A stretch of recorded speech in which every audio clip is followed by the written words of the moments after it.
Kalau misalkan pada saat itu Pasun berada di sana menyaksikan Tuhan Pasun sedang dianiaya oleh tentara Romawi, sedang disiksa oleh tentara Romawi, apakah Pasun tega? Punya Tuhan sendiri digituin, diperlakukan seperti itu, tega Pasun? Ya enggak sih. Enggak. Apakah masuk akal itu maha kuasa, maha perkasa? Masuk akal? Enggak Pasun. Masa pencipta dibunuh sama ciptaan? Logikanya di mana Pasun?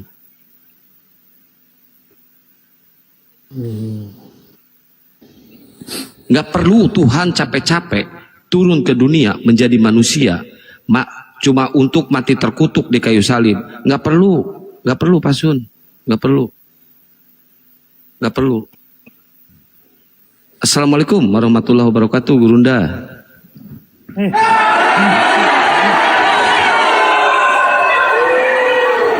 Assalamualaikum warahmatullahi wabarakatuh, sahabat-sahabat sekalian. Waalaikumsalam warahmatullahi wabarakatuh. Waalaikumsalam warahmatullahi wabarakatuh. Mohon izin turun dulu ya. Kenapa? Ini mumpung ada Gurunda, Pasun belajar ke Gurunda, tanya-tanya. Bentar lagi bukan naik lagi. Kenapa takut? Bukan. Gua nih ada urusan ini sebentar. Oh, oke. Ditunggu ya. Saya mau naikin Kristen yang lain ya. Sorry semuanya ya. Ya. Oke, nggak apa-apa, Pasun.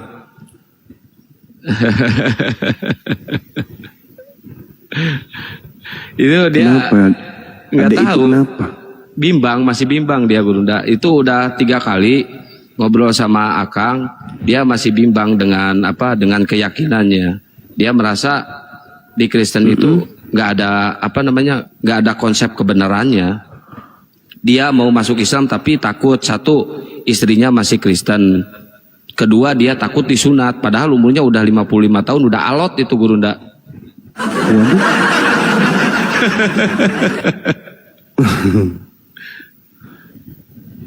Tapi posisinya dia di Amerika. Oh, di Amerika. Iya. Di Amerika. Iya.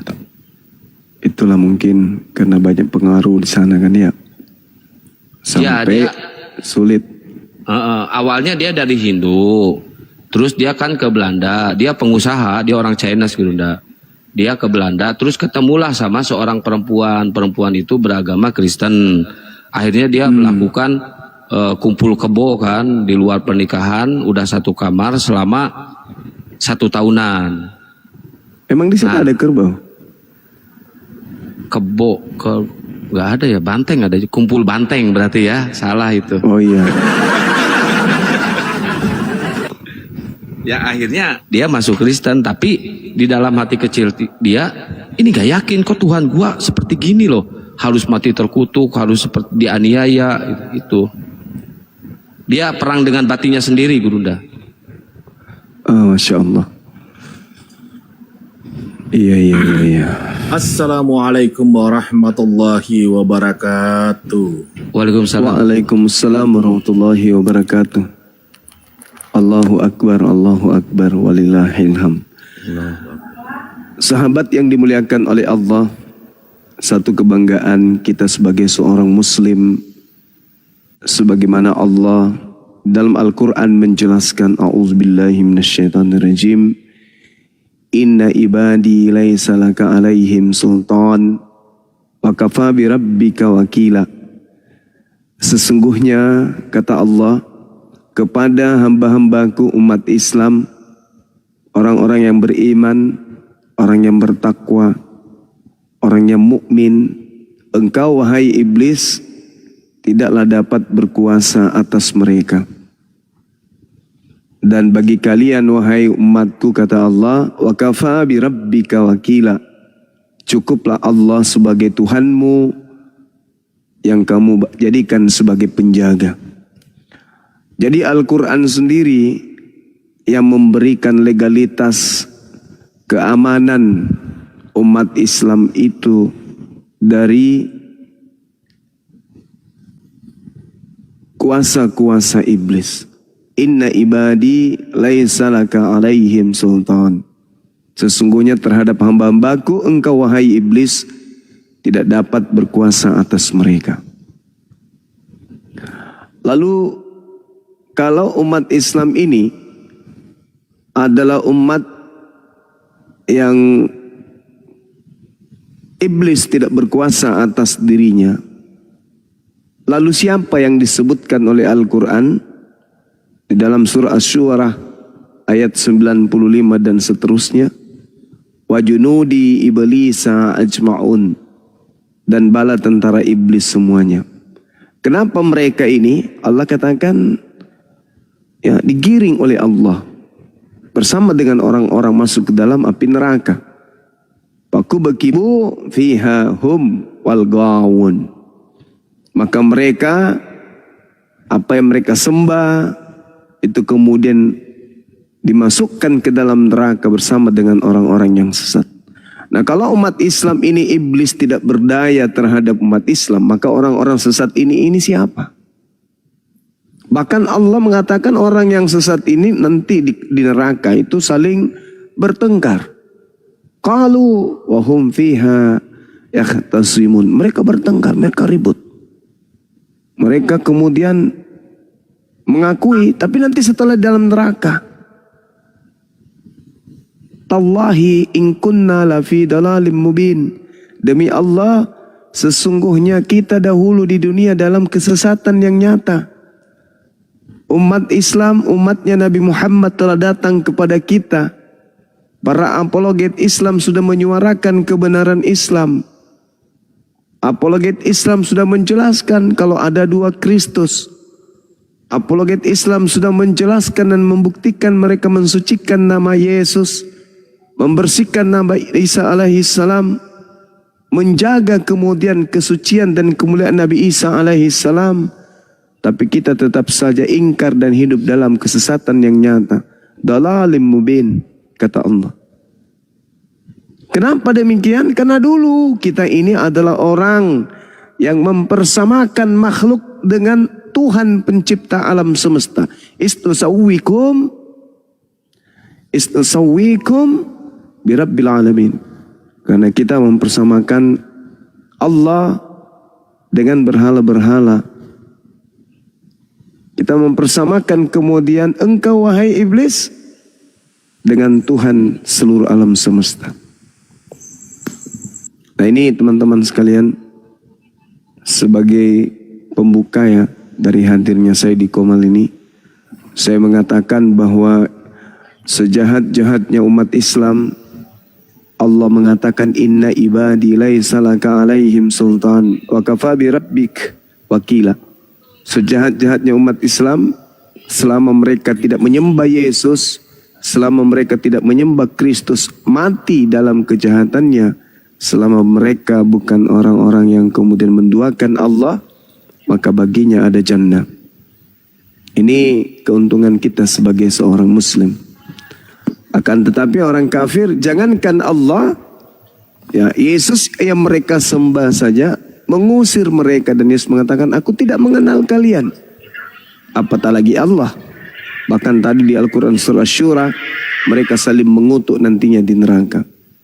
Nah, ini sahabat-sahabat sekalian penting untuk sering kita suarakan agar generasi Islam itu tidak terperdaya, tidak kemudian tertipu oleh para misionaris-misionaris yang senantiasa datang untuk membagi-bagikan kebahagiaan semu, menjanjikan kesenangan-kesenangan duniawi dengan berhalusinasi adanya janji surga kepada mereka. Ini adalah tugas kita, jangan henti-hentinya kemudian menyuarakan kepada generasi Islam agar menghindari agama Kristen. Dalam arti kata, jangan mau menjadi penyembah Kristus, jangan mau menjadi pengikut Paulus, jangan mau mengikuti agama yang datang dari barat, jangan mau menyembah kepada Kristus yang tidak pernah diajarkan oleh Tuhan yang datang kepada Abraham, Ishak dan Yakub. Bahkan Yesus sendiri tidak pernah mengajarkan untuk menyembah kepada Kristus. Jangan. Kita wajib menyuarakan ini. Jangan segan, jangan takut. Itu adalah hak kita untuk menjelaskan dan menguraikan. Selama yang kita sampaikan itu berdata, jangan gentar. Katakan A bagi yang A, katakan B bagi yang B. Tugas kita menyampaikan yang hak dan menyerukan untuk menghindari kebatilan. Jangan pernah kemudian mau mundur sedikit pun di dalam menegakkan tali agama Allah. Kalau agama Kristen ini disebarkan dengan menyatakan bahwa Tuhan mereka itu adalah Allah, kitab mereka adalah Alkitab, utusan yang mereka maksud adalah Rasul dan seterusnya, luruskan. Karena itu adalah pemahaman yang tidak semestinya mereka gunakan karena bertentangan dengan original teks kitab mereka. Sadarkan mereka untuk tidak menggunakan kata Alkitab. Sadarkan mereka untuk tidak menggunakan kata Allah. Waraskan mereka supaya mereka tidak sering menyebut kata Roh Kudus. Karena itu tak ada di dalam kitab mereka. Nanti di Indonesia baru istilah-istilah Al-Quran itu mereka ambil. Tujuannya untuk supaya generasi Islam itu bisa menganggap bahwa kitab mereka itu adalah sama seperti kitabnya umat Islam. Ajarkan terus, jangan berhenti. Esok hari kalau Bang Suma sudah ada, teman-teman apologet lanjut berkarya. Jangan pernah meninggalkan medan pertempuran ini untuk menyampaikan kemudian perang logika. Ya. Jangan pernah mundur. Lahirkan Suma-Suma yang lain. Lahirkan Yahya Waloni yang lain. Untuk kemudian menghalau pergerakan pendangkalan akidah yang mereka galakkan demi untuk meraih jiwa-jiwa yang kemudian jauh dari Al-Quran. Ingat saudara-saudara, mereka punya amanat agung, jadikanlah seluruh bangsa menjadi pengikutku. Tanyakan kepada mereka, kalian ingin mengajak generasi Islam untuk mengikut siapa? Yesus tidak pernah ke gereja. Yesus tidak pernah makan babi. Yesus itu bersunat. Hari ke-9 kulupnya sudah tak ada. Yesus tidak pernah kemudian mengenal Paulus. Yesus kemudian tidak pernah meninggalkan hari Sabat dan ingkar terhadap hari Sabat, melainkan karena perintah untuk kemudian melakukan misinya sebagai pengusap yang mengusap orang-orang sakit. Ajarkan kepada saudara-saudara dan anak-anak kita untuk jangan pernah mau terperdaya dengan ekonomi, dengan harta, dengan tahta, dengan wanita, atau dengan laki-laki. Jauhkan generasi kita dari misi-misi kristenisasi ini. Jauhkan. Karena Yesus tak pernah mengajarkan Kristen. Yesus tidak pernah mengajarkan ibadah minggu. Yesus tidak pernah mengajarkan makan babi. Yesus bahkan tidak pernah mengajarkan membaca Bible. Yesus tidak pernah membaca buku Roma, Galatia, Filipi, dan seterusnya. Untuk itu sekali lagi kepada generasi Islam, saya sebagai ketua pembina Apologet Islam Indonesia menyuarakan agar berhati-hati kepada gerakan-gerakan kristenisasi yang mengajak untuk menyembah kepada Kristus, yang Yesus anak Maria sendiri tidak pernah ajarkan untuk menyembah sosok Kristus yang keluar dari kubur tersebut.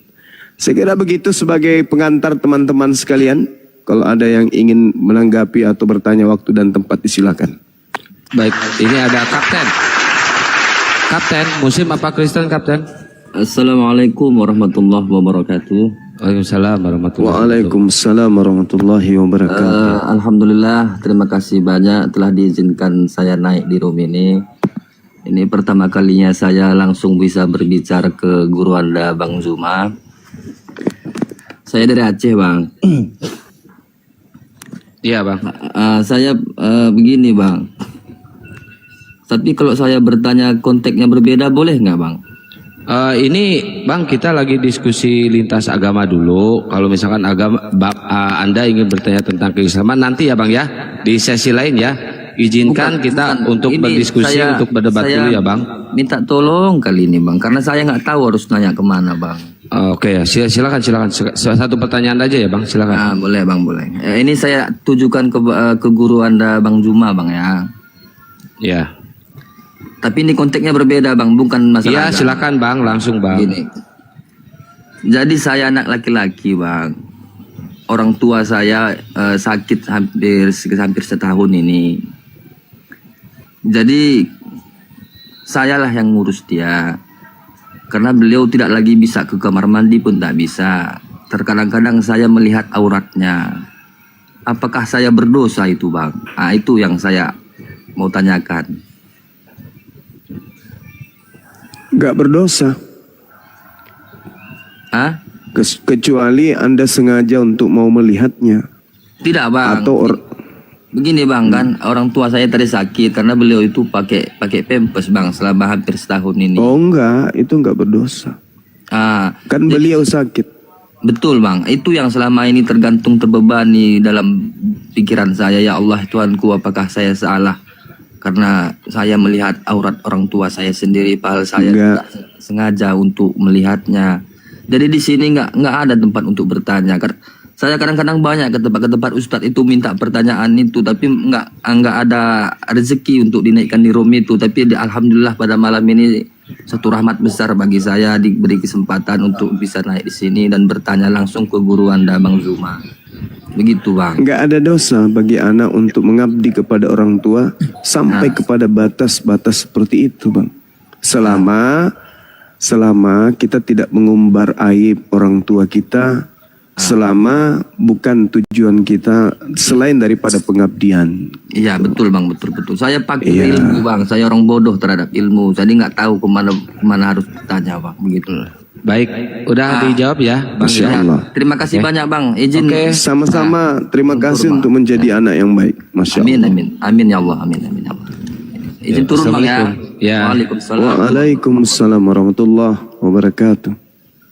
Ya, ini ada Bang Ridon. Silakan Bang Ridon kalau ingin bertanya tentang Islam, kalau ingin berdiskusi, silakan.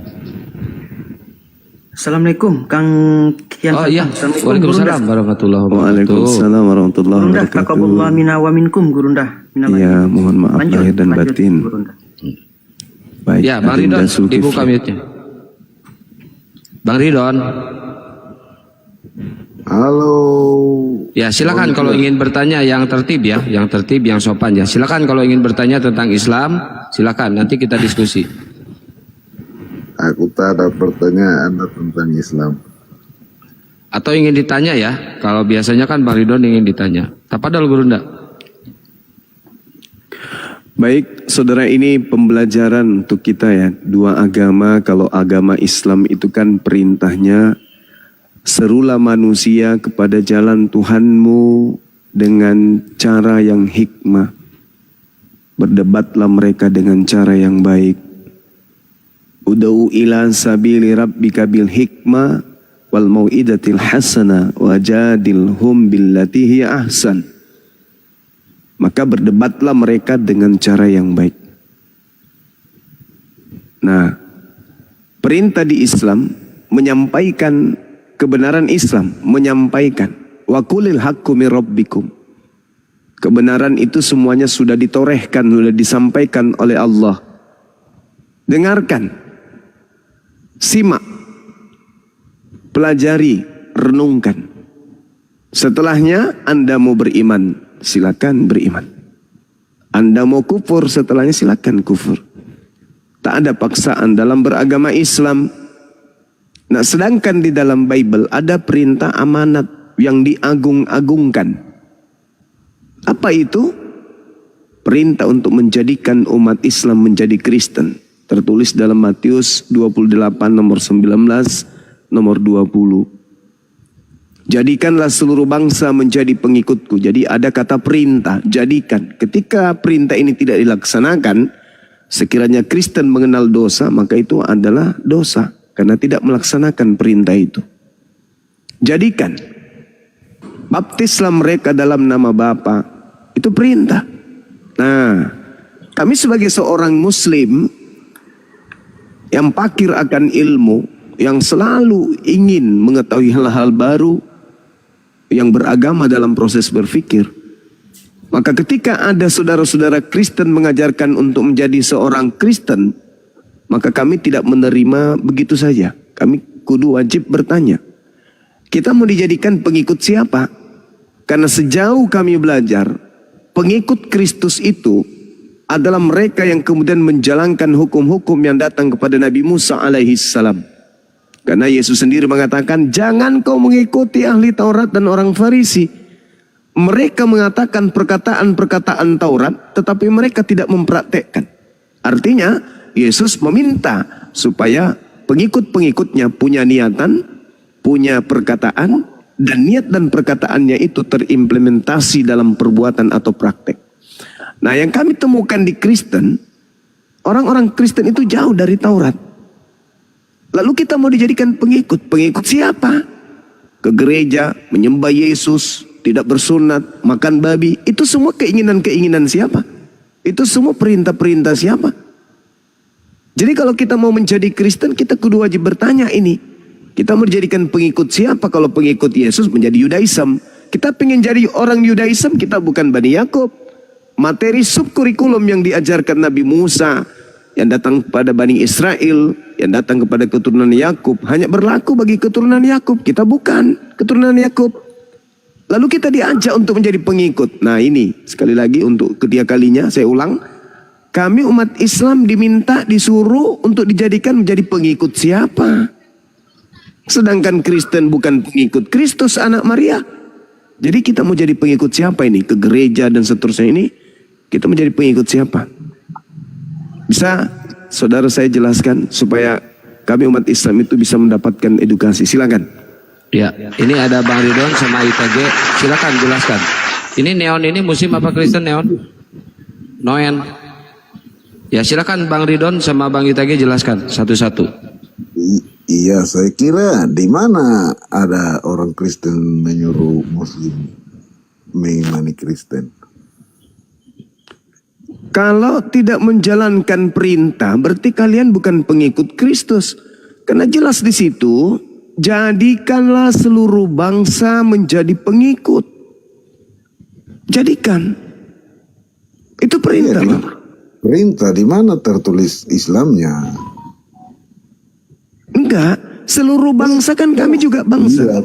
Iya bangsa, tapi kan tak ada agama di situ, Bang. Gimana sih, Bang? Lalu yang mau dijadikan pengikut ini siapa? Ya yang mau mengikuti lah. Ya siapa itu, Bang? Kan itu perintah. Siapa saja, tapi kan Ah, itu tak ada siapa Islam saja. Itu siapa saja. Berarti termasuk kami umat Islam, bukan? Ya, tak ada Islam di situ, Bang. Loh, gimana ceritanya? Abah mengatakan siapa saja, tak ada Islam di situ. Ini gimana? Jadi bingung. Gimana di situ tidak tertulis agama, Bang? Lalu siapa, saudara? Siapa saja. Nah itu berarti termasuk Islam kan? Tidak tertulis agama di situ, Bang. Iya, tapi siapa saja berarti termasuk Iya, kami kan? siapa Buktinya, saja. buktinya saudara, bukti yang kita lihat. Orang-orang Kristen menyulap kitab mereka yang bahasa Yunani itu menjadi bahasa yang keislam-islaman. Membungkus kitabnya yang bahasa Belanda tadinya masuk ke dalam bahasa Indonesia yang tidak meninggalkan kemudian bahasa Al-Quran. Alkitab, Allah, imam, iman, roh kudus, malaikat, setan, iblis, dan seterusnya. Masih mereka pakai. Itu dalam upaya apa? Dalam upaya menjadikan umat Islam itu menjadi pengikut. Tapi pengikut siapa? Kita bingung nih.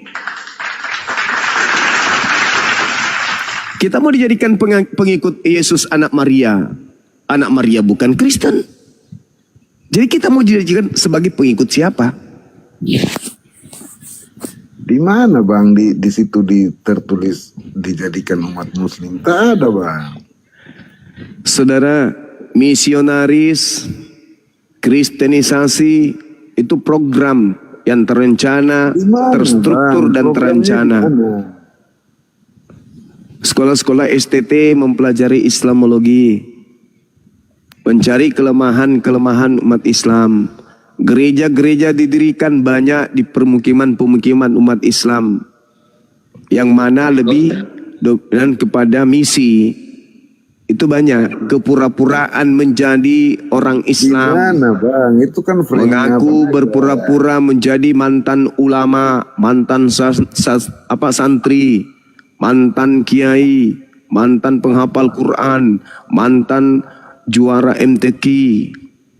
Banyak gerakan-gerakan kristenisasi melalui pendidikan, melalui kesehatan, beasiswa dan seterusnya. Banyak. Demi apa? Demi amanat yang diagung-agungkan. Pertanyaannya, kalau kita mau dijadikan sebagai pengikut, kita mau ikut siapa ini? Ya, ikut Nabi Musa nggak mungkin, ikut Yesua Hamasya nggak mungkin, karena mereka adalah pemimpin-pemimpin yang diutus oleh pencipta langit dan bumi untuk memimpin Bani Yakub aja. Lalu kita mau digiring menjadi pengikut siapa? Gantian. Selamat malam Bang Juma. Iya. Saya tadi sih menyimak aja, cuma kalau ya saya mendengar semua narasi dari Bang Juma ini kan itu kan klaim sepihak abang gitu kan. Ya saya hargai sih, nggak apa-apa kalau abang punya penilaian begitu terhadap apa kekristenan kan. Tapi sebenarnya kekristenan tidak begitu. Dalil bang, dalil. Iya, Jadikan dalil. seluruh bangsa. Iya, seluruh bangsa itu tidak ada hubungannya dengan agama karena agama bukan bangsa. Berbicara Tetapi bangsa, kami ini bukan bangsa. Orang Islam itu bukan bangsa. itu agama bang, harus bisa Iya. bedakan. Terus bangsa yang mana dimaksud agama. di situ apa? Oh, oke. Kalau berbicara bangsa begini bang, mungkin saya bisa jelaskan sama abang. Bangsa itu kalau kita berbicara seperti apa? Bani Israel, Bani Arab, Bani apa lagi? Ada banyak suku bangsa di muka bumi Termasuk ini. nggak kami umat Islam yang ada di Indonesia ini? Islam bukan bangsa, itu agama. Saya tanya, termasuk tidak kami umat Islam yang ada di Indonesia ini? Termasuk. Nah itu, terus apa yang Anda elakkan? Kenapa Apa yang Anda elakkan? Bang Juma? Kenapa abang lebih merasa bahwa semua itu hanya kepada Islam? Iya karena memang kami dipikirkan sasaran. juga. Kami Oh, sasaran kristenisasi. Oh, enggak, Apanya Bang. yang enggak?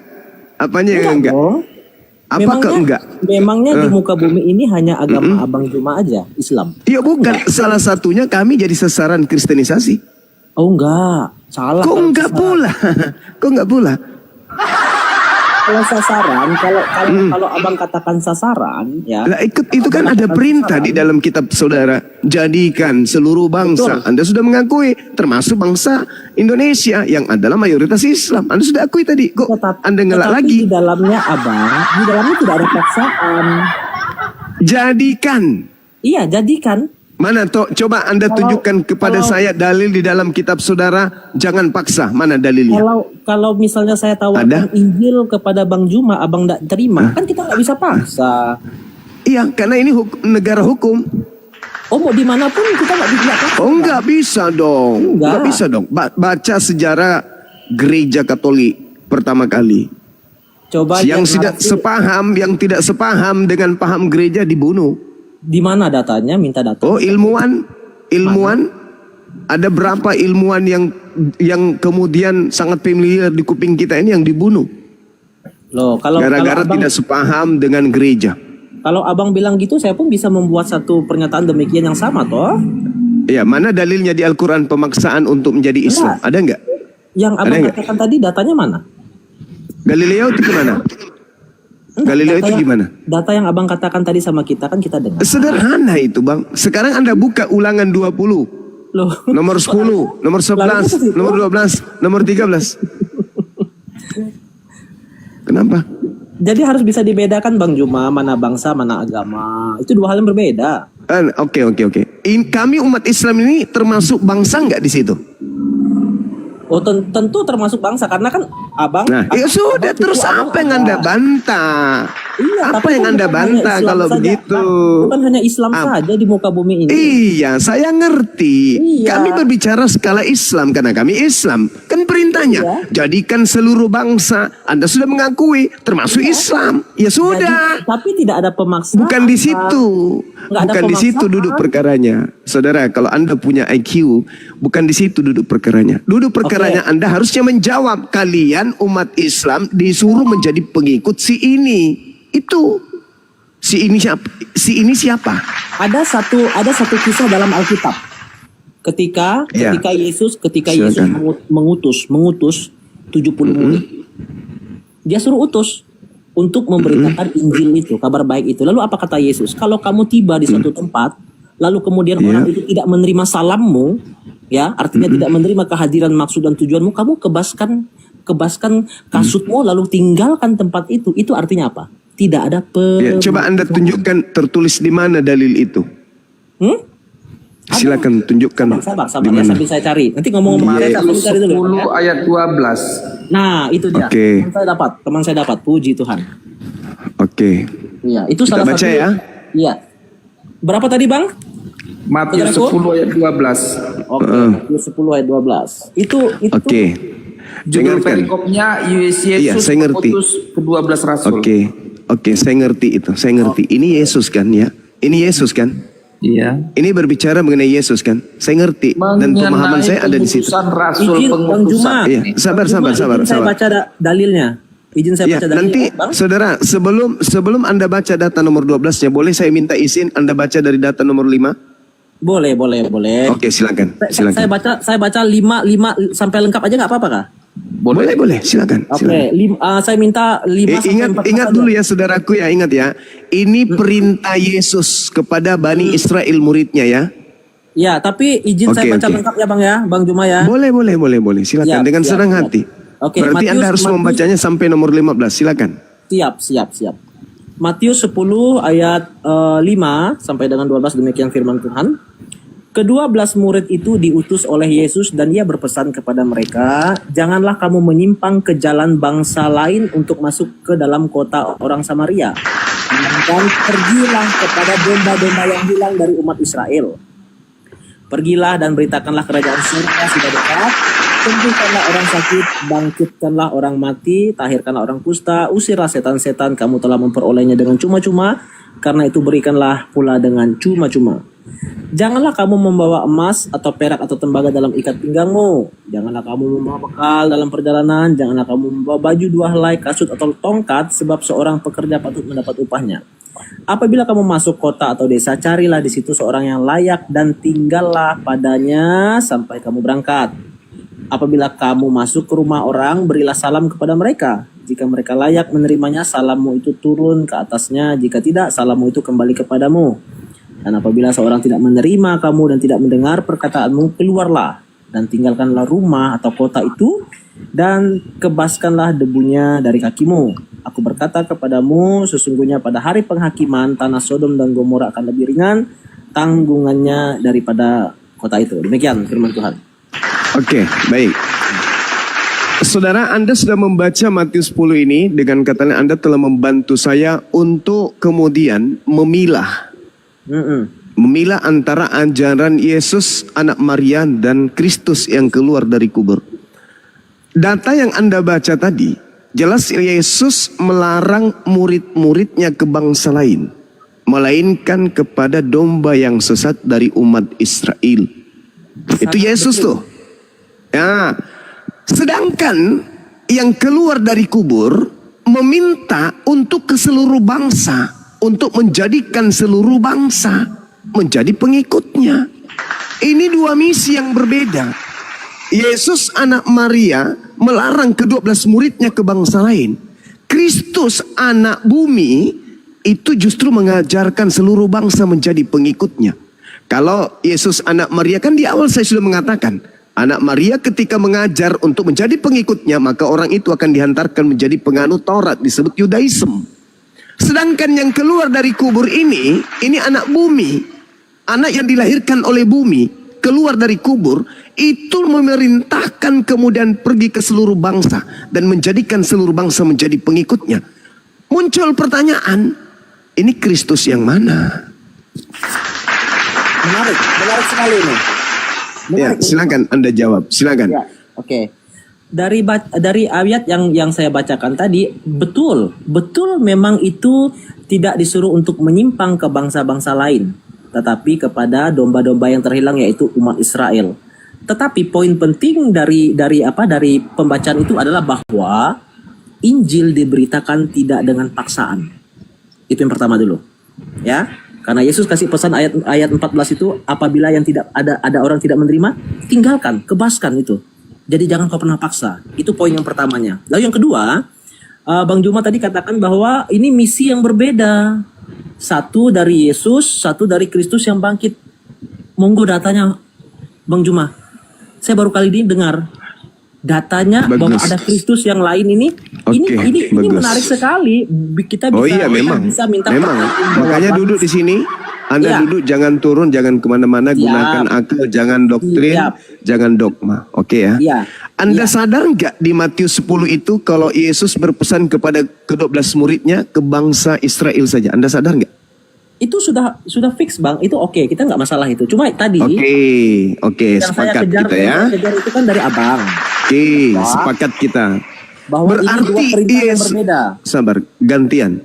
Berarti Yesus dan murid-muridnya memang mengakui kalau mereka ini adalah utusan Tuhan untuk Bani Israel tok dan jangan ke bangsa lain. Titik, kita kunci di situ. Yang jadi permasalahan makhluk yang keluar dari kubur ini. Ini siapa ini? Ini siapa yang keluar dari kubur memerintahkan kemudian bangsa lain menjadi pengikutnya? Ini siapa?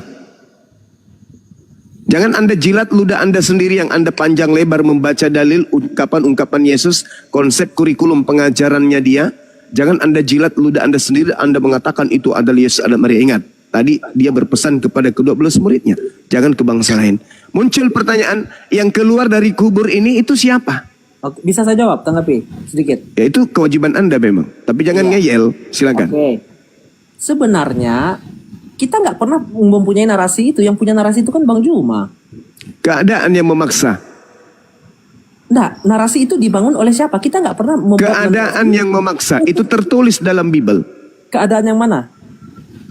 Dia berpesan kepada ke-12 muridnya agar jangan ke bangsa lain. Iya, apa hubungannya dengan bahwa ada Kristus yang lain? Hubungannya di mana? Itu yang keluar dari kubur memerintahkan orang lain untuk ke bangsa lain itu siapa? Di mana?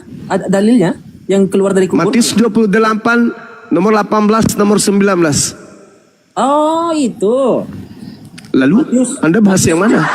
Matius 28. Itu masih Yesus yang sama, Yesus dari Nazaret. Ayo silakan Anda buat saya jadi gila kayak Anda. Yesus berpesan di Matius 10 jangan ke bangsa lain. Iya, betul. Dalam konteks Terus? pada waktu Matius 10 itu kan? Memang, lalu harus kemana? Ini kan dalil. Ini kan dia berbicara sebelum dia meninggal, sebelum dia mati, bangkit. Apa hubungannya Dalam Anda Matius 10. mengaitkan itu? Apa hubungannya dengan meninggal? Itu Apa hubungannya dengan meninggal? Itu dua Apa peristiwa, hubungannya? Bang Juma. Justru inilah yang membuktikan ada dua Kristus yang berbeda. Oke, saya terima. Saya sudah narasi, tangkap dulu narasinya. Ada dua Kristus yang berbeda, berarti Wajib. konsekuensinya. Yes. Konsekuensinya begini.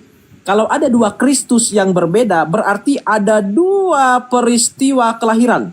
Betul? Ada yang dilahirkan oleh bumi, Nah, perut bumi. betul tidak? Ada dua Betul. peristiwa kelahiran. Benar. Oke, siap. Sekarang kelahiran yang pertama itu di Bethlehem. Yes. Lalu kelahiran yang kedua di mana? Yang keluar tuh. Loh, nggak bisa dong Bang Juma. Loh, kok nggak bisa? Harus melewati Kenapa proses nggak bisa? dari anak-anak toh, namanya kelahiran. Loh. Head, jangan Anda memaksa keadaan. Nggak. Keadaannya jelas. Satu, Yesus Kristus mengatakan kepada ke-12 muridnya, jangan ke bangsa lain. Betul? Betul, saya tidak tolak itu. Lalu yang keluar dari perut bumi ini memerintahkan untuk menjadikan seluruh bangsa menjadi pengikutnya. Ini siapa? Konteks kelahiran yang abang kan tadi kan sepakat bahwa kalau ada dua Kristus berarti ada dua kelahiran. Tidak mesti Betul. dua kelahiran dari rahim manusia. Loh, Sekarang- berarti kan ada dua peristiwa berbeda itu berarti. Sekarang coba Anda baca 2 Korintus 11 nomor 4. Apakah ada dua kelahiran di situ? Nah, kalau Korintus itu dia sudah Paulus. Ini kan Matius. ini Iya zaman betul. pas. Makanya. Matius ini masih alur yang sama dia Bang Juma. Enggak. Saudara, saya ingin buktikan kepada saudara bahwa Paulus mengatakan ada Yesus lain. Enggak, kita enggak ngomong Paulus dulu. Ini kita bahas Matius dulu. Saya lebih mendudukkan data yang ada di Bible daripada congor. Paulus mengatakan bahwa ada Yesus lain. Pertanyaan saya, apakah ada dua kelahiran? Kenapa tiba-tiba Bang Juma percaya sama Paulus? Katanya nabi palsu. Anda yang harus percaya, bukan saya. Berarti kan Bang Juma percaya kepada pernyataan Paulus. Berarti Paulus bukan nabi Saudara, palsu, rasul palsu. Saudara, ini catatan Paulus ini Anda percaya catatan sejarah atau ini hanya alibi doang? Enggak. Abang Juma percaya Paulus itu rasul? Saya tidak percaya. Lalu Kenapa abang percaya bahwa ada dua Kristus? itu kata Paulus. Loh, berarti abang, Itu kata abang, Paulus. abang mau pegang omongan siapa kalau begini? Berarti abang tanpa disadari. Itu kata Paulus. Paulus yang mengatakan ada Kristus lain. Kok Anda yang membantah? Berarti Bang Juma percaya dong sama Paulus. Kenapa larinya ke saya, Cahayu? Saya mengatakan kepada saudara bahwa memang ada dua Kristus. Saya percaya itu. Dan Paulus mengatakan ada Kristus lain. Enggak, Bang Juma, kan konsekuensinya begini. Kalau Bang Juma mengangkat narasi Paulus, berarti Ya. sebenarnya Bang Juma ini menyetujui bahwa Paulus itu rasul. Itu cara gereja. Itu Nah. cara gereja. Itu cara gereja untuk menipu lawan. Tapi sorry ya saudara, sorry. Yesus berkata di dalam Matius 24, nomor 23, nomor 24, nomor 25, nomor 26 bahwa ada Kristus lain selain daripada dirinya. Maafkan saya hanya ingin mengatakan kepada saudara bahwa kelebihan orang Kristen dibandingkan orang Islam adalah Kristen itu buta terhadap Bibelnya sendiri. Itu kelebihannya orang Kristen. Mereka percaya doang, mereka hanya beriman dan meyakini tanpa mereka paham isi Bible. Itu kelebihannya orang Kristen. Itu kelebihannya orang Kristen. Seperti seekor kera telanjang, tapi mereka tidak malu. Sama itu orang Kristen tuh. Kelebihannya itu di situ. Saya salut sama orang-orang Kristen ini. Oke, boleh saya tanggapi pernyataan Bang Juma? Silakan, jangan menanggapi. Silakan Anda bantah data Bible. Anda sekarang Anda saat sekarang ini perang dengan Bible Anda sendiri. Siap. Silakan. Saya sangat menghormati pemikiran abang terkait dengan kitab-kitab kami, dan itu cukup baik ya untuk mengasah kami. Nah, cuma begini, kalau memang narasi Bang Juma bahwa memang mengatakan bahwa ada dua Kristus, nah memang ini hal yang memang harus dibuktikan Bang Juma. Karena kalau berbicara ada dua Kristus, kita berbicara tentang konsekuensinya ya. Konsekuensi logisnya adalah bahwa ada dua peristiwa kelahiran. Itu tidak bisa kita bantah. Tanya Yesus. Tidak bisa bantah itu.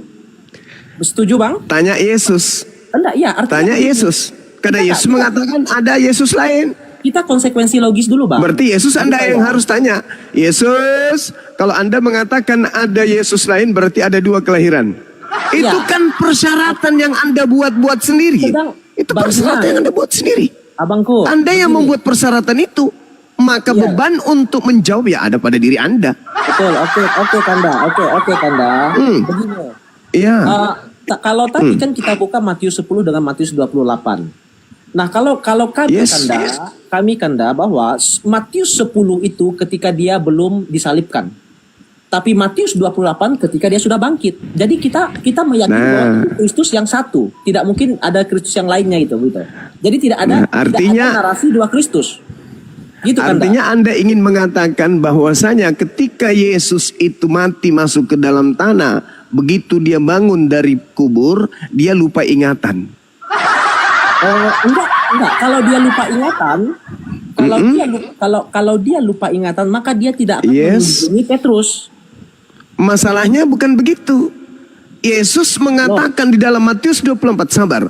Matius 24, nomor 23, 24. Yesus mengatakan, Kristus palsu akan mendatangi murid pilihan. Di mana? Berat memang. Kebenaran itu memang pahit.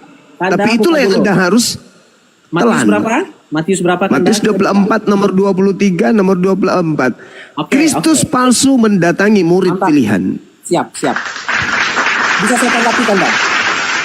Silakan, Anda baca dulu data, habis itu Anda bantah data Anda, silakan. Iya, baca dari ayat yang keberapa ini? Nomor yang keberapa saya? Matius 24 nomor 23 sampai nomor 26. 23, 26. 23 Oke. sampai 26. Siap, Silakan. siapkan dah. Oke.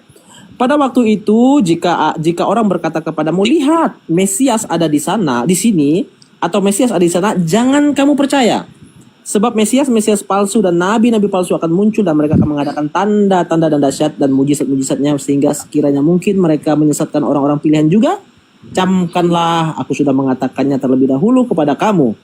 Jadi apabila orang berkata kepadamu, lihat, ia ada di padang gurun, janganlah kamu pergi ke situ. Atau lihat, ia ada di dalam bilik, janganlah kamu percaya. Sebab sama seperti kilat memancar dari sebelah timur dan melontarkan cahayanya sampai ke barat, demikianlah pula kelak kedatangan anak manusia di mana ada bangkai di situ burung nazar kerumun. Bisa saya tanggapi kitab saya ini, abangku? Silakan. Oke. Nah, dari pembacaan Matius pasal 24 nomor 1 sampai dengan nomor 27 itu sangat jelas sekali bahwa itu konteksnya adalah tentang akhir zaman. Berarti ini berbicara tentang sesuatu yang akan terjadi. Nah, poin penting dari semua yang dibaca itu adalah pada ayat yang ke-27. Itu poinnya, itu intinya. Bahwa sebab sama seperti kilat memancar dari sebelah timur dan melontarkan cahayanya sampai ke barat, demikianlah pula kelak kedatangan anak manusia. Berarti dia sedang membicarakan sesuatu yang akan terjadi kemudian tentang nubuatannya datang untuk kali yang kedua ke dunia ini. Maka sebelum peristiwa kedatangan dia yang kedua kali untuk ke dalam dunia ini akan terjadi penyesatan-penyesatan yang dilakukan oleh si jahat itu, bahwa nanti Siapa? oh ya Yesus ada di sana, oh Yesus ada di sini, padahal belum waktunya. Nah itu konteks pada pembacaan Matius 24 kan dah. Demikian. Baik, saya bantah. Ketika Anda mengambil data 27, itu sudah membantah dan menggugurkan agama Kristen. Camkan kalimat saya. Kenapa? Karena Yesus mengklarifikasi, menetralisasi, menghapuskan semua Kristus-Kristus yang datang. Baik kepada orang Islam yang mengaku mimpi bertemu Kristus, orang Islam yang murtad karena mengaku bertemu dengan Kristus, Paulus yang berjalan di padang gurun yang mengaku bertemu dengan Kristus, penulis kitab Wahyu yang mengaku kedatangan Yesus Kristus, Ananias yang mengaku kedatangan Yesus Kristus, semua dinetralisir. Jangan kau percaya, sebab sama seperti kilat menyambar dari timur ke barat, demikianlah kelak kedatangan anak manusia. Apa yang dimaksud dengan Yesus pernyataan di Matius 24 nomor 27 itu? Waspadalah, baca nomor 4-nya. Waspadalah supaya kamu jangan disesatkan, sebab banyak orang akan datang dengan memakai namaku dan berkata, akulah Kristus. Mereka akan menyesatkan banyak orang. Artinya Yesus berpesan akan datang Kristus-Kristus yang bukan dirinya. Kalau ada yang mengaku, jangan kau percaya. Sebab kalau aku yang datang sama seperti kilat, memancarkan cahayanya dari timur sampai ke barat, demikian pula nanti kedatangan anak manusia. Sekarang yang datang kepada Paulus ada sinar, ada cahaya sampai timur ke barat enggak? Belum. Jangan kau percaya. Baca nomor 29-nya. Matahari menjadi gelap, bulan tak bercahaya, bintang berjatuhan, kuasa langit akan berguncang, dan akan nampak tanda di atas langit anak manusia. Seluruh manusia akan meratap dan seluruh manusia di atas muka bumi akan melihat anak manusia. Apabila tanda-tanda itu tak ada, namun ada orang mengaku bertemu dengan Kristus, jangan kau percaya, itu palsu. Jadi Yesus mengatakan jelas toh.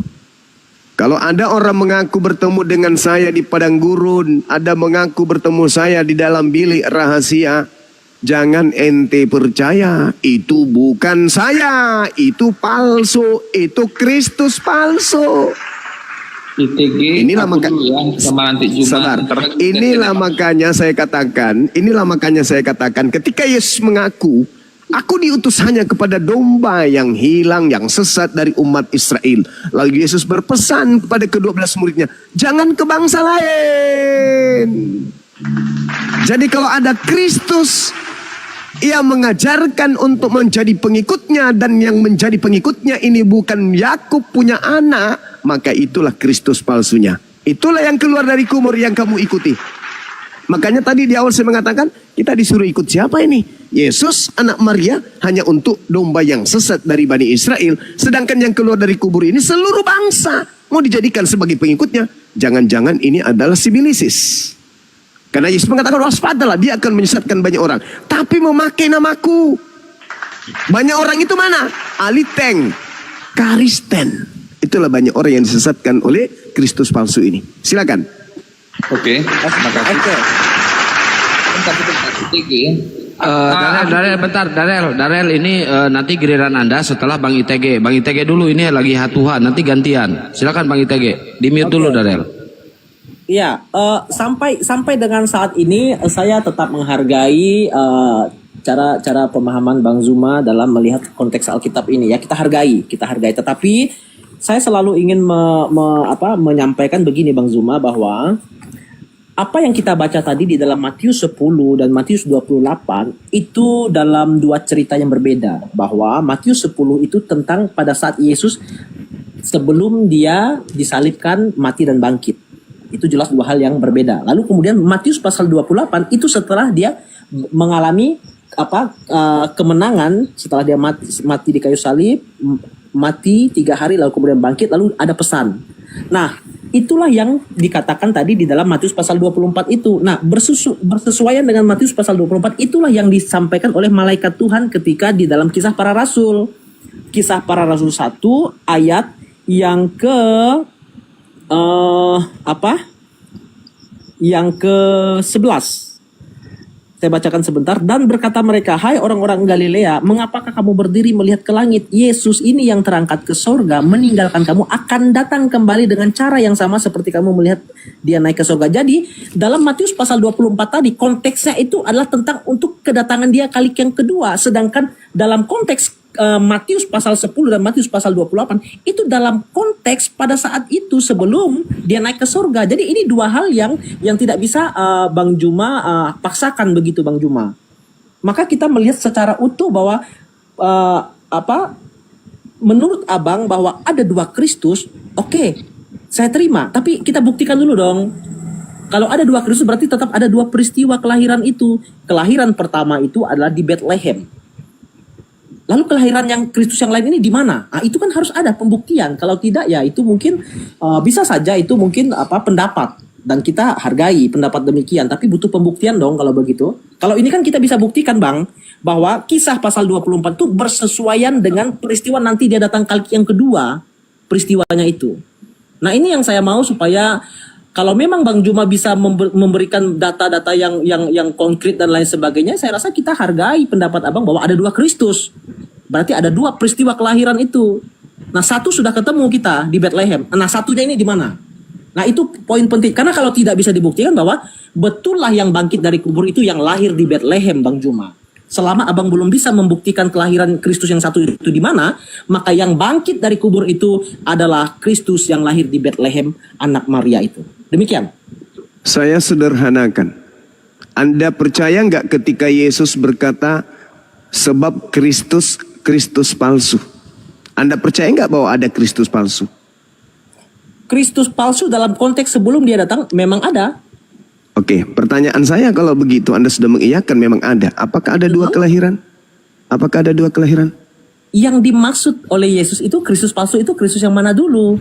Kan Kristus yang mengaku dia datang kedua kali. Saya ulang. Ketika Anda mengatakan saya mengakui adanya Kristus palsu, pertanyaan saya, apakah Anda mengakui ada dua kelahiran? Oh, kan kalau Abang tadi saya tidak pernah mengakui ada dua kelahiran Bang, karena kita tidak pernah mengatakan Kristus. Tapi Anda mengakui adanya Kristus palsu. Kristus palsu dalam konteks kedatangan kali yang kedua dia itu bukan berbicara tentang pasal Matius 10:28. Itu dua hal yang berbeda. Kristus palsu. Iya.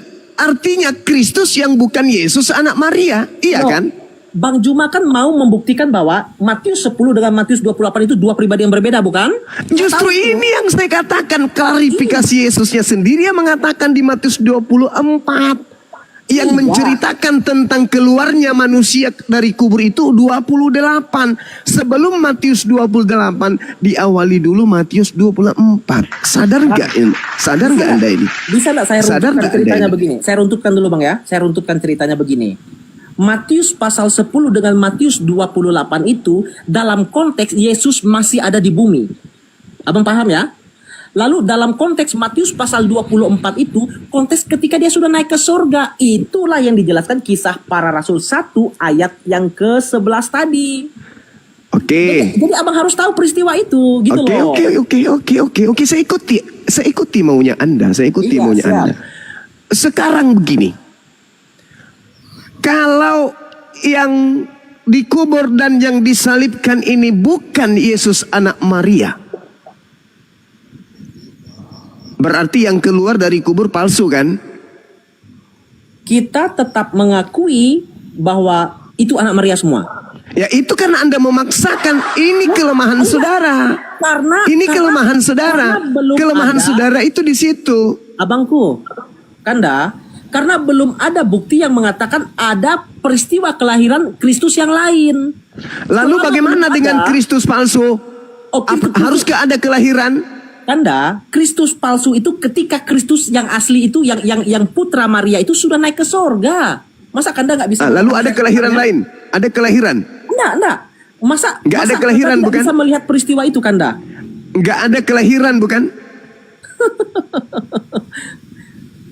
Anda, kita minta pembuktian, kata Kanda kan yang bangkit dari Saya sama juga. Saya juga ingin membuktikan. Saya juga ingin pembuktian dari saudara adanya, dengar, adanya Kristus lain. Anda dong yang harus buktikan kepada saya. Loh, Anda kan mempersyaratkan harus ada kelahiran. Harus ada Iya. kelahiran. Kelahiran yang kedua, Kristus yang kedua itu di mana? Saya mau tahu, mana? Karena Kanda mengatakan yang bangkit itu, yang bangkit. Justru saya yang bertanya. Kanda, kan logikanya. Anda mengakui tidak? Anda mengakui tidak adanya Kristus lain? Dalam konteks, dalam kurun waktu yang mana ini? Kok jangan waktu yang mana ini? Saya bertanya, Anda mengakui tidak ada Kristus lain? Iya, maka saya tanya peristiwa yang waktu Yesus masih di bumi. Jangan atau Yesus singkat sudah naik? kali, jangan pakai cara Paulus. Halo, Jelaskan kepada kami. Anda mengakui tidak ada Kristus lain. Oke, gini Kanda. Kita dalam kita mengurai satu peristiwa itu kan kita harus jujur, bukan? Betul tidak, Kanda? Ya, justru karena itu saya bertanya, persyaratan yang Anda minta ke saya kembalikan kepada saudara. Saya Di jawab mana Anda. di saat Anda sudah mengakui adanya Kristus lain, maka persyaratan itu saya kembalikan kepada saudara. Oke. Apakah Anda mengakui ada dua kelahiran? Saya jawab Kanda ya. Yang pertama, ketika Yesus itu di dalam dunia ini, maka tidak ada Kristus yang lain. Karena dia masih Kata di dalam siapa? dunia. Halo Kanda, sabar dulu. Kata siapa? Boleh saya jelaskan dulu Kanda. Ini kan saya memberikan argumentasi saya kepada. Itu kan karangan Anda saja. Oh enggak. Itu karangan Anda saja. Buktinya Matius 10 dengan Matius 28 Yesus masih di bumi. Itu fakta. Saudara, Anda. Siapa bilang Yesus sudah masih di bumi itu? Siapa bilang?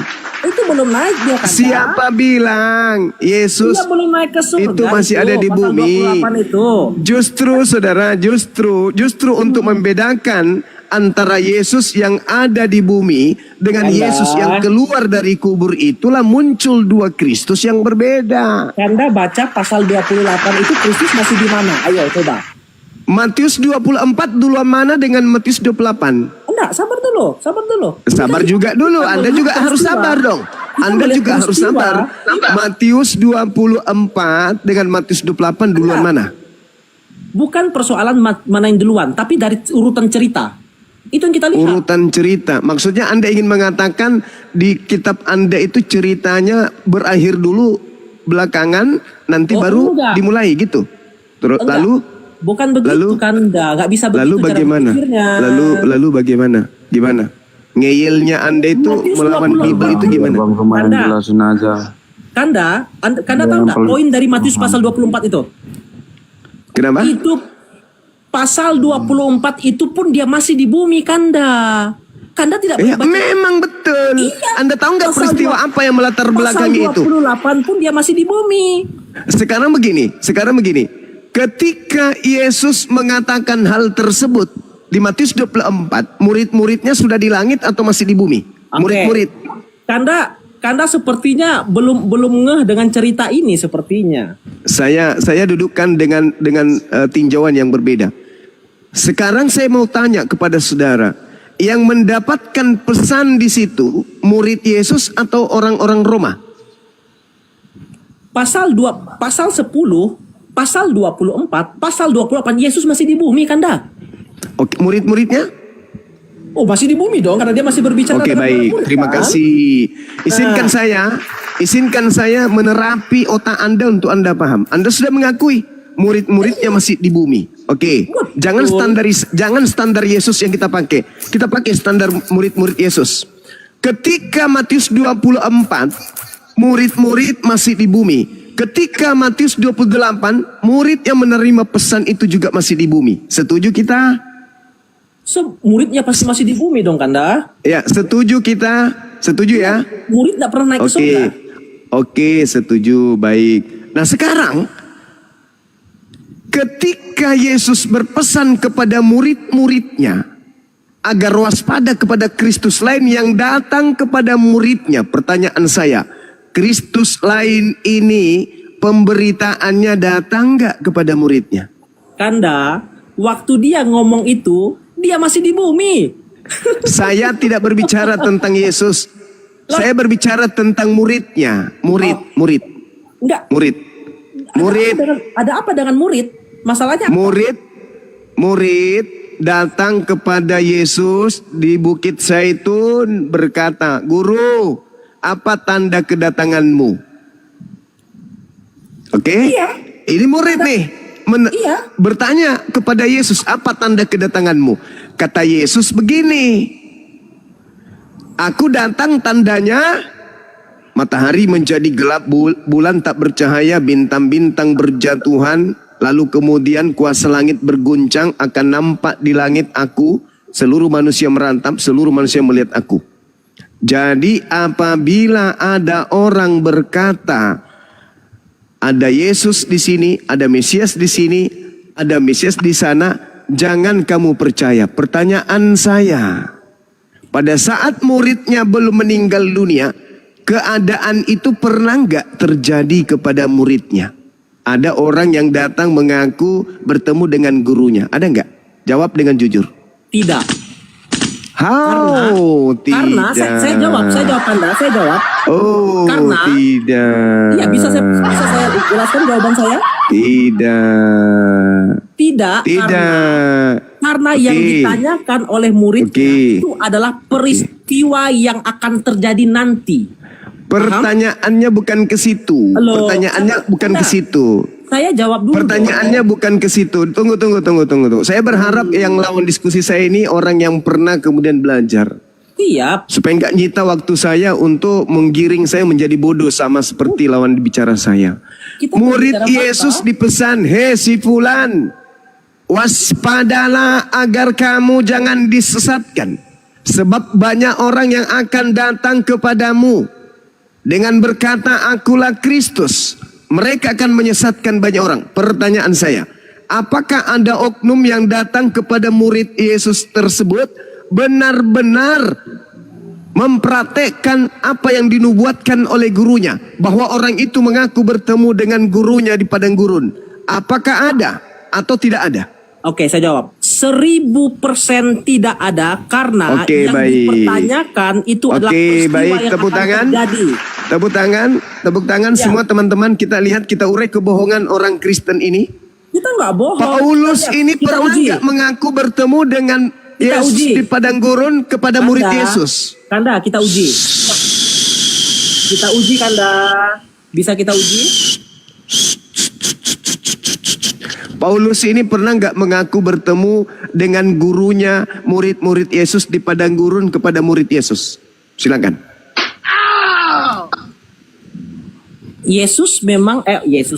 Paulus memang pernah berjumpa dengan Yesus. Anda tadi mengucapkan tidak pernah. Sabar dulu.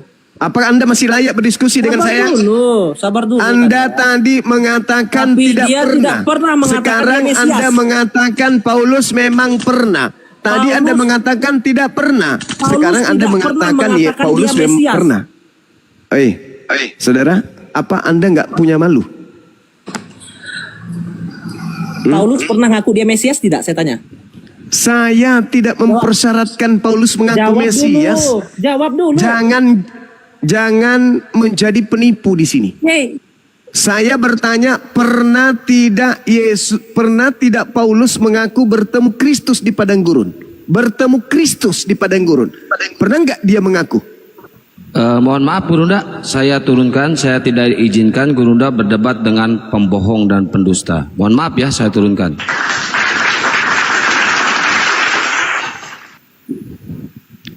Nanti kalau dia sudah mulai siwan, ya, sudah cuci muka, malunya sudah agak berkurang, dinaikkan lagi.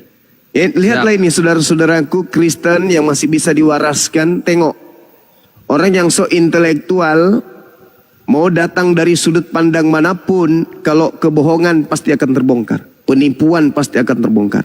Sadarilah, kalian Kristen 2000 tahun lamanya itu mengikuti kemudian Kristus palsu.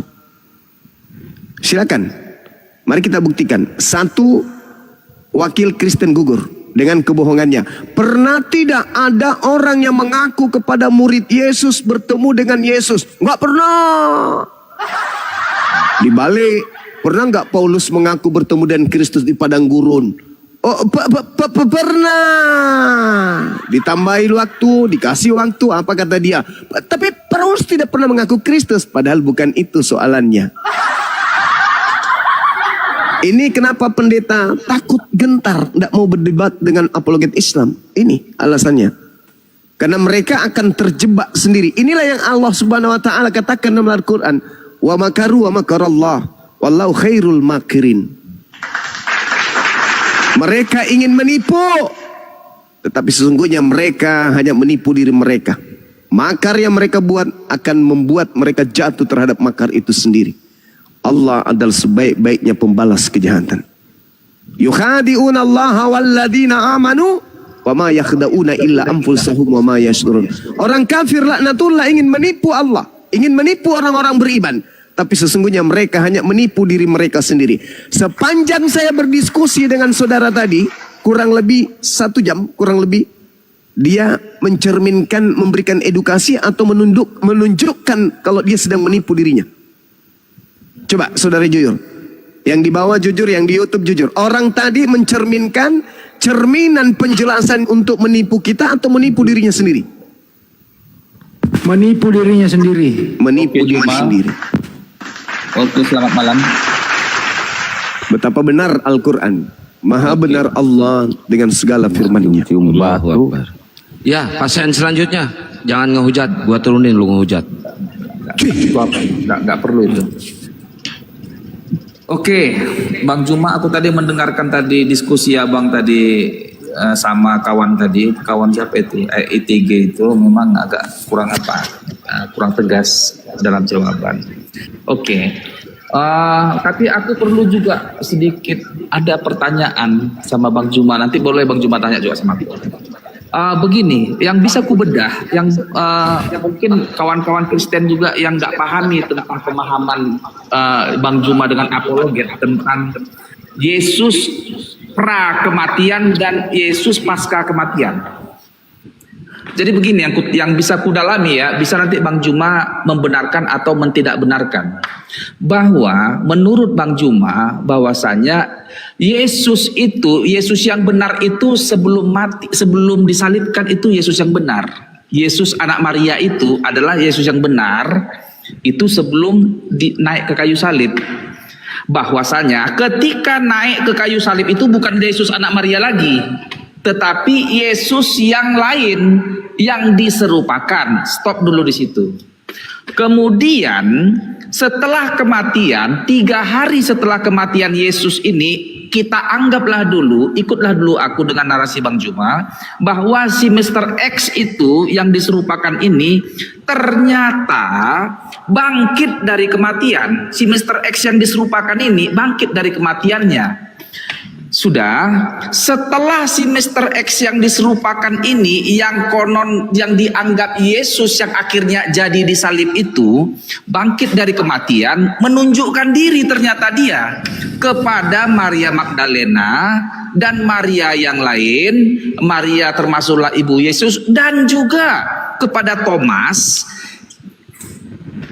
dan murid-murid lain. Yang berikutnya, Bang Juma juga harus mengklaim bahwa yang berbicara kepada Thomas pada saat Thomas menyembah dia dan berkata, "Engkau adalah Tuhan dan Allahku," yang berbicara dengan Thomas pada saat itu adalah si iblis menurut Bang Juma, ya kan?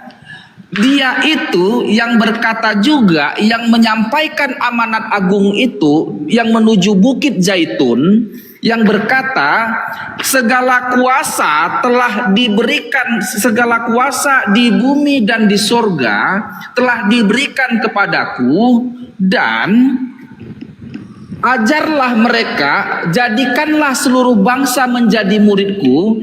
Yang ngomong ini adalah iblis, iya kan Juma? Yes. Coba, benar begitu kan? Betul kan? Betul.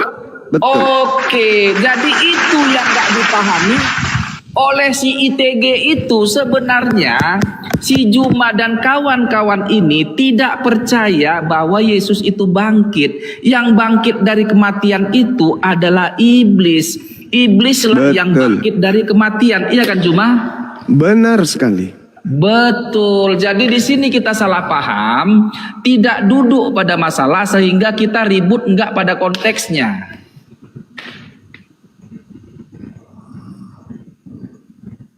Lalu? Jadi sekarang begini, Bang Juma, masuk kita pada persoalan 2 Kristus. Tadi ada pertanyaan Bang Juma begini, apakah bisa kemungkinan terjadi 2 Kristus? Kan begitu. Jadi Kristus ini sebenarnya dari bahasa Yunani Kristos, yang artinya Mesias juga, itu yang diurapi. Oke. Yesus memang mengatakan nanti setelah di kemudian hari akan ada yang mengaku Mesias. Akan ada yang mengaku Mesias. Yang artinya bisa juga Mesias yang ini diartikan Kristus. Mesias palsu. Benar, akan ada Mesias palsu setelah kematiannya. Setelah dia terangkat ke surga akan ada Mesias palsu. Jangan panjang-panjang, Rel. Oi. Jangan panjang-panjang. Gantian. Sekarang oke, ku stop. Silakan Bang Juma tanya ke aku. Oke, baik. Menurut saudara, hukuman salib itu diperuntukkan untuk siapa? Hukuman salib itu diperuntukkan bagi orang yang bersalah. Bersalah dan dikutuk oleh Elohim. Betul? Sebentar, tunggu dulu Juma. Hukuman salib itu adalah hukuman yang diberikan pemerintah Roma kepada orang yang dia itu layaknya kepada orang Yahudi yang melakukan kesalahan, yang layak dia dihukum mati. Kalau menurut tradisi Yahudi, firman Tuhannya yang datang kepada mereka, salib itu untuk siapa? Salib itu kayaknya belum ada di perjanjian lama salib. Itu hukuman orang Roma. 21, Ulangan 21 nomor 22 sampai 23. Coba dulu dibaca. Apabila ada orang melakukan dosa yang sepadan dengan hukuman mati, lalu kau hukum dia, lalu gantung dia, jangan kau biarkan mayatnya semalam-malaman di atas pohon. Boleh. Sebab orang yang dikutuk Elohim, jangan kau biarkan mayatnya menyentuh tanah yang diwariskan Tuhanmu kepadamu. Benar. Oke, sekarang pertanyaan saya. Yesus anak Maria Benarkah dia dikutuk oleh Elohim? Tidak.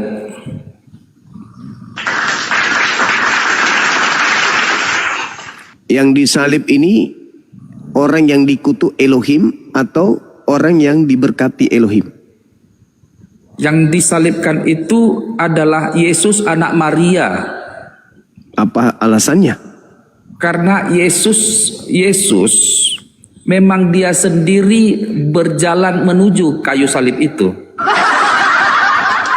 Jangan Anda bawa perspektif agama Kristen dulu, dudukkan salib ini dulu. Kesampingkan perspektif itu. Ini 6 SKS ini, 6 SKS. Salib itu adalah hukuman Elohim untuk pelaku dosa, sehingga Elohim mengutuk pelaku tersebut.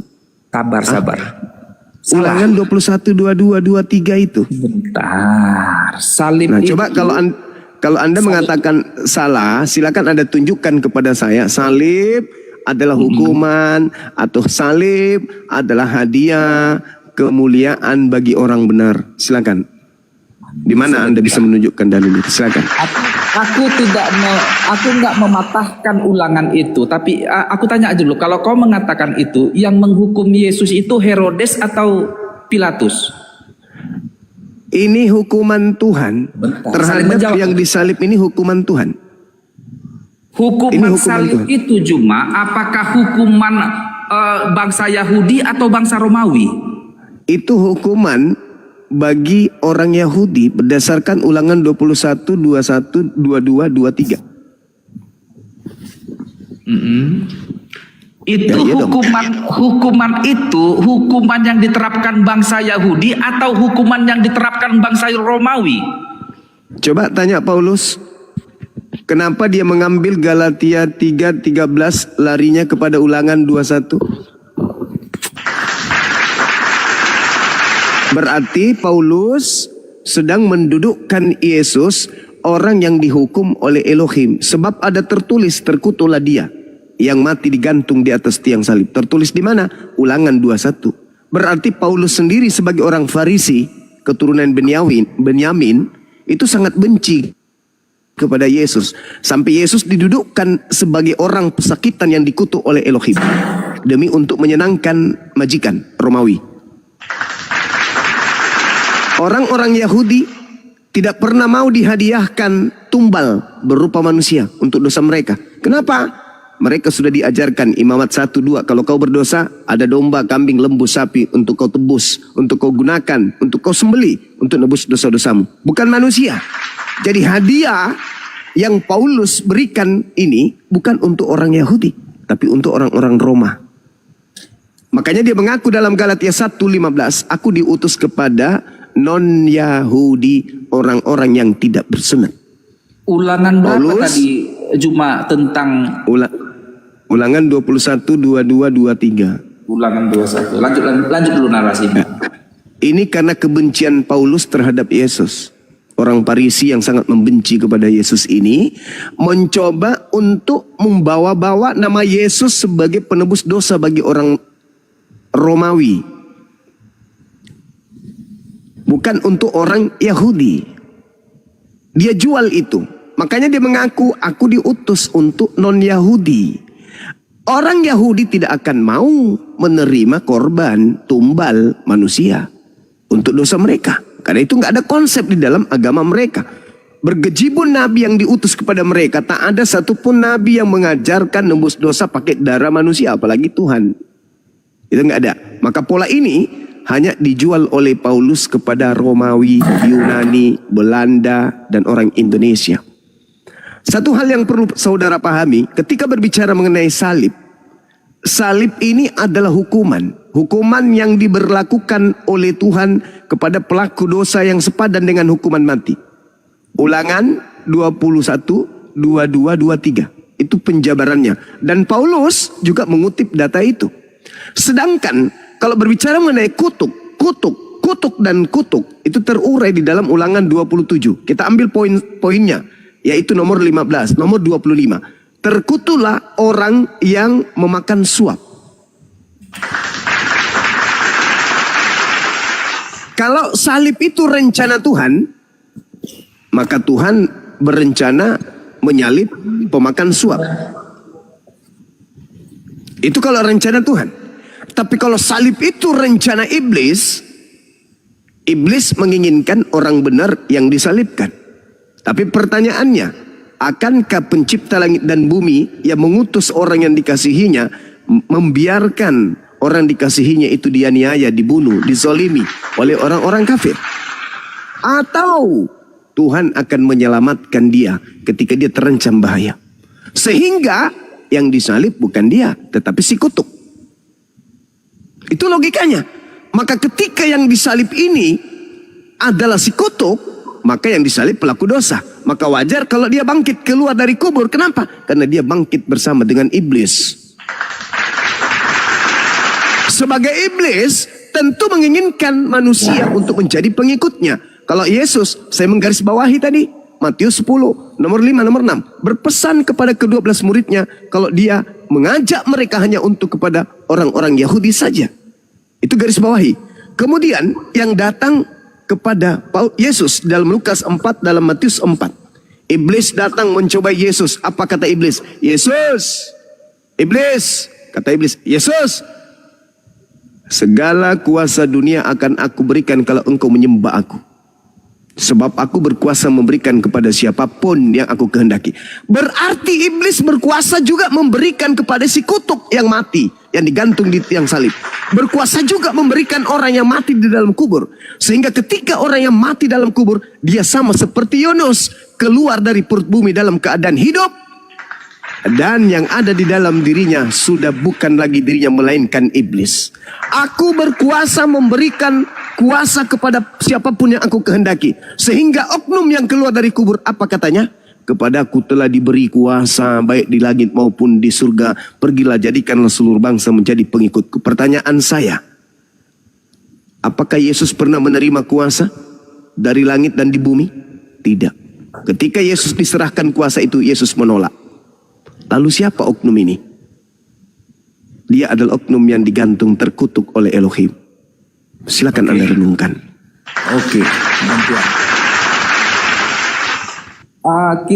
Aku mengambil narasimu tadi, Juma, yang mengatakan bahwa yang bangkit dari kubur itu adalah iblis. Benar kan? Orang yang kerasukan iblis. Orang yang kerasukan iblis.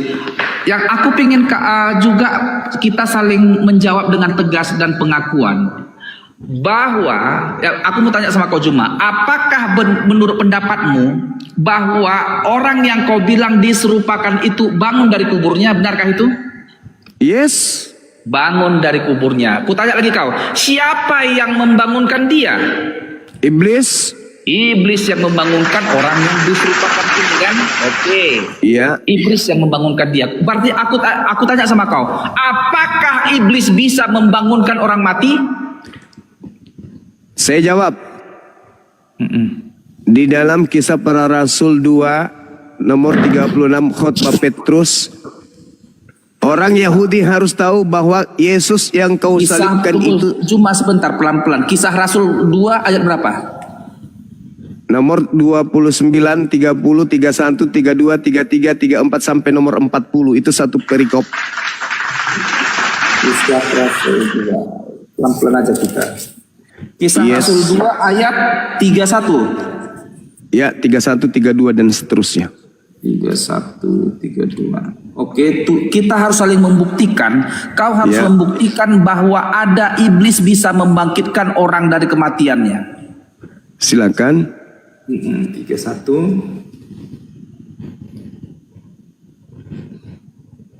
Oke, ini kubaca ayat 31 ya.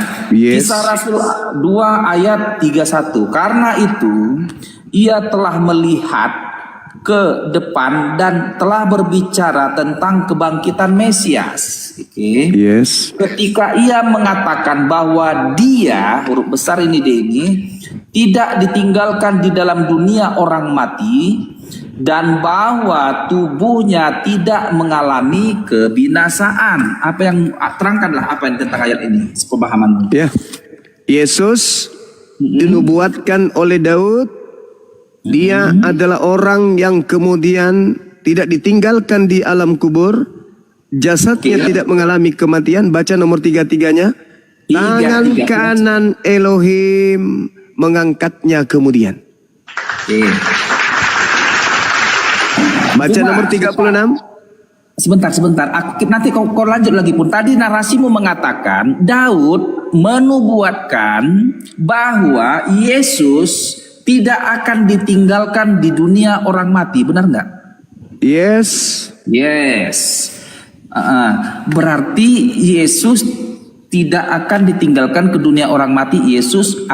Bahwa Yesus mati, mengalami kematian. Tidak mati, dia tidak dikubur. Tidak dikubur. Ya.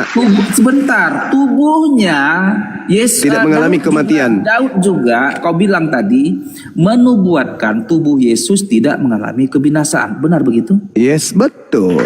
Betul. Jadi di mana pembuktianmu bahwa iblis membangkitkan orang mati? Kapan dan siapa orang yang dibangkitkan dibangkitkan oleh iblis? Nomor 36-nya. Yesus sudah diangkat di data 21, 31, 32, 33. Yesusnya sudah diangkat. Tapi terlanjur ada penyaliban. Apa kata Petrus? Maka Tuhan menjadikan Yesus yang kau salibkan itu menjadi Tuhan dan Kristus. Tuh. Ini setara dengan yang disampaikan Al-Quran. Inna ja'alna syayatin awliya'a lilladina la yu'minun. Sesungguhnya aku telah menjadikan iblis itu sebagai junjungan, sebagai tuan bagi orang-orang yang tidak beriman. Oke. Coba Anda lihat. Silakan. Iblis yang dibangkitkan oleh, kau bilang tadi, Yesus palsu yang dibangkitkan oleh iblis. Ini pendapatmu ya, Yesus palsu yang dibangkitkan oleh iblis. Betul. Itu makan ikan goreng, benar? Betul sekali. Betul. Jadi Yesus itu sebelum naik terangkat ke surga selama 40 hari itu adalah iblis. Ya. Dari mana? Bahkan sampai di tahun 100 yang datang di Pulau Patmos itu juga iblis. Adalah iblis. Yes, yang mengaku Alpha dan Omega itu iblis. Yang mengaku Akulah Alpha dan Yesus Omega Kristus, sang bintang timur, bintang gilang gemilang, itu iblis, bukan Ana Maria. Oh. Ya. Maka sebentar, dapat kusimpulkan bahwa tulisan Lukas tentang kisah para rasul adalah dusta, benar? Itu kisah yang diceritakan oleh wartawan Lukas. Begini cuma yang dituliskan oleh Lukas itu, Hai Theophilus dan seterusnya mengenai kisah para rasul, kisah Petrus, kisah Saulus bertobat itu adalah bohong. Saya katakan itu kisah. Saya tidak katakan itu bohong. Kisah peristiwa yang terjadi yang dituliskan oleh wartawan. Kalau wartawannya ini pembohong, berarti beritanya bohong. Kalau wartawannya ini jujur, berarti beritanya jujur. Yang kita konsumsi sekarang ini adalah berita, kisah, peristiwa. Oke, maksudku begini. Nah, gitu. Si Lukas ini menuliskan kitab kisah para rasul ini bercerita tentang perjalanan rasul-rasul, peristiwa-peristiwa yang terjadi, peristiwa pembunuhan Stefanus yang melihat melihat anak Allah, langit terbuka dan anak Allah duduk di atas tahtanya. Kisah tentang si Saulus bertemu Yesus ketika perjalanan ke Tarsus. Jadi semua ini, ayat ini menceritakan tentang Yesus. Yesus yang dimaksudkan oleh si Lukas ini bagimu Juma itu adalah iblis, iya kan? Iya. Betul.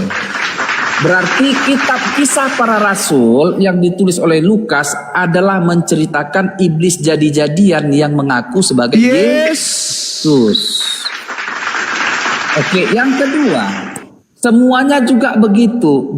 Mulai kisah para rasul, Roma, Korintus, Galatia adalah dusta yang dilakukan oleh Paulus dan oleh Petrus, Yakobus. yang bernarasi bahwa Yesus adalah Tuhan di situ, yang sebenarnya menurutmu dan apologet dan para kaum Islam, Yesus setelah kebangkitan itu sebenarnya adalah iblis, benar kan?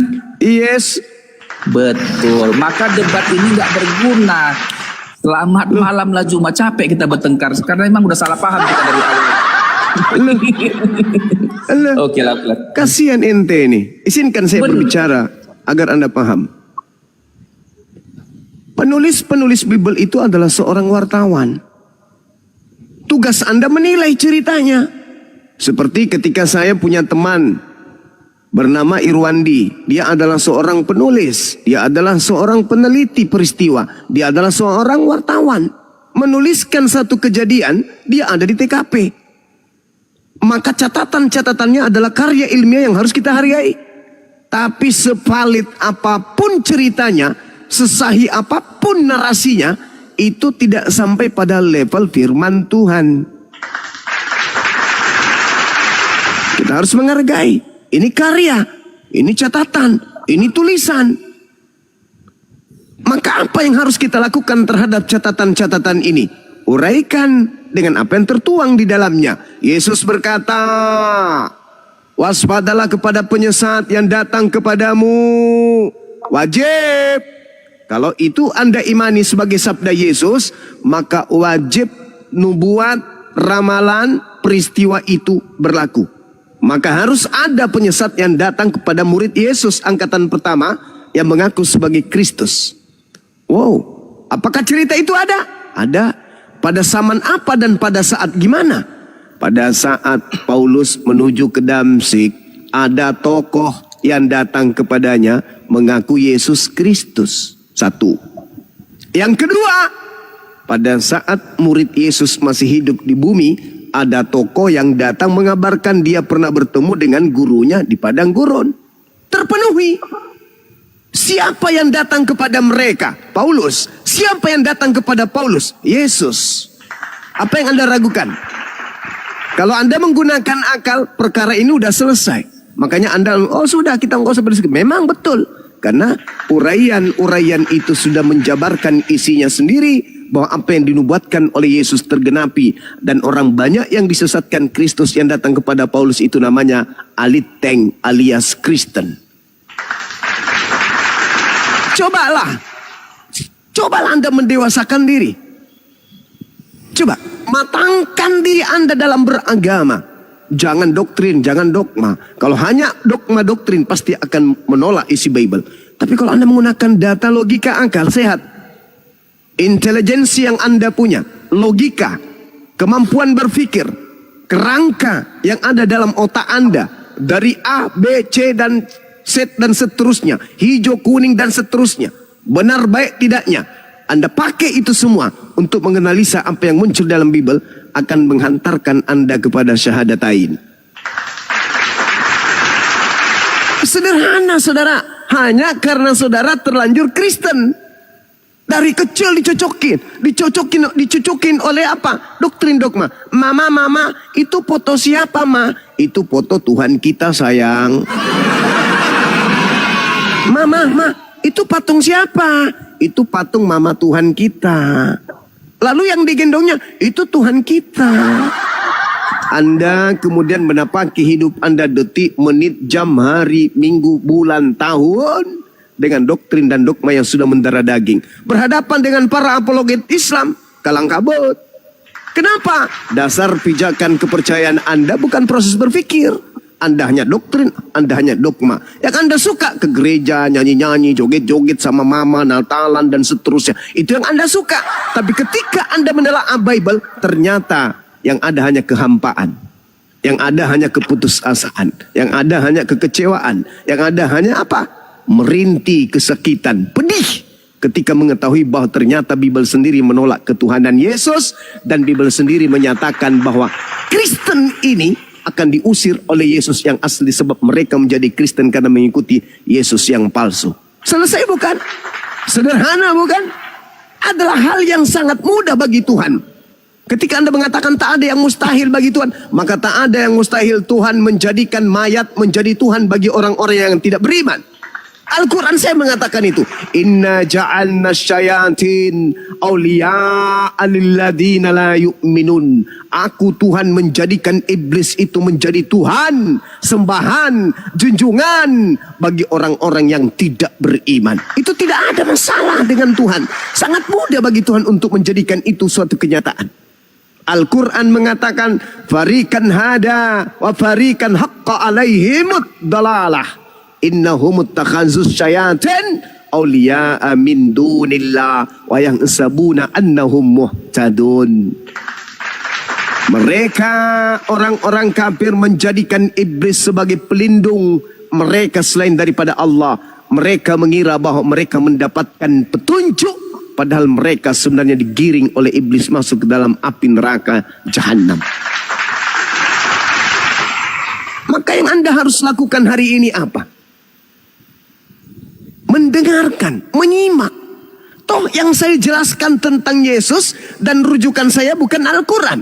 Toh yang saya jelaskan tentang Bible dan rujukan saya bukan Al-Quran. Toh yang saya jelaskan adalah sembahan saudara dan rujukan saya bukan Al-Quran. Saya menjelaskan Yesus, Kristus palsu, kelahirannya, misi kedatangannya, misi pengajarannya, kurikulum kisi-kisi apa penyampaiannya kepada muridnya. Dan yang saya jadikan sebagai referensi adalah Bible. Tugas Anda duduk, dengarkan, renungkan, lihat, seleksi. Perhatikan, koreksi yang salah. Iakan yang benar, tolak yang salah. Jangan Anda menolak yang benar dan menerima yang salah. Karena Islam datang memanusiakan manusia. Islam datang mengembalikan kodrat kemanusiaan saudara. Ingat, Islam hanya datang untuk memberi peringatan. Selebihnya, Anda mau menerima, silakan. Anda mau menolaknya pun silakan. Saya kira begitu saudara-saudara. Makasih. Ya, saya rasa tadi Gurunda sama si Darel itu bukan debat tapi lagi sidang.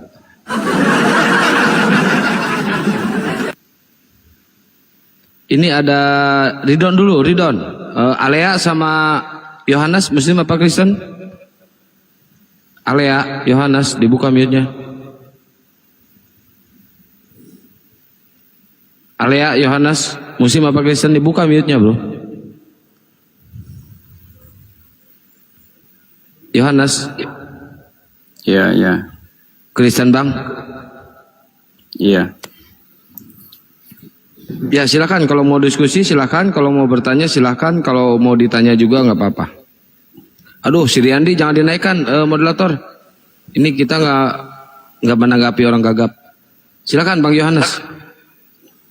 Ya, saya menanggapi Bang Juma. Apa yang Anda jelaskan tadi, bahwa itu salah total. Ya, kalau salah dijelaskan Bang. Kalau salah dijelaskan Bang.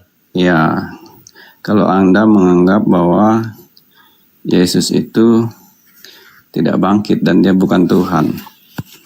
Dia adalah Tuhan semesta alam.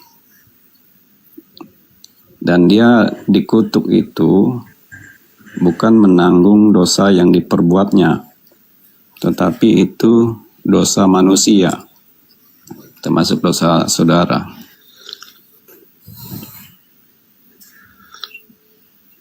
Jadi itu sudah melenceng. Saudara, Anda boleh mengatakan hal tersebut sah. Karena Anda sebagai seorang Kristen, penyembah Kristus makhluk padang gurun. Boleh, sah. Anda harus mengakui itu. Karena Al-Quran memang mengatakan wa ikhwanuhum yamuddunahum fil ghayyi tsumma la yukasirun. Saudara-saudara setan itu adalah orang Kristen. Mereka orang Kristen akan membantu iblis untuk mendurhakai Tuhan. Sekarang mari, pernyataan saya yang berdasarkan Al-Quran ini, bantu saya kalau itu salah. Tunjukkan kepada saya, sabar. Tunjukkan kepada saya, Bani Israel oleh Tuhan yang datang kepada Abraham, Ishak dan Yakub diajarkan menebus dosa mereka dengan menggunakan tumbal manusia. Silakan. Oke, Bang Juma. Silakan saudara. Saya bertanya nih. Oh, gitu. Ya. Jadi Kirain mau ngejelasin, tadi katanya salah total. Aduh. Bukan beda orang. Tadi yang ngomong Ridwan. saya balik bertanya. Enggak, ini. dia Yohanes Ridwan belum ngomong. Ya, saya balik bertanya ini. Jawaban pertanyaan saya mana? Dijawab dulu. Belum. Oh, belum. Ya. Yang kalian agung-agungkan itu, Muhammad itu, dia bangkit nggak dari kuburnya? Gak ada standarisasi bangkit atau tidak bangkit, saudara. Kami sedang mensucikan dan membersihkan fitnahan Kristen dari fitnahnya kepada Yesus, bukan kepada Nabi Muhammad. Iya, berarti kalian menyembah orang yang sudah mati. Menyembah orang yang sudah mati. La haula wala quwwata illa billah. Kok jadi kita menyembah orang yang mati ya? Nabi Muhammad hidup saja kita nggak sembah, apalagi mati. Apalah saudara-saudara Kristen. Jangan ke situ larinya. Kita dudukkan perkara iman kita terhadap oknum yang datang ke tengah-tengah Bani Israel ini, yang lahir tanpa ayah. Nabi Isa alaihissalam disucikan di dalam Al-Quranul Karim. Inni abdullah antani al-kitab wa ja'alani nabiyan wa barran. Dan dia senantiasa mengatakan dirinya itu bersih, diberkati dimanapun berada. Itu Nabi Isa alaihissalam. Islam datang mensucikan namanya. Dan Yesus mengatakan dalam Yohanes 16 pun sama. Ketika orang-orang yang penuh dengan Roh Kudus ini datang, maka dia akan mensucikan aku, memuliakan aku. Kami datang untuk mensucikan Yesus itu dari fitnahan agama Kristen yang mengatakan Yesus mati dikutuk, Yesus ditelanjangi, ditampar, ditonjok, diseret. Padahal yang diperlakukan seperti itu bukan Yesus anak Maria. Yang diperlakukan seperti itu adalah pengganti beliau. Wa ma qatalu wa ma salabu walakin syubbiha lahum. Engkau hanya menonton, walau 1000 orang di kananmu, 1000 di kirimu, engkau hanya menonton. Sebab aku Tuhan akan mengutus malaikatku untuk menantang engkau di tangannya, agar kakimu tidak terantuk kepada batu. Aku akan panjangkan umurmu dan aku berikan rezeki kepadamu. Mazmur 91. Jadi Islam itu datang mensucikan Yesus ini dari fitnahan orang-orang 2 miliar lebih. Kami datang untuk mensucikan beliau. Yang kalian salibkan itu bukan Yesus anak Maria. Yang kalian percaya penebus dosa kalian itu bukan Yesus anak Maria. Mari kita buktikan. Kok larinya ke Nabi Muhammad? Nabi Muhammad datang mengajarkan umatnya, wahai umatku, apabila engkau menyebut nama dari Nabi yang diutus oleh Allah kepada Bani Israel, maka seruhkan pujian atasnya. Alaihis salam, alaihis salam. Kami memuliakan beliau. Yesus Yohanes 16 nomor 13-14, apabila dia datang, dia akan memuliakan aku. Alaihis salam, atasnya keselamatan. Sedangkan orang Kristen atasnya kutukan. Atasnya kutukan, atasnya diludahin, wajahnya ditampar, pakaiannya kemudian ditarik, diambil, diperebutkan sampai dia telanjang, sampai dibuatkan patung telanjang. Mukanya ditonjok, lambungnya ditombak, digantung di pohon, dibunuh. Itu. Sedangkan Yesus mengatakan ketika ia datang, yaitu roh kebenaran, dia akan memuliakan aku. Apakah dengan mengimani Yesus ditampar, diludahi, ditonjok, digantung, dibunuh, dikutuk, itu memuliakan? Tidak. Itu sedang menghinakan dan menistakan. Itu pola agama Kristen tuh. Jadi jangan lari ke Nabi Muhammad. Nabi Muhammad ajarannya tamat, yaitu memuliakan oknum yang datang di tengah Bani Israel lahir tanpa ayah. Beliau sangat-sangat memuliakannya. Sedangkan kalian diajarkan untuk menghinakan beliau, bahkan melantiknya setara dengan pencipta langit dan bumi. Wajar ketika nanti kalian diusir, enyahlah daripadaku, kalian semua adalah pembuat kejahatan, aku tidak mengenal kalian. Nah loh, kami Islam datang memberi peringatan itu. Maka dengarkan, kalau tak sanggup kabur, lari kayak teman kita dua, itu bagus daripada tinggal ngeyel, mutar lidah dan seterusnya. Lebih baik pergi, renungkan esok hari ketika Anda ingin belajar, naik lagi ke sini. Yang disampaikan Bang Zuma kemarin itu terngiang di kepala saya sampai 2 bulan ini. Sudah 2 bulan ini sampai saya tidak ke gereja lagi nih. Gimana ini? Maka datang lagi ke sini, kita belajar lagi bersama. Silakan saudara.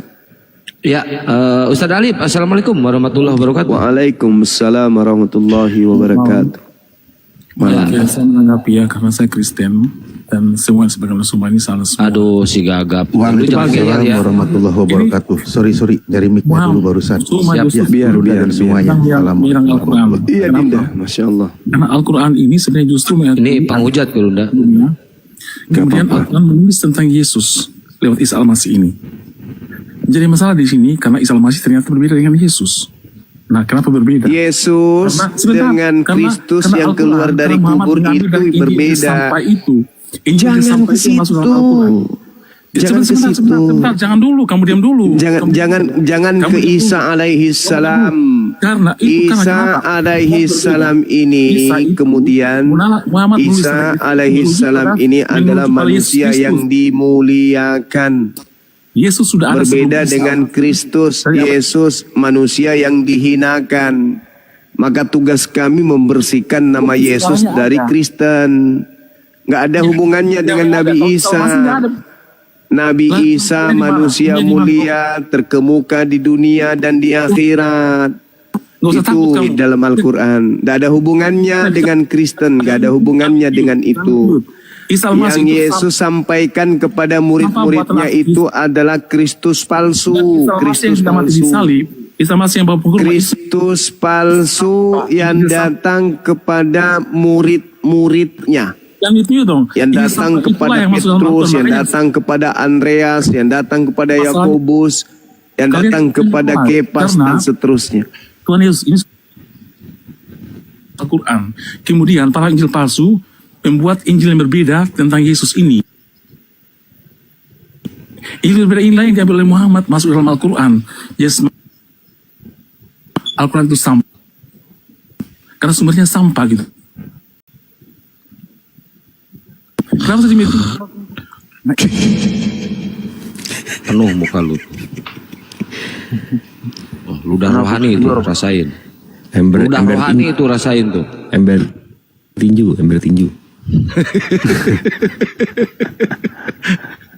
Kenapa dilempar bang? Dia ngomong sendiri saudara. Dia kayak mesin ketik peninggalan Belanda tahun 3. Mesin ketik peninggalan Belanda. Bang Jibril masih punya tuh Gurunda tuh.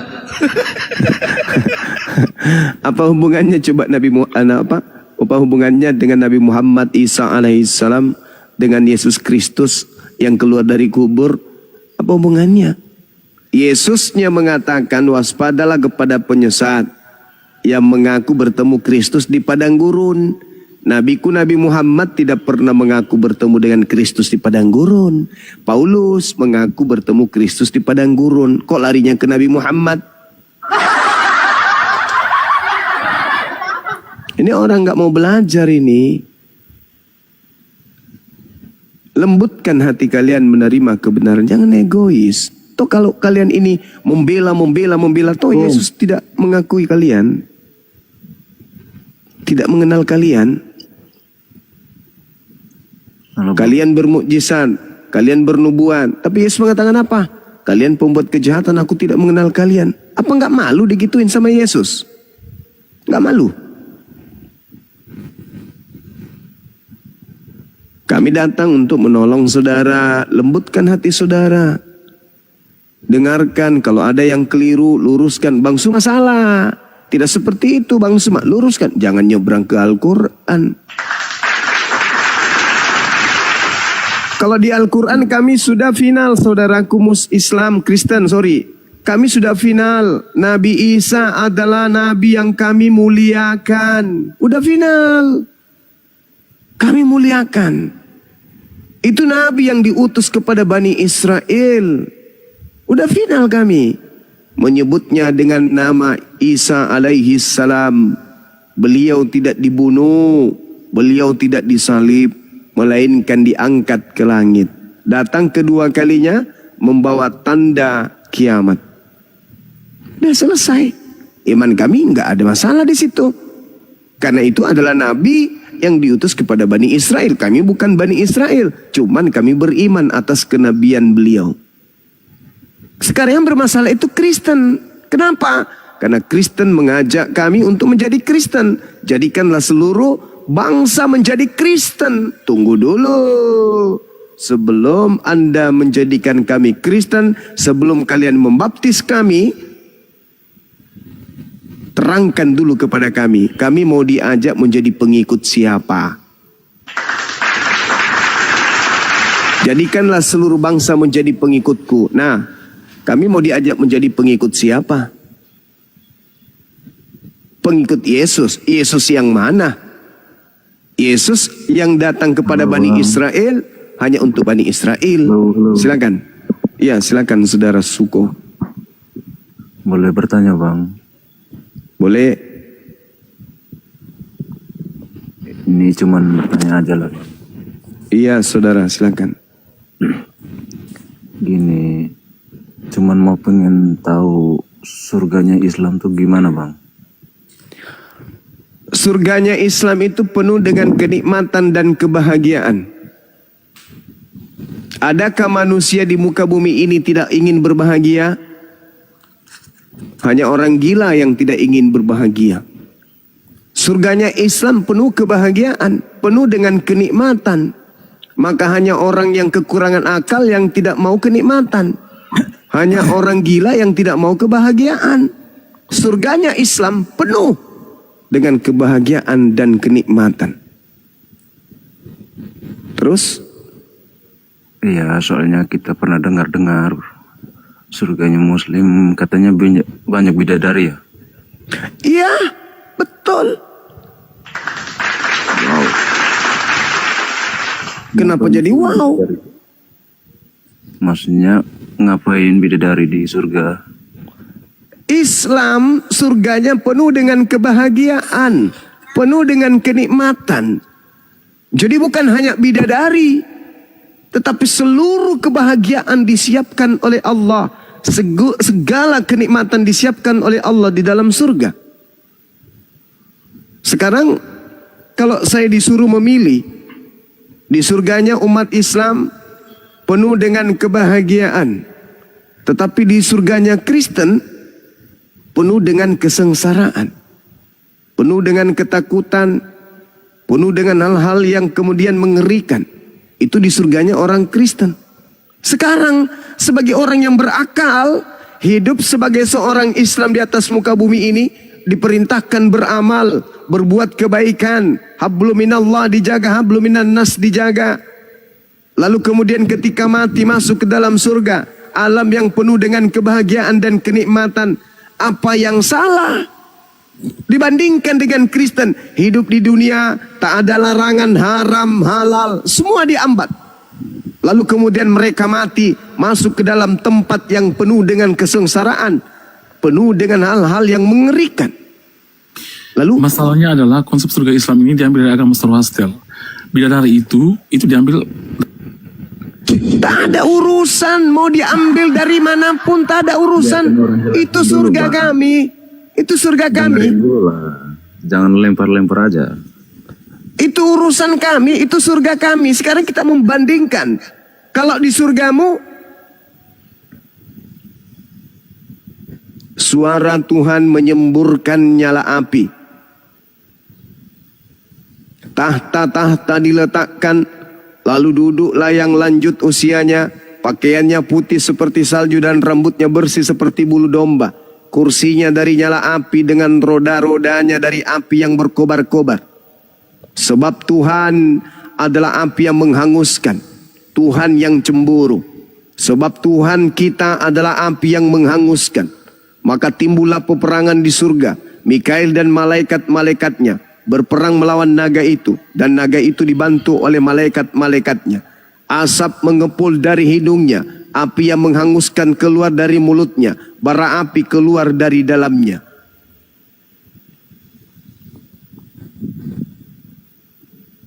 Asap membumbung dari hidungnya. Api menjilat keluar dari mulutnya. Bara menyala keluar daripadanya. Mending saya di surganya umat Islam penuh dengan kenikmatan. Yang kayak tadi itu apa? Mau ngapain? Hidup dengan keadaan serba api, serba api, serba api. Kursinya pun rodanya api. Bernapas pakai api. Menghembuskan napas yang keluar api. Mata menyala, mulut keluar api. Ini kayak kompor gas 12 sumbu. Siapa yang mau pergi ke surga kayak begitu? Ada naga berperang. Cobalah kau bayangkan di Indonesia ini. Ular naga berperang melawan malaikat. Indonesia bisa bahagia. Indonesia bisa sejahtera. Kalau di atas langit Indonesia perang naga dengan malaikat-malaikat. Ini di surga coy. Dalam kehidupan yang kekal terjadi hal seperti itu. Mending gue tidur sama bidadari.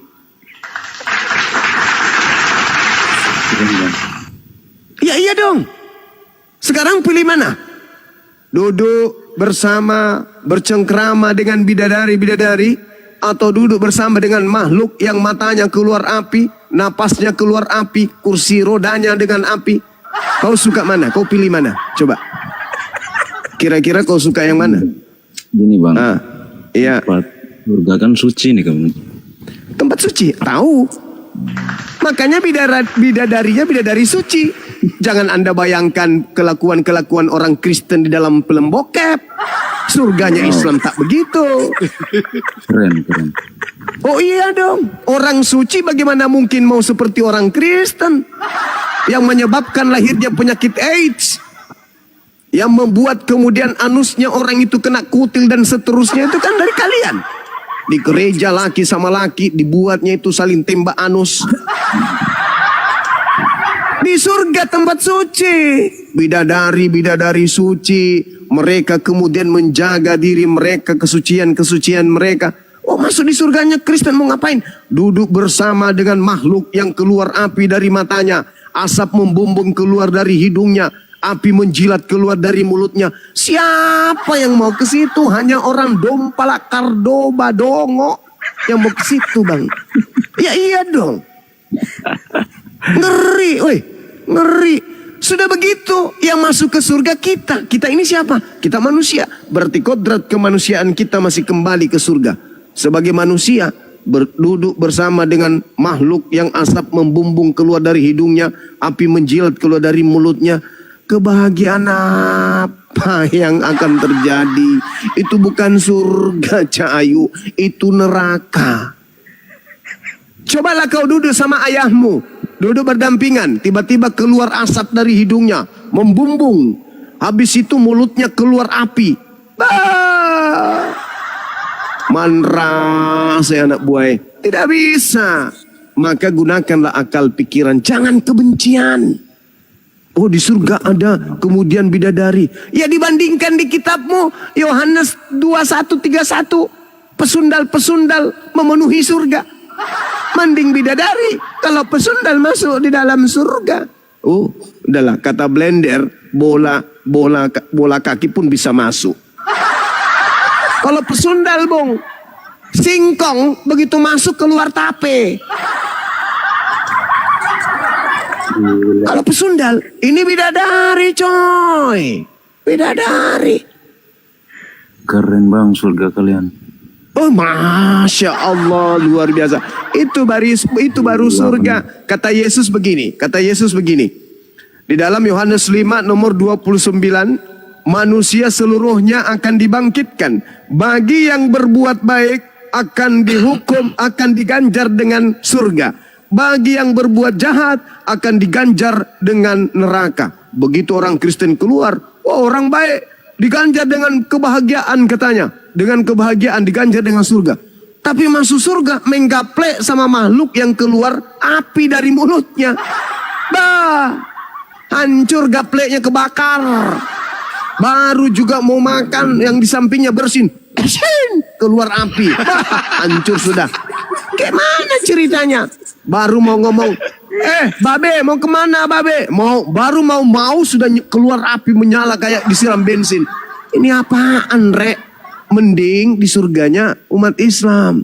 Bang Zuma, banyak bidadari. Ya dek, perkenalkan saya bidadari yang disiapkan untuk kemudian mendampingi abang bersama dengan istri abang. Wah, keren. Dibandingkan saudara, kamu dari Kristen. Iya paman, aku diutus untuk mendampingi kamu. Sini dekat. Jangan paman, mata Anda keluar api, aku takut. Ini surga apa neraka sih? Ini surga apa neraka? Enggak, aku serius nanya. Ini surga apa neraka coba? Hah? Anda berhadapan dengan makhluk yang membumbung asap keluar dari hidungnya. Coba. Seperti knalpot racing keluar hidungnya asap. Narik hidung, narik asap. Keluar hidung, keluar asap. Gimana ceritanya? Belum lagi dia ngomong. Keluar api menjilat dari mulutnya. Bah, janganlah saya ke surganya Kristen. Na'udzubillah 7 turunan. Ngapain ke sana coba? Hah? Ngapain? Jangan terlalu jauh. Seekor sapi yang Anda pelihara keluar asap dari mulutnya, keluar api menjilat dari mulutnya. Ente mau pelihara? Mau pelihara sapi yang keluar api dari mulutnya? Api yang keluar. Terbakar rumah. Terbakar. Kandang kambing, kandang babi terbakar semua sama sapi. Dengan kata lain, yang Anda maksud surga itu sebenarnya adalah neraka jahanam.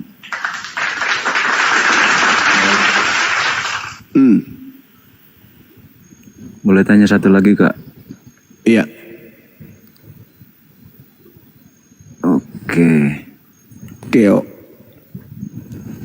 Ini kalau boleh tahu bang, ini cuman bertanya aja ya. Iya. Kalau ada ayat dalam Al-Quran. Cepat, Belanda keburu lewat. Tentang sunat bang.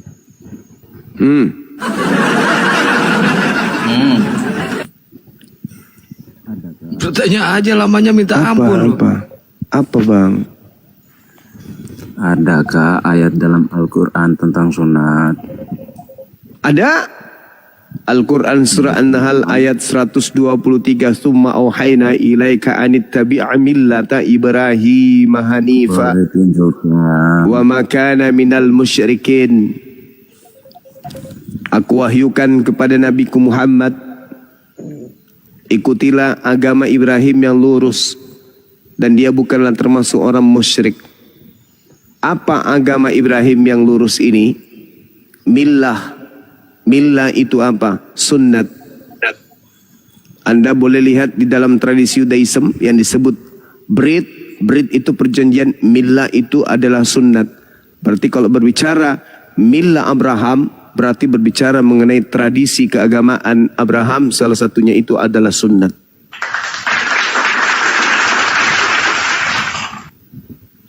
Gurunda izin. Gurunda. Siap. Teleponnya diangkat dulu Arjen. Biar Bang Handi yang ambil alih dulu atau Bang Zulkifli. Bang Handi lanjut dulu Bang Handi. Ada Arjen. Bang Handi. Atau Bang Zulkifli, Siap. Diambil alih dulu Bang, Bang. Iya, silakan.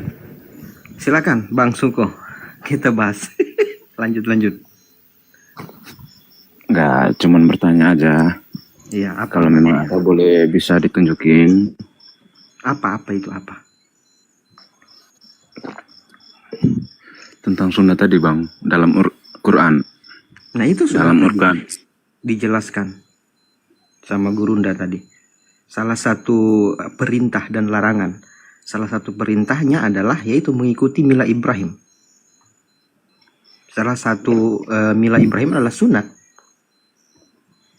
Enggak minta data dalam Al-Quran. Iya, sudah tadi dijelaskan sama Gurunda tadi. Gimana bang? Sudah tadi dijelaskan sama Gurunda.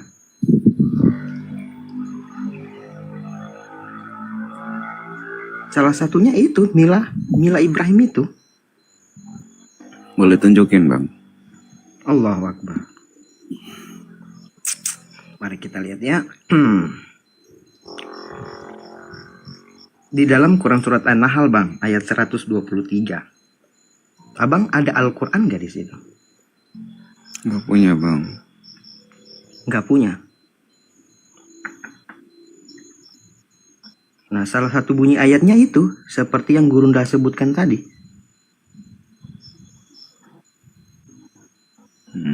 Gitu ya. Apalagi? Enggak, cuman itu aja lah bang. Silakan yang apa namanya? Abang mau bertanya apa lagi lah selain itu. Udah enggak, itu aja dah. Cuman mau tahu aja. Kalau Bang Suko sendiri ini dari apa? Dari Kristen Protestan ya? Enggak. Kita dari Katolik. Oh, Katolik. Yo. Di Katolik ada yang sunat nggak? Sunat nggak wajib bang. Why? Kenapa Ya. nggak wajib bang? Kalau setahu saya sih sunat itu sebetulnya tradisi sih bang. Tapi kan itu perintah Tuhan bang. Kenapa bang? Sunat itu perintah Tuhan, perjanjian kekal Tuhan. Ketika tidak ada orang yang melakukan perjanjian kekal Tuhan, itulah orang yang tidak bersunat itu. Karena dia melanggar perjanjian kekalku. Nah, salah satu perjanjian kekal Tuhan antara Abraham dan semua keturunan-keturunan sampai turun-temurun. Halo? Ya, halo. Gimana Tri bang? Sunat itu perjanjian kekal Tuhan bang. Bunuhlah orang yang tidak bersunat karena dia melanggar perjanjian kekalku.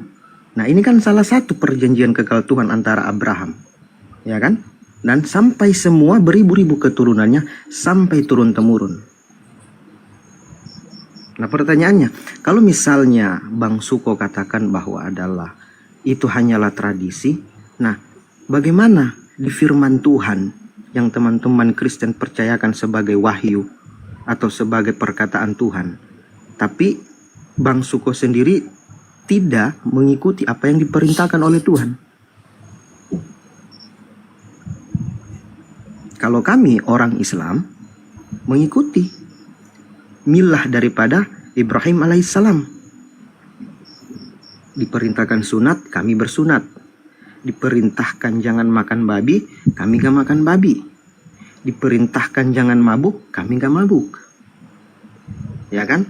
Nah, artinya Berarti kalau misalnya makhluk macam lele apa kan nggak perlu makan kan? Bang, di dalam Al-Quran itu sudah dijelaskan yang mana yang harus kita makan dan mana yang tidak. Salah satunya adalah babi. Babi itu diharamkan. Ya kan artinya kalian ikut hukum Taurat kan? Kenapa? Iya, tunjukin dulu dalilnya bang. Tunjukin dulu dalilnya. Apa itu? Dalilnya ditunjukin dulu. Dalilnya. Apa ini? Apa? Dalilnya ditunjukin dulu, bro. Dalil apa? Dalilnya. Dalil apa?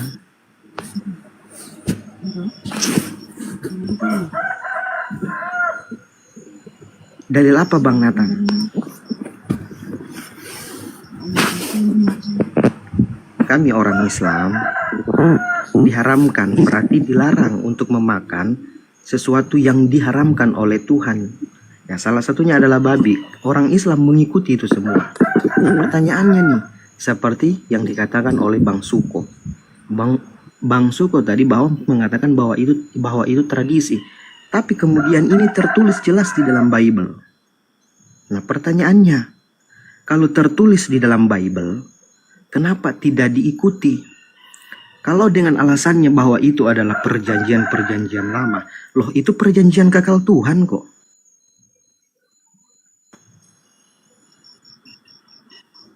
Ya kan? Dan jelas di situ.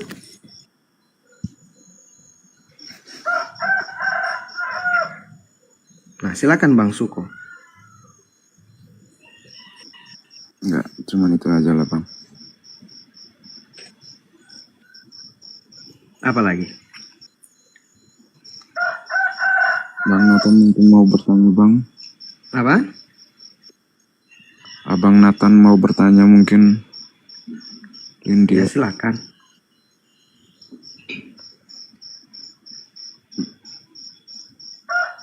Silakan.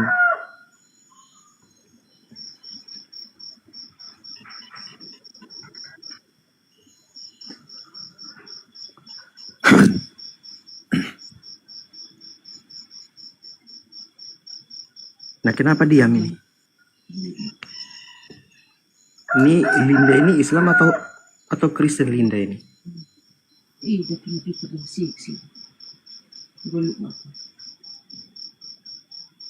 Linda monitor.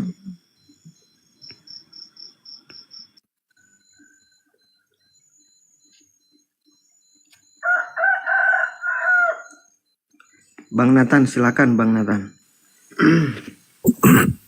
Baik, terima kasih ya. Saya ingin tanya sedikit dulu tentang surga Islam ini yang tadi disebutkan tadi itu. Surga Islam. Kasihan. Jangan langsung turunkanlah. Bang Nathan, silakan Bang Nathan.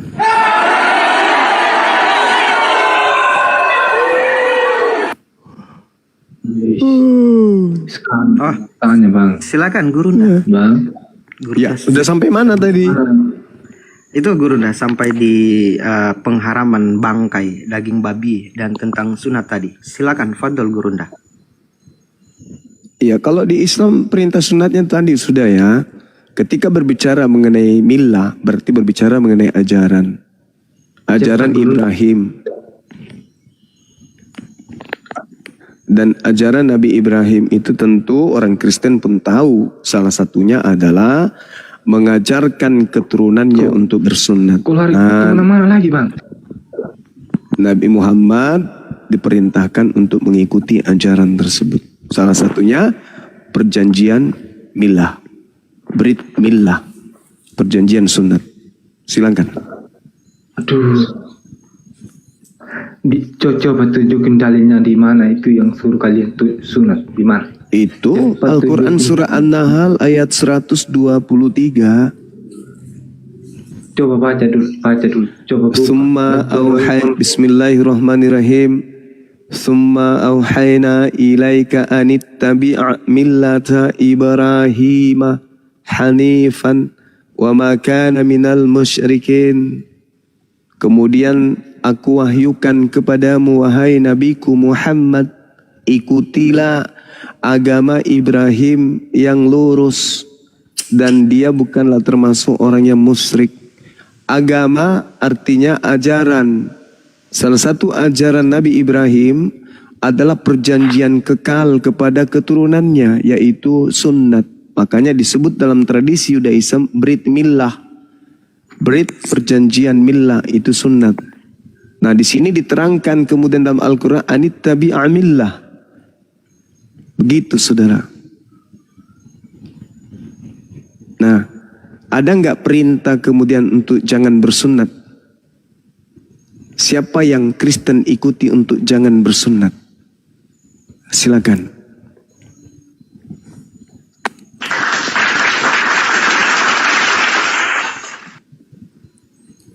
Halo Bang.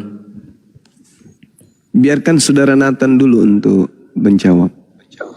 Tuhannya Abraham, Ishak dan Yakub memerintahkan sunat.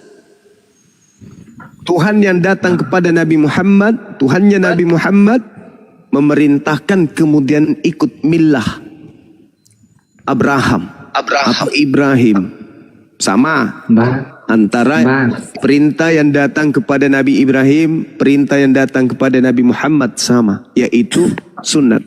Nah, sekarang perintah untuk tidak bersunat, perintah untuk tidak bersunat itu datang dari mana? Jawab. Jangan disamakan kita. Saya tidak menyamakan, tapi memang sama.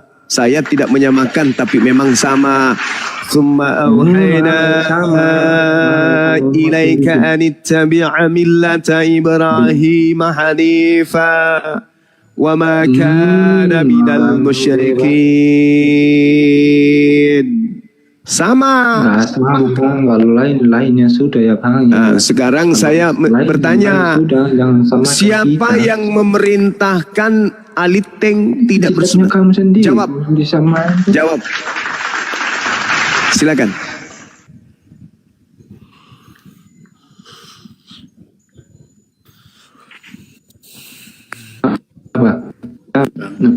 Silakan apa yang disilakan? Halo.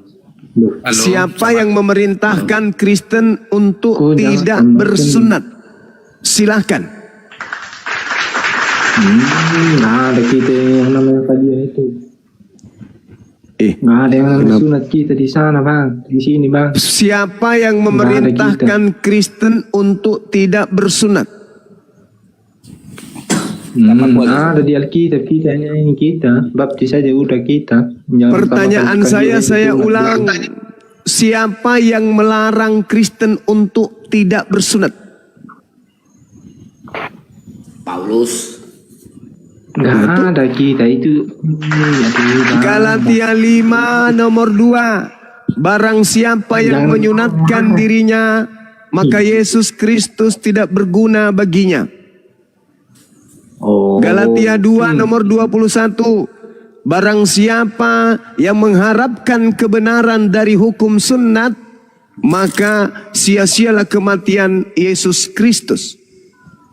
Galatia 5 nomor 4. Jika engkau mengharapkan kebenaran dari hukum sunnat, maka engkau akan keluar dari kasih karunia.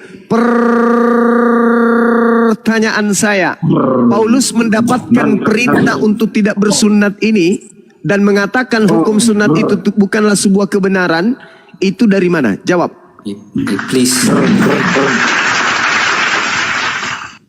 Jawab. Nggak ada kita di sini Bang, nggak ada kita.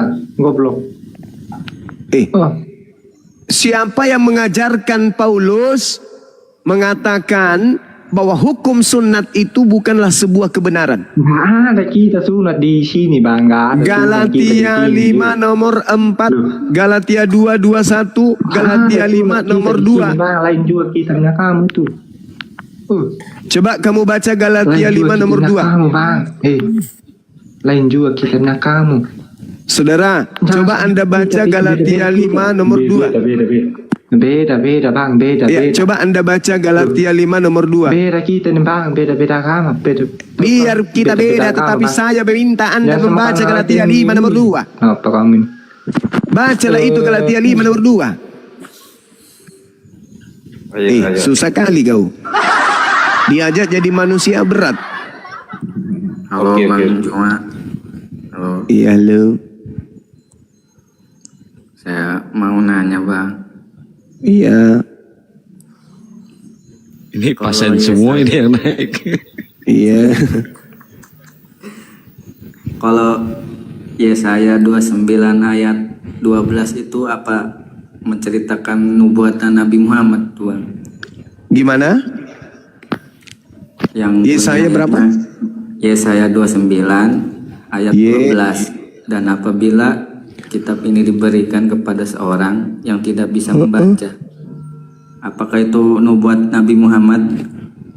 Kalau ini kita lihat Yesaya 29, ini bercerita tentang Bani Israel, Yehuda, dan juga zaman Hezekia, Yotam, dan seterusnya. Tidak bercerita tentang Nabi Muhammad. Akan tetapi, kalau kita melihat narasi yang ada di dalamnya, apabila kitab itu diberikan kepada seorang yang tidak dapat membaca, dengan mengatakan bacalah ini, maka orang tersebut akan menjawab, aku tidak dapat membaca. Apakah ini digenapi oleh Nabi Muhammad? Jelas, itu tak diragukan lagi. Tapi mungkin ini bukan untuk Nabi Muhammad. Akan tetapi, kalau ini bukan untuk Nabi Muhammad, lalu untuk siapa?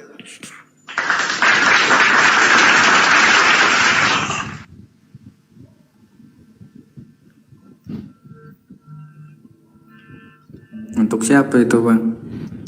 Kalau saya melihat narasi yang ada di dalamnya, itu hanya ada digenapi oleh Nabi Muhammad. Tapi kalau Anda mengatakan itu bukan Nabi Muhammad, ya silakan. Lalu untuk siapa? Saya juga sama, pasti yaitu Nabi Muhammad. Allahu Akbar. Di ayat lainnya juga kan seorang penolong lain yang akan membahagiakan aku. Itu juga Nabi Muhammad juga itu kan. Iya. Terus kenapa Anda masih Kristen? Ya, mau belajar tentang Islam dulu, Bang. Oh, Anda dari mana? Katolik? Katolik. Iya. Coba silakan baca dulu doa salam Maria. Buat apa? Tapi coba dulu, jangan kau tampilkan kebohongan di sini. Gereja mana lu? Coba dulu kau bacakan dulu doa salam Maria. Orang kalau salam Maria itu siapapun bisa Tunggu baca dulu, itu, Bang. Bang, diam dulu. Abang kalau memang pembohong, abang lindungi di Aduh, komal abang gimana ini, abang sih? salah. Setiap oten kalau Buktikan ada yang dulu. salah, pasti kepanasan iblisnya. Bukan, Dia kan buktikan dulu David, buktikan dulu, baru kita orang percaya kamu itu Katolik. Gak sopan. Oke, coba buktikan kamu Katolik. Salam Maria. Kau cuma nggak beres nanti kau malam ini. Kau tampilkan di sini orang pembohong. Tuhan dia bilang dia Katolik, itu aja nggak tahu. Terpujilah engkau di antara wanita. Kalau kau Katolik lah kau dari sekarang Juma. Iya. Dan terpujilah buat semoga malam ini, malaikat Gabriel datang mengantarkan kamu. Iya. Bunda yang ditanya Deos, siapa, kau pula yang jawab. Doakanlah kami yang berdosa ini sekarang. Itu kau udah sesat kau. Dan udah lari. waktu kami mati. Stop dulu. Itu kau ulang pula penipu di sini ya. Si David. Kau ajari dia kan? Enggak, dia mau googling mungkin itu. Kau dengar dulu nanti kalau dia membacakannya. Dia ngaku Katolik. Kenapa? Iya. Kenapa kamu yang panas? Loh, kau penipu, kau hadirkan di komalmu, berarti kau penipu juga kau. Lah, saya nggak ada urusan. Ya makanya Saudara diam David, kau, biar dulu aku ngetes dia. Saudara David, benarkah Anda adalah seorang Katolik? Aduh, udahlah, turunkanlah. Kau sama-sama penipu kau dua ini. Ya udah gua turunkan ke panas ya. Kristus Serang Banten, Bang. Cuy, kenapa? Katolik Gereja Kristus Raja Serang Banten. Oh, dari sejak kapan Katolik? Besok? Dari sejak lahir. Dari sejak lahir. Tapi kenapa tadi diminta untuk membaca Maria salam doa, Anda nggak baca? Ya buat apa? Supaya beliau yakin kalau Anda Katolik. Nggak perlu lah. Jadi bagi Anda Yesus itu siapa? Ya kalau Sekarang sih masih ambigu bang. Ada yang bilang Tuhan. Soalnya kan hanya ada Allah saja itu Bapak. Terus Hanya Yesus ada sendiri? Tuhan. Yesus juga Tuhan. Yang Anda ibadahi, yang Anda sembah siapa? Bapak. Bapak, bukan Yesus. Kan itu sama-sama itu bang, sama. Oh, jadi Yesus juga adalah Tuhan. Iya. Nah, ini bukti kalau beliau ini Katolik. Seorang Muslim, sehina-hinanya dia dalam pandangan agama Islam, serendah-rendahnya, tidak akan mau mengakui Yesus sebagai Tuhan. Nah, ini dia sudah akui Yesus Tuhan, berarti ya jelas beliau bukan seorang Muslim. Nah, kalau misalnya ada orang Katolik, ada orang Protestan yang kemudian belajar tentang nubuat dan itu kemudian didudukkan sebagai Nabi Muhammad, ya karena memang faktanya begitu. Siapa nabi di antara orang Kristen yang diberi kitab lantas mengatakan aku tidak bisa membaca? Adakah? Ada? Ada? Gak ada. Gak ada. Siapa kemudian yang datang dengan membawa misi keselamatan sebagaimana agama yang dibawa, yaitu salam, Islam, salam, selain daripada Nabi Muhammad? Apa ada? Gak ada. Gak ada. Jadi kalau Kristen ini menolak, berarti Kristen harus menghadirkan siapa yang kemudian diberi kitab lalu mengatakan aku tidak bisa membaca. Itu kitab termaterai loh. Artinya tidak semua orang bisa membaca kitab tersebut. Kitab itu sudah 1400 tahun silam berada di tengah-tengah kita. Tapi banyak manusia biliaran, manusia tidak bisa membacanya karena termaterai.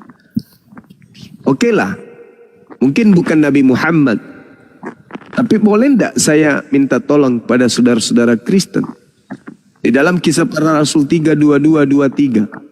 Bukankah di dalam kitab Taurat Musa dikatakan Tuhan akan mengutus seorang nabi yang sama seperti Musa? Dan akan terjadi itu Juma. Dan akan terjadi siapa yang tidak mendengarkan nabi itu akan dibasmi dari umat kita. Nah, siapa nabi yang dimaksud yang sama seperti Musa yang menjadi pembasmi kejahilian ini? Nabi mana itu? Nabi Arab. Ah, tuh pintar. Ikuti saya abangku. Asyhadu. Bang. Ya. Ya. Kenapa Allah itu tidak memberikan kitab Al-Quran itu dari Nabi Adam gitu? Kenapa Oh, nggak bisa. Kalau Al-Quran diwahyukan dari sejak Nabi Adam, maka tak ada manusia yang selamat sampai kepada abad ke-7. Kenapa? Hukum-hukum di dalam ajaran agama Islam itu sangat berat. Sedangkan pada zaman Yesus aja, Yesus mengatakan apa? Masih banyak yang ingin aku ajarkan kepadamu, tapi kamu belum sanggup untuk menanggungnya. Itu di abad 1 loh. Bagaimana sebelum Masehi? Nabi Adam lagi mau diajarkan Al-Quran, mati meja. Bagaimana ceritanya Nabi Adam alaihissalam bisa menjalankan syariat Islam yang begitu sempurna, yang begitu kompleks? Gak bisa. Diperintahlah kemudian Nabi Adam alaihissalam untuk sholat 5 kali sehari semalam. Diperintahlah kemudian Nabi Adam alaihissalam untuk berhaji. Gak bisa bang. Gak bisa, belum. Yesus aja mengatakan masih banyak yang ingin aku ajarkan, kamu belum sanggup. Tapi ketika ia datang, yaitu seorang penolong lain, dialah yang akan mengajarkan segala sesuatunya tentang hukum-hukum keadilan dan pengisapan dunia akan dosa. Begitu. Maka tepat waktunya, ritmenya, ketika Allah sudah menyempurnakan semua kehidupan manusia, maka diutuslah hukum-hukum penyempurna ini. Makanya dari abad ke-7 ajaran Islam itu sudah bisa terrealisasi dari zaman ke zaman dimanapun itu berada. Begitu saudara David. Juma. Iya paman. Oke. Aku sudah banyak memahami ini konsep keislaman ini. Lumayan aku bisa ikut alurmu. Jadi aku ada mau kasih sedikit pertanyaan sebagai koreksi. Sebagai bentar, Darel, ini debat ya. Ini debat ya, bukan sidang ya. Okay. Ini bukan sidang tapi debat ya. Oke, debat. Oke. Bisa saja Juma ngasih aku pertanyaan, bisa aku ngasih pertanyaan ke Juma. Dari informasi yang ku dapat tadi bahwa Isa alaihissalam yang ada di kitabnya Juma adalah Yesus sebelum kematiannya itu, sebelum di kayu salib. Kata itu siapa?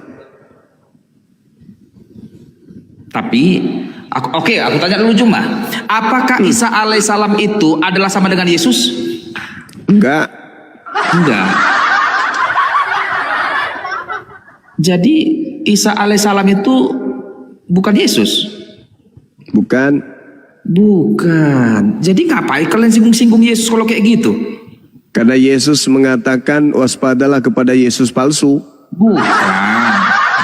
Gini, nggak boleh gitu. Udah nggak bisa gitu Juma. Loh kok kenapa rupanya? Jadi begini, karena kalian mengatakan Yesus itu nabi kalian. Begini, kalian mengatakan Nabi Isa, yang nabi kami itu Nabi Isa. Aku tanya dulu kau, apakah Yesus itu Muslim? Kalau dilihat dari catatan-catatan yang ada di dalam Bible, Yesus mengaku di Yohanes 14:31 dunia harus Juma, tahu kau nggak aku boleh lagi pakai mengasihi Yohanes Bapa. Juma. Yohanes jangan nggak bisa lagi pakai Yohanes karena Yohanes kau nggak percaya. Loh, kata siapa saya tidak percaya Yohanes? Lucu ente. Kitab Roma saya percaya, Galatia saya percaya, Filipi saya percaya. Semua kitab Anda itu saya percaya. Yang tidak Percaya percaya sebagai catatan-catatan wartawan. Bukan firman Tuhan. Siapa bilang saya tidak percaya? Tapi tadi kau bilang kitab Wahyu kau nggak percaya. Saya tidak percaya itu firman Tuhan, tapi saya percaya itu adalah catatan wartawan. Catatan sama-sama percaya. Sekarang begini, kau percaya isi catatan itu? Saya percaya itu catatan wartawan. Tunggu dulu, jangan tambahkan catatan wartawan. Enggak. Loh, harus karena mereka adalah pewarta. Maaf Bang Zuma. Enggak, ini premis dia aneh banget nih. Saya baca Doraemon bukan berarti saya mesti percaya, Bang. Sebentar. Premisnya kok begitu sih? Begini. Lanjut. Kok biasa baca mesti ular. Oke, cuma kita balik lagi, mundur lagi kita ke belakang, mundur. Mundur. Apakah kan tadi kau jawab bahwa Yesus itu bukanlah Isa alaihissalam? Yes. Bukan. Lantas mengapa kau tuduh? Dasar apa kau mengatakan yang disalibkan itu bukan Yesus? Kalau memang Isa alaihissalam bukan Yesus, atas dasar apa? Lah, dari Bible cerita itu sendiri yang mengatakan dalam Bible. Yesus diceritakan sebagai tokoh yang tidak disalib di Bible. Di Bible. Sekarang aku tanya kau, bukankah konsep bahwa Isa alaihissalam sebenarnya tidak disalib tetapi diserupakan itu bersumber dari Al-Quran? Ya, itu berita dari langit. Berita dari langit. Sehingga berita dari langit yang ada di Al-Quran itu dicocokkanlah dia dengan rangkaian kematian Yesus. Dari situlah berangkat bahwa Yesus itu tidaklah sebenarnya disalibkan tetapi diserupakan. Bible yang mengatakan itu. Ayat ini di Isa alaihissalam yang diserupakan sehingga Yesus pun diserupakan. Bukankah begitu? Oh tidak. Al-Quran itu adalah berita dari langit, sedangkan Bible itu adalah berita dari bumi. Beda. Begini, kita jangan mencela-mencela cuma. Lo kok mencela-mencela, itu fakta real kok. Lo kok mencela-mencela? Apakah Lukas menerima firman dari langit? Apakah Markus menerima berita dari langit? Apakah Paulus mendengarkan berita dari langit? Tidak, itu catatan-catatan mereka sendiri. Makanya aku bilang tadi, kalau memang Isa alaihissalam bukanlah Yesus yang dimaksudkan, maka jangan lagi kau membahas-bahas Yesus. Oh, tidak bisa. Kenapa? Karena agama Kristen itu datang untuk mengkristenkan umat Islam. Maka kami harus membawa Bible itu, dan ternyata Bible itu menyatakan kalau ada 2 Yesus di dalamnya. Lu kok nangis? Sekarang aku tanya. Oke. Gimana ceritanya ini? Jadi kami tidak ada urusan dengan Bible. Sekiranya kami tidak diperintah, sekiranya kami itu tidak menjadi sasaran untuk dikristenkan. Karena kami menjadi sasaran untuk dikristenkan, maka kami membahas Bible. Ternyata di Bible itu ada 2 Kristus. Maka Kristus mana yang kami diajak untuk ikuti ke gereja? Sedangkan Yesus Kristus anak Maria tidak pernah ke gereja. Lalu Yesus mana yang harus kami ikuti untuk makan babi? Sementara Yesus anak Maria tidak pernah makan babi. Ayo. Juma, kenapa kau malu? Juma, kenapa kau malu dengan kitabmu? Saya tidak malu dengan kitabku. Al-Quran mengatakan yang dibahas di dalam itu adalah Bani Israel, Yahudi dan Nasara. Sedangkan Kristen ini bukan Yahudi, bukan Nasara. Sekarang aku tanya dulu kau Juma. Silakan. Ya. Apakah Isa alaihissalam itu orang Arab atau orang Yahudi? Beliau adalah Bani Israel. Bani Israel. Bani Israel. Dia nabi Bani Israel atau nabi orang Arab? Bani Israel. Bani Israel. Apakah Isa alaihissalam itu menganut agama Yahudi? Yes. Isa alaihissalam menganut agama Yahudi. Apakah Isa alaihissalam itu adalah nabinya orang Yahudi? Dia adalah nabi yang diutus untuk Bani Israel. Yes. Berarti ada Nabi Isa alaihissalam adalah nabinya orang Yahudi dan juga nabinya orang Islam, benar kan? Iya, nabi yang diutus kepada Bani Israel dan diimani oleh umat Islam bahwa nabi ini adalah nabi spesial untuk Bani Israel. Nabi spesial Bani Israel. Yes. Apakah Isa alaihissalam ini adalah Yesus yang dianggap? Ini kita kayak lagi di BAP, Bang. Ya, kan saya tadi udah bilang ini debat bukan sidang. Ini kayak lagi di sidang gitu. Jangan, Juma ini mengapa Al-Quran mengatakan Isa alaihissalam itu tidak disalib? Yesus itu mengenai penyaliban hanya terjadi pada Yesus. Kenapa kau gabung dengan Yesus? Kan tadi saya sudah mengatakan Nabi Isa bukan Yesus. Itu cerita lo, itu dari lo. Jadi Nabi Isa ini bukan Yesus ya. Berarti ada Isa, ada Yesus, 2 pribadi ya. Yesus dengan Isa 2 pribadi yang berbeda. Gagal, Bang Jibril. Gagal. Sebentar. Yesus dan Isa 2 pribadi yang berbeda. Bapaknya beda, mamanya beda. Yes. Udah cukup. Udah, mana sini tanda tangan. Enggak ada masalah dengan kami. Yang bermasalah itu Yesus dengan Yesus Kristus dengan Kristus Yesus itu adalah 2 pribadi yang berbeda. Itu yang bermasalah.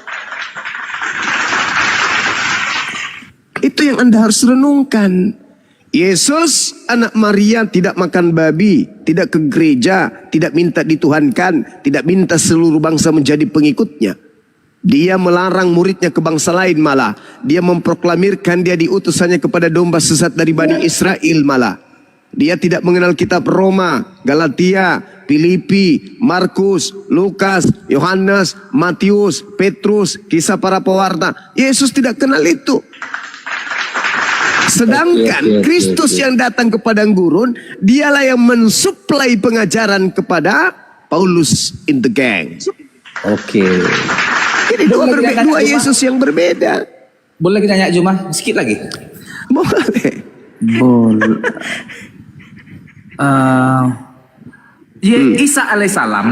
Isa alaihissalam membawakan yang namanya kitab Injil, benar? Yes.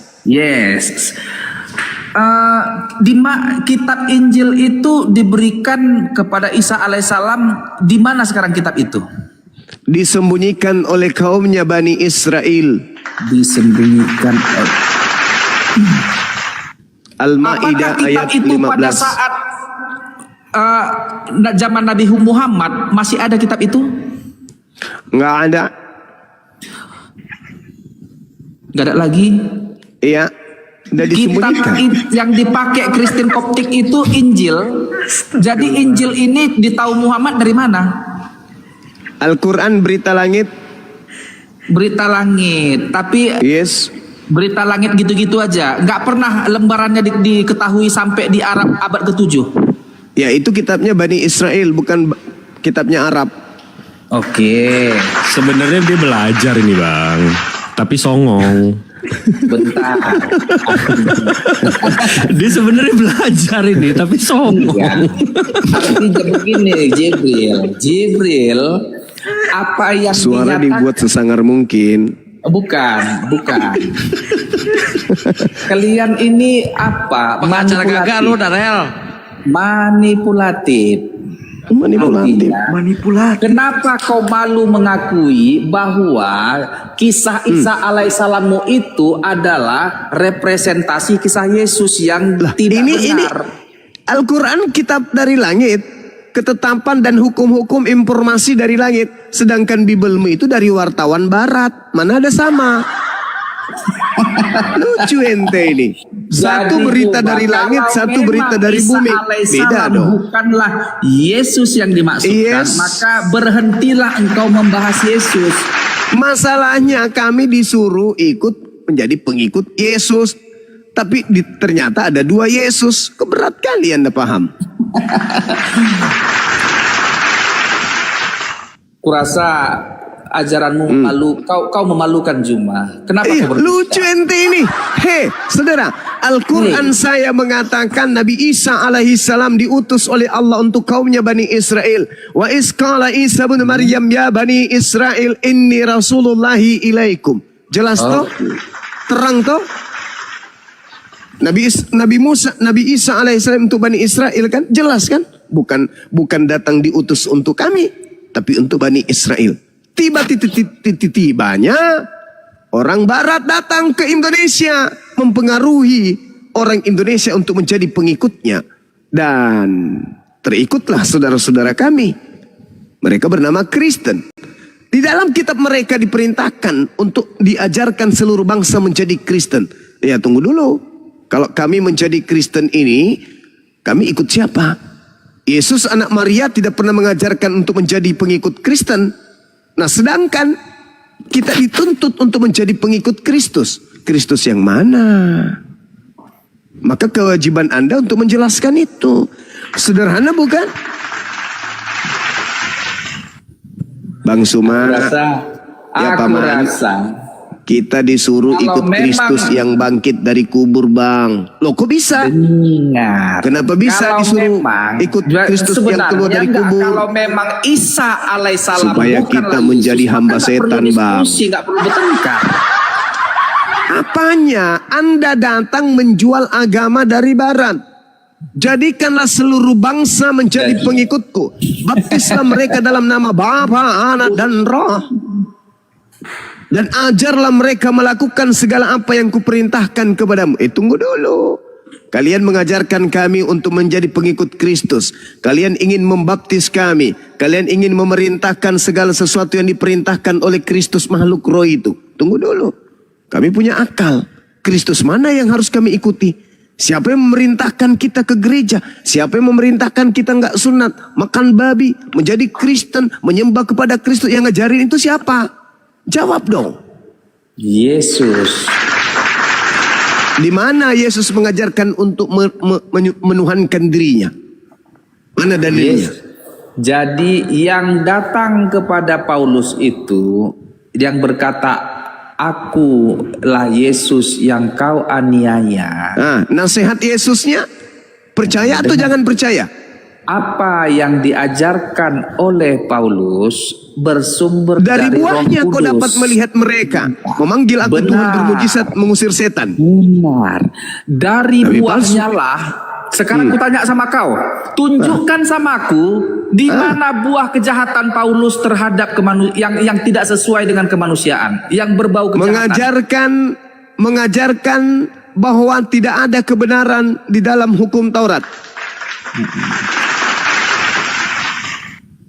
Tanya dulu, buahnya dari buahnya lah akan diketahui itu ajaran sesat atau tidak sesat. Iya, memanggil Yesus Tuhan.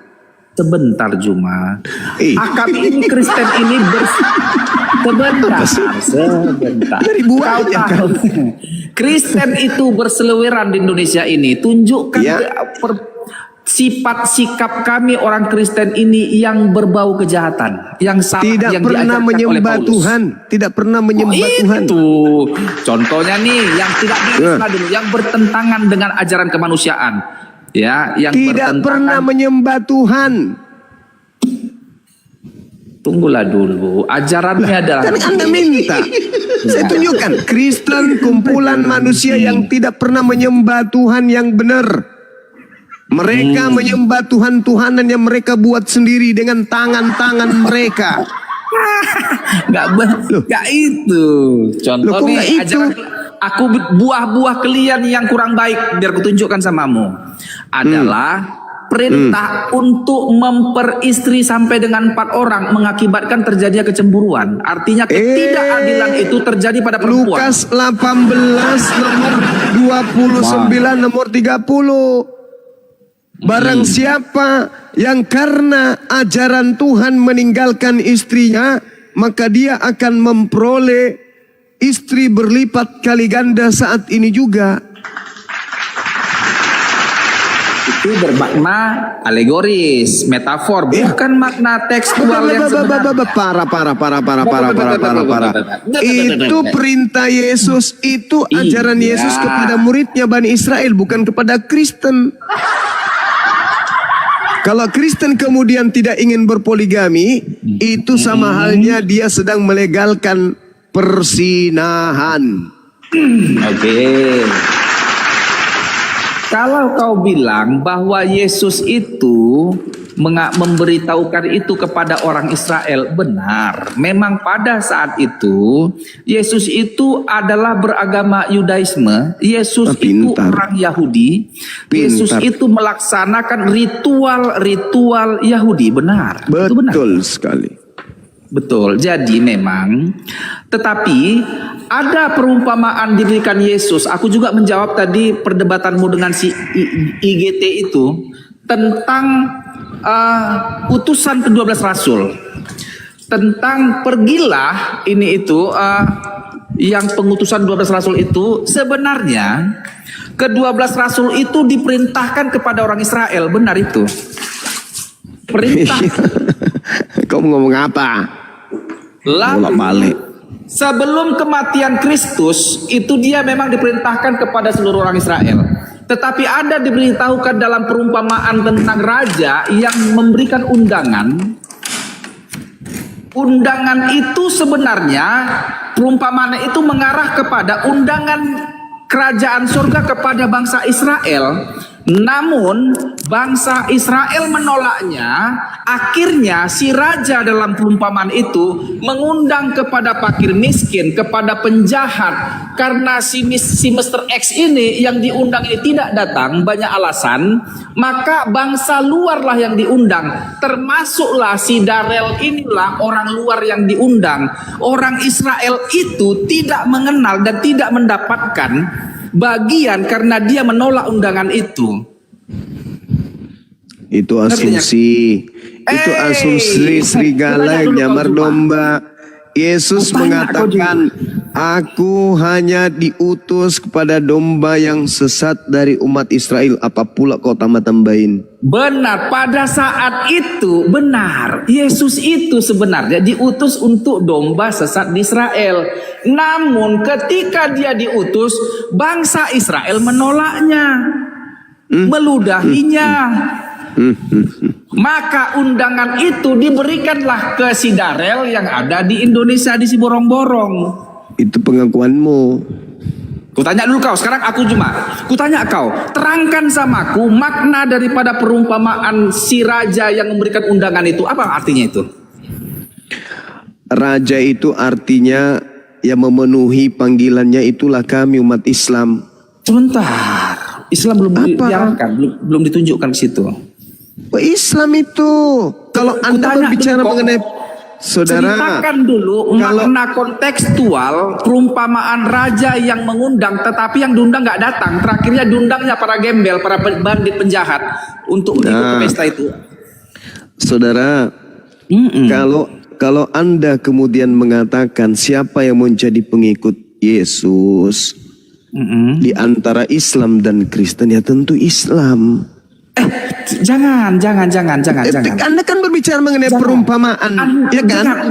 Jangan sandingkan Islam dengan Yesus. Karena apa? Karena Isa alaihissalam bukanlah pribadi Yesus seperti pertanyaan tadi. Enggak, ini Anda berbicara mengenai perumpamaan. Anda berbicara mengenai perumpamaan, bukan? Kalau perumpamaan berarti siapapun bisa duduk di situ selama perumpamaan itu benar-benar seumpama. Bukan dipaksakan. Contoh, Yesus syahadatain. Yohanes 17 nomor 3. Hidup kekal, la ilaha illallah. Yesus Rasulullah, Islam. Kedua, Yesus mengakui kerasulannya. Islam mengakui kerasulan beliau, kepengutusan beliau. Islam lagi. Ketika sahabat, kau bilang tadi dulu, Yesus adalah Islam. Yesus itu, dengar, Yesus mengakui, kan Anda mengatakan saya kan mengatakan Islam atau Kristen nih yang membicarakan tentang perumpamaan itu, yang menggenapi perumpamaan itu. Hanya ada dua kandidat, Islam atau Kristen. Kan begitu. Jadi saya jelaskan, ketika berbicara mengenai Yesus, maka perumpamaan ini harus sama seperti keadaan Yesus. Yesus syahadatain, hidup kekal itulah ilaha illallah. Yohanes 17 nomor 3. Yesus Rasulullah, Yohanes 17 nomor 3. Islam ada di situ, Kristen enggak. Kau bilang Yesus syahadat. Yesus syahadat. Lalu apa Yesus itu? Syahadat. Lalu apa itu? Kalau bukan syahadat, persaksian. Mereka mengenal Engkau satu-satunya Tuhan. Tuh persaksian lo itu. Itu ikrar. Dan mengenal Yesus yang Engkau utus. Itu ikrar, itu keteguhan iman. Syarat untuk masuk surga orang Islam adalah mengucapkan 2 kalimat syahadat, benar kan? Betul. 2 kalimat syahadat ini berbunyi bahwa tiada Tuhan selain Allah dan Nabi Muhammad utusan Allah. Itu Islam. Itu Islam. Sekarang umatnya Yesus. Sebentar. Hidup kekalnya umatnya Yesus apa? Syahadat juga. Iya, sebentar dulu gantian. Masalah generasi. Kutanya kau cuma, apakah jika seseorang tidak mengakui Muhammad sebagai Rasul masih bisa masuk surga? Nggak bisa. Nggak bisa. Yes. Oke, apakah Yesus mengakui Muhammad sebagai Rasul Allah? Ya tidak bisa, karena Yesus datang membawa ruang lingkup firman yang diterima dari Bapa untuk Bani Israel. Bukan untuk seluruh umat manusia dan bukan untuk umat Islam. Aneh-aneh ini. Aneh-aneh ini.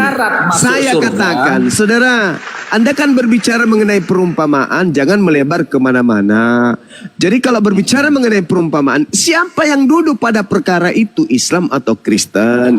Kita lihat, Yesus syahadatain. Apa syahadatain itu? Kunci untuk masuk surga, hidup kekal, kata Yesus, la ilaha illa huwa wa Yesus Rasulullah. Hidup kekal itu adalah mereka mengenal Engkau satu-satunya Tuhan yang benar dan mengenal Yesus yang Kau utus. Itu syahadatain. Persaksian 2 hakikat, 1 hakikat pengutus, 1 hakikat utusan. Oke. Itu kunci masuk surga. Itu konsepnya Yesus. Sekarang itu sesuai dengan konsep Kristen nggak? Gantian. Iya. Sekarang pertanyaan saya, itu sesuai dengan konsep Kristen nggak? Sesuai. Mananya sesuai? Sesuai. Apakah Yesus dengar? Apakah Yahudi sebentar?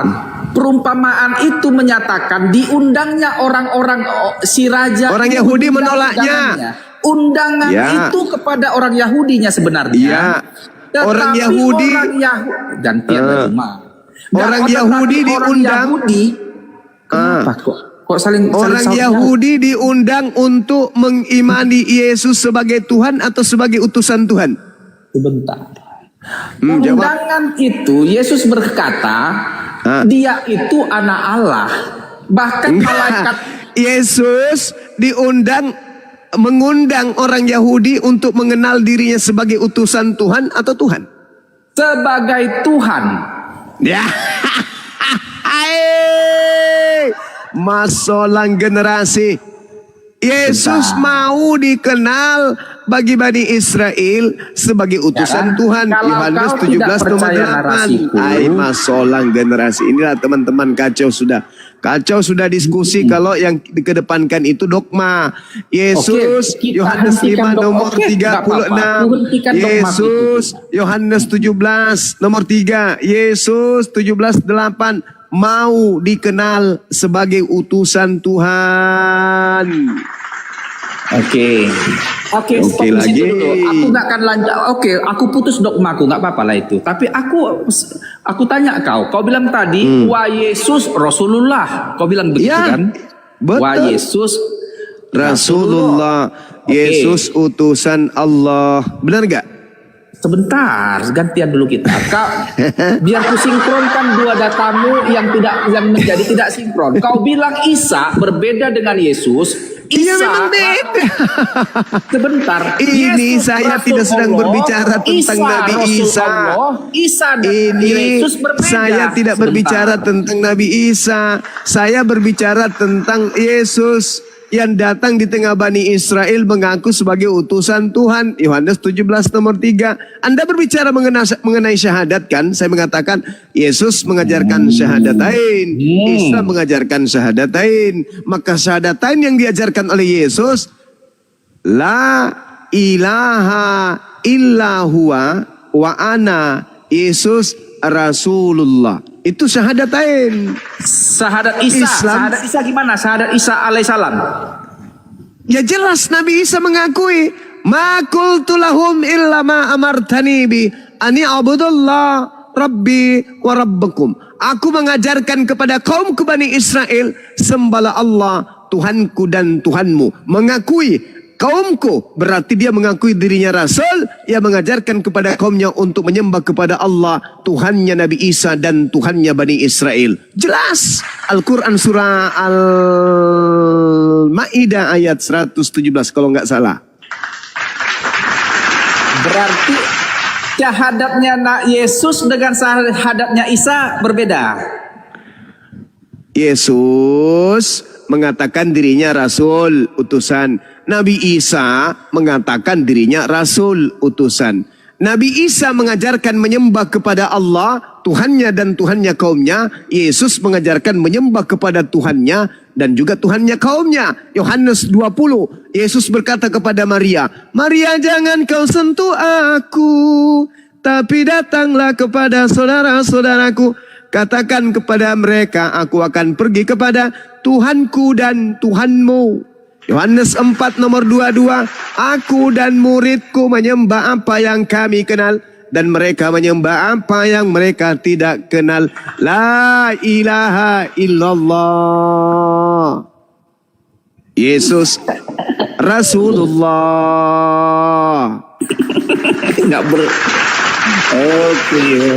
Oke.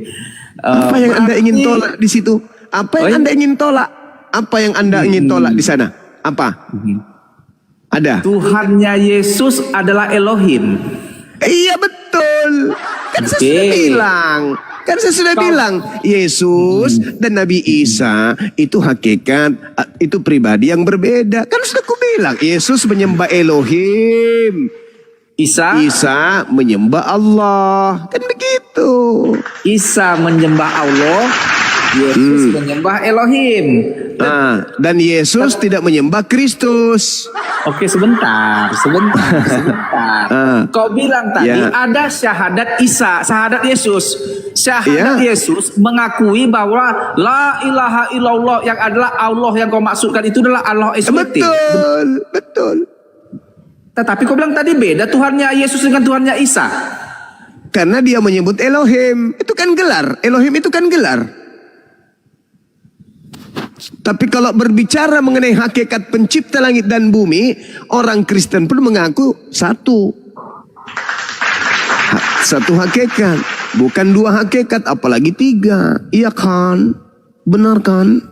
Benar Elohim sama dengan Allah, sama dengan Allah SWT. Saya tidak mengatakan itu, tapi sayangnya di dalam kitab jangan abu-abu Juma. Saya tidak mengatakan itu, kawan.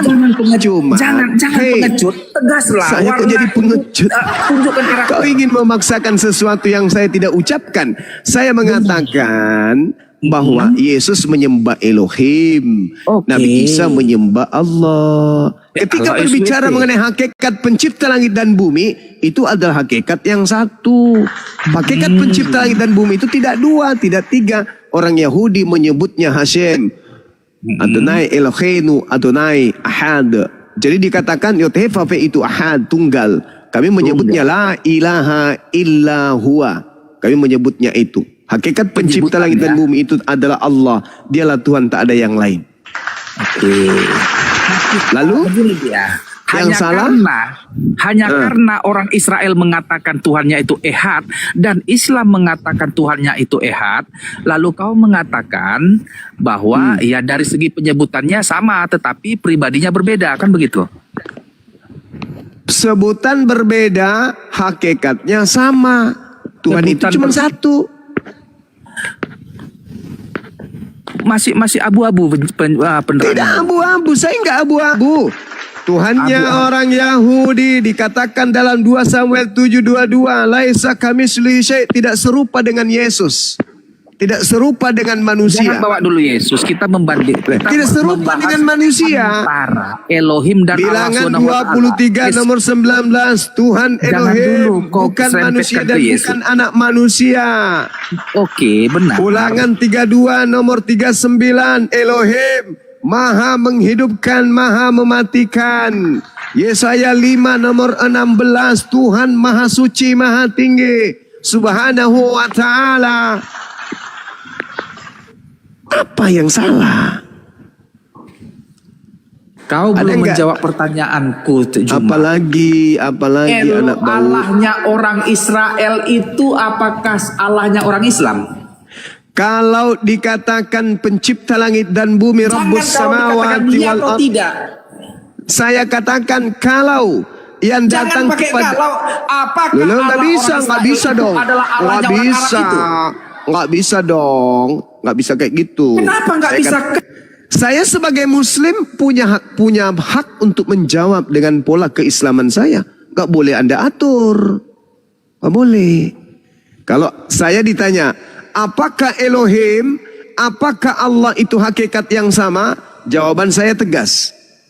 Kalau yang dimaksud Elohim itu adalah Dia yang mengutus Nabi Ibrahim, Ishak dan Yakub, maka saya katakan itu adalah hakikat yang sama. Tapi kalau yang dimaksud adalah yang nuzul menjadi manusia kucluk, yang mati ditombak di atas pohon, saya katakan itu berbeda. Tegas saya mengatakan itu. Oke? Paham sampai sini?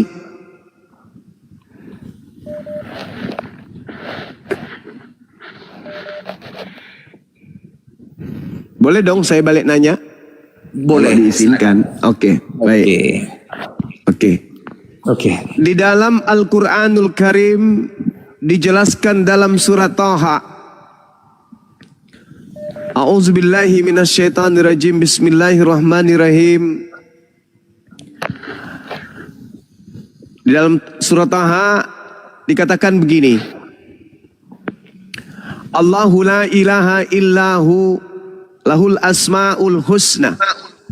Lalu kemudian dikatakan wahal ataka hadithu Musa isra'a naran faqala li ahlihim kuthu inni anastu nara la'alli atikum minha bikabasin au ajidu ala nari huda. Ketika Musa melihat api, lalu dia berkata kepada keluarganya, tinggallah di sini. Sesungguhnya aku melihat api. Kiranya aku dapat membawa sedikit nyala api kepadamu, atau aku akan mendapat petunjuk di tempat api tersebut. Falamma ataha nudiya ya Musa. Maka ketika dia mendatangi tempat itu, Nabi Musa pun dipanggil, ya Musa, inni ana rabbuk fakhla'na alaik innaka bil walidil muqaddasi tuwa. Sesungguhnya Musa, aku adalah Tuhanmu, maka lepaskan kedua terompahmu, karena sesungguhnya engkau berada di lembah yang suci. Di dalam kitab Kisah Para Rasul 7 nomor 31-32, lalu Nabi Musa diseru, wahai Musa, ya Musa, sesungguhnya aku adalah Tuhanmu, Tuhan nenek moyangmu Abraham, Ishak, Yakub. Inni ana rabbuk fakhla'na alaik innaka bil walidil muqaddasi tuwa. Jadi Allah di dalam Al-Quran datang kepada Nabi Musa, di dalam kitabmu diceritakan Kisah Para Rasul 7, 31, 32, Allah Tuhan bukan Allah di situ, Tuhan datang kepada Nabi Musa. Lalu di dalam Keluaran 20, Tuhan datang kepada Nabi Musa. Kami menyebutnya Allah, orang Yahudi menyebutnya Elohim, dan di dalam kitabmu disebut Allah. Pertanyaan saya, kalau Tuhanmu dan Tuhannya Yahudi itu sama, selayaknya Al-Quran menceritakan Nabi Musa datang sama seperti yang datang kepada Nabi yang ada dalam Al-Quran, yaitu Tuhan yang sama. Allah datang kepada Nabi Musa, Elohim datang kepada Nabi Musa. Pertanyaan saya, apakah Kristus Tuhanmu yang keluar dari lubang kubur itu pernah datang kepada Nabi Musa di Gunung Sinai? Jawab. Yang pertama, kau mengatakan bahwa pernyataan di Al-Quranmu dengan pernyataan di kitab Musa ulangan atau bilangan yang kau bilang tadi sama, sehingga keluaran bahwa pernyataan di Al-Quran dengan pernyataan di Keluaran sama, menyebabkan Allah Elohim adalah Allahnya SWT. Lalu kau bilang Kristus itu bukan Allah Elohim. Bukan begitu. Allah datang kepada Nabi Musa di Gunung Sinai. Benar, bertemu dengan Musa, Elohim bertemu dengan Allah di Gunung Sinai. Datang kepada Nabi Musa di Gunung Sinai. Pertanyaan saya, apakah Kristus Tuhanmu yang keluar dari lubang kubur itu juga datang kepada Nabi Musa? Oh iya, yang berhadapan dengan Nabi Musa di Gunung Sinai itu adalah Kristus. Yang berhadap, biar ku pertegas sama sekali lagi dengan tegas. Yang berhadapan muka, berbicara dengan muka langsung dengan Musa di Gunung Sinai adalah Yesus pra-akhiratnya. Come on, kalau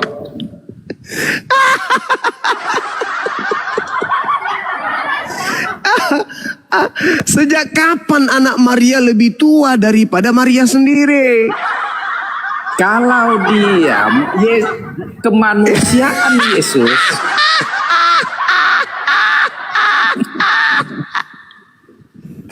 nggak apa-apa, ketawa lah. Sejak kapan Yesus lebih tua daripada ibu kandungnya sendiri? Sejak kapan?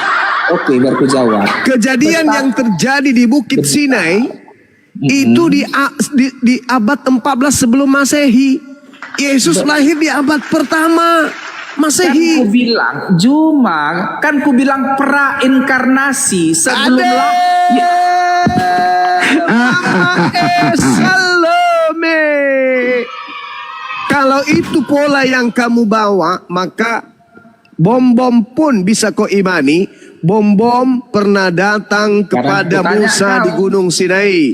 Praeksistensi menjadi manusia gendut mata bola. Boleh. Kalau cuma pola kayak begitu, itu namanya dompala. Itu cuman imani saja kawanku. Itu cuman imani saja. Kalau kami jelas, ini ana rabbuka fakhla'na alaika innaka bilwadil muqaddasi tuwa. Jelas itu. Allah datang kepada Nabi Musa. Sesungguhnya aku ini adalah Tuhanmu, wahai Nabi Musa. Nah, Tuhannya Bani Israel di kitab Keluaran 20 itu jelas. Tuhannya Nabi Musa datang, Elohim datang kepada Nabi Musa. Nabi Musa cuma satu. Aku tanya dulu kau, maka kau harus jawab dalam kitab Keluaran. Kalau kau muncul pertanyaan kemudian, pernahkah Kristus datang kepada Musa di Gunung Sinai? Jawab. Sebentar, kan udah jawab. Kau menangkal jawabanku nggak salah, tapi kau harus mana dalilnya? Butuh dalil. Aku butuh dalil. Kristus datang kepada Musa di Gunung Sinai itu tertulis di mana? Sebentar. Kalau kau tidak percaya dengan jawabanku itu, maka enggak, saya butuh dalil. Dalilnya mana mungkin Kristus itu, kata-kata Kristus ada 2000 tahun yang lalu.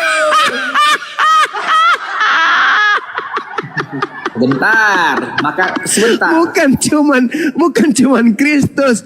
Mana mungkin anak Maria lebih tua daripada Maria. Anakku sayang, yang adalah Tuhanku sendiri. Tidurlah anakku, esok besar engkau akan dituhankan. Anakku sayang, yang adalah anakku sendiri. Mana mungkin? Inilah gunanya akal. Makanya kalau Anda menolak Tuhannya umat Islam berbeda dengan Tuhannya Yahudi, itu bullshit. Kenapa Al-Quran mengatakan ini ana rabbuk ya Musa, ini ana rabbuka, wahai Musa, sesungguhnya aku ini adalah Tuhanmu. Sama Keluaran 20. Tuhan berbicara kepada Musa. Dan apa yang tertuang di dalam Keluaran 20 ini dikembalikan juga, menguatkan di dalam Kisah Para Rasul 7 nomor 31-32. Tuhan datang kepada Nabi Musa. Pertanyaan saya, apakah Kristus datang kepada Musa di Gunung Sinai? Apa jawaban saudara? Anakku sayang, yang adalah Tuhanku sendiri. Tidurlah anakku, besar kelak kau akan dituhankan.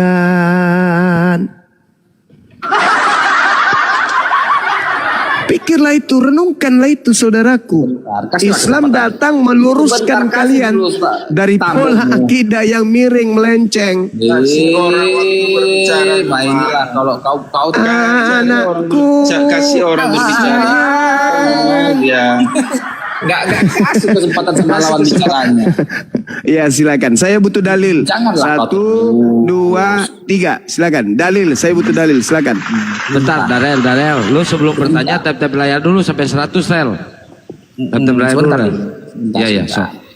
Kalau kok Al-Quran karena dibuat di abad ke-7, besar kemungkinan mengambil tulisan dari buku sebelumnya, dimasukkan ke dalam Al-Quran sehingga mendapatkan hasil yang hampir sempurna sama. Karena apa? Kitab itu sudah ada, hanya jiplak saja, lalu itu kau gunakan sebagai dasarmu, itu sangat memalukan. Ini ngomong apa? Ini botol Yakult satu, ini botol Yakult ngomong apa? Jadi kalau saya minta dalil menutup kemungkinan Kristus bahwa datang Al-Quran kepada itu menjiplak daripada Musa tulisan sebelumnya. di Gunung Sinai. Iya, Dalil. ada di Al-Quran. Dalil. Bahkan pengakuan para cendekiawan pun mengatakan hampir 75% tulisan di Alkitab itu ada di Al-Quran. Maka berpotensi Al-Quran itu meniru-niru, Dalil Kristus datang kepada Nabi Musa di Gunung Sinai mana? Gak ada paman. Gak ada. Berarti yang tidak sama dengan Tuhannya Bani Israel itu Kristen.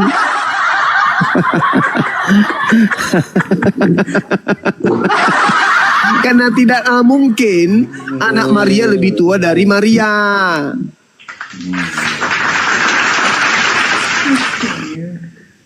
Saya jelaskan kepada saudara, izinkan saya 1 sampai 1 jam. Dengarkan. A'udzubillahi minasyaitonirrajim.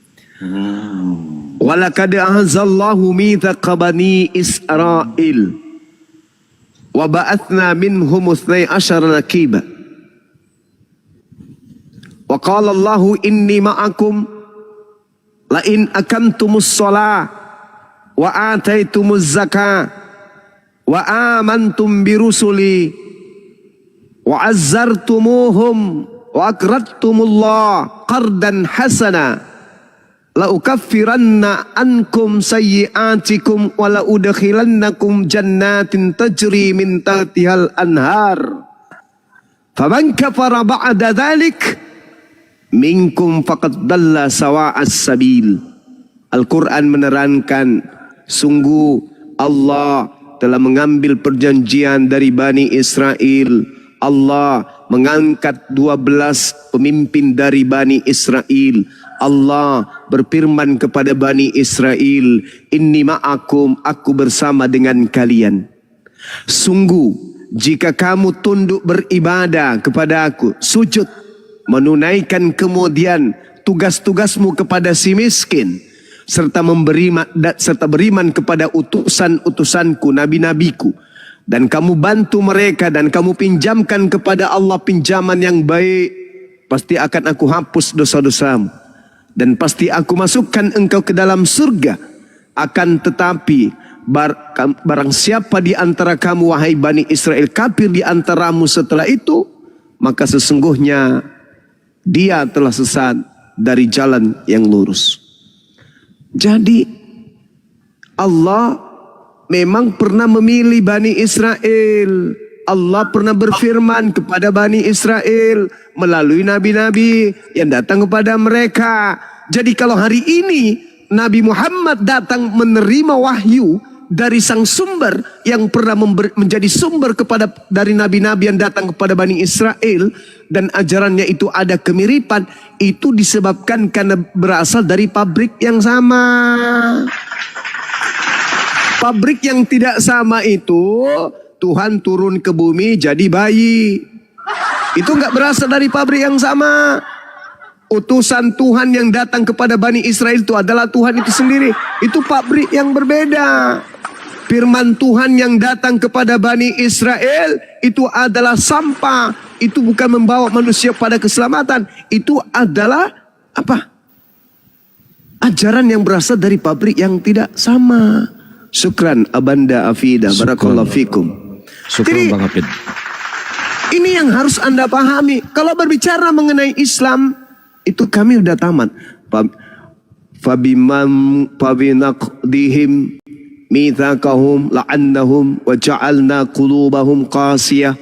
Tetapi karena mereka bangsa yang tadinya aku pilih, kata Allah, melanggar janjinya, maka aku melaknat mereka dan aku jadikan hati mereka keras membatu.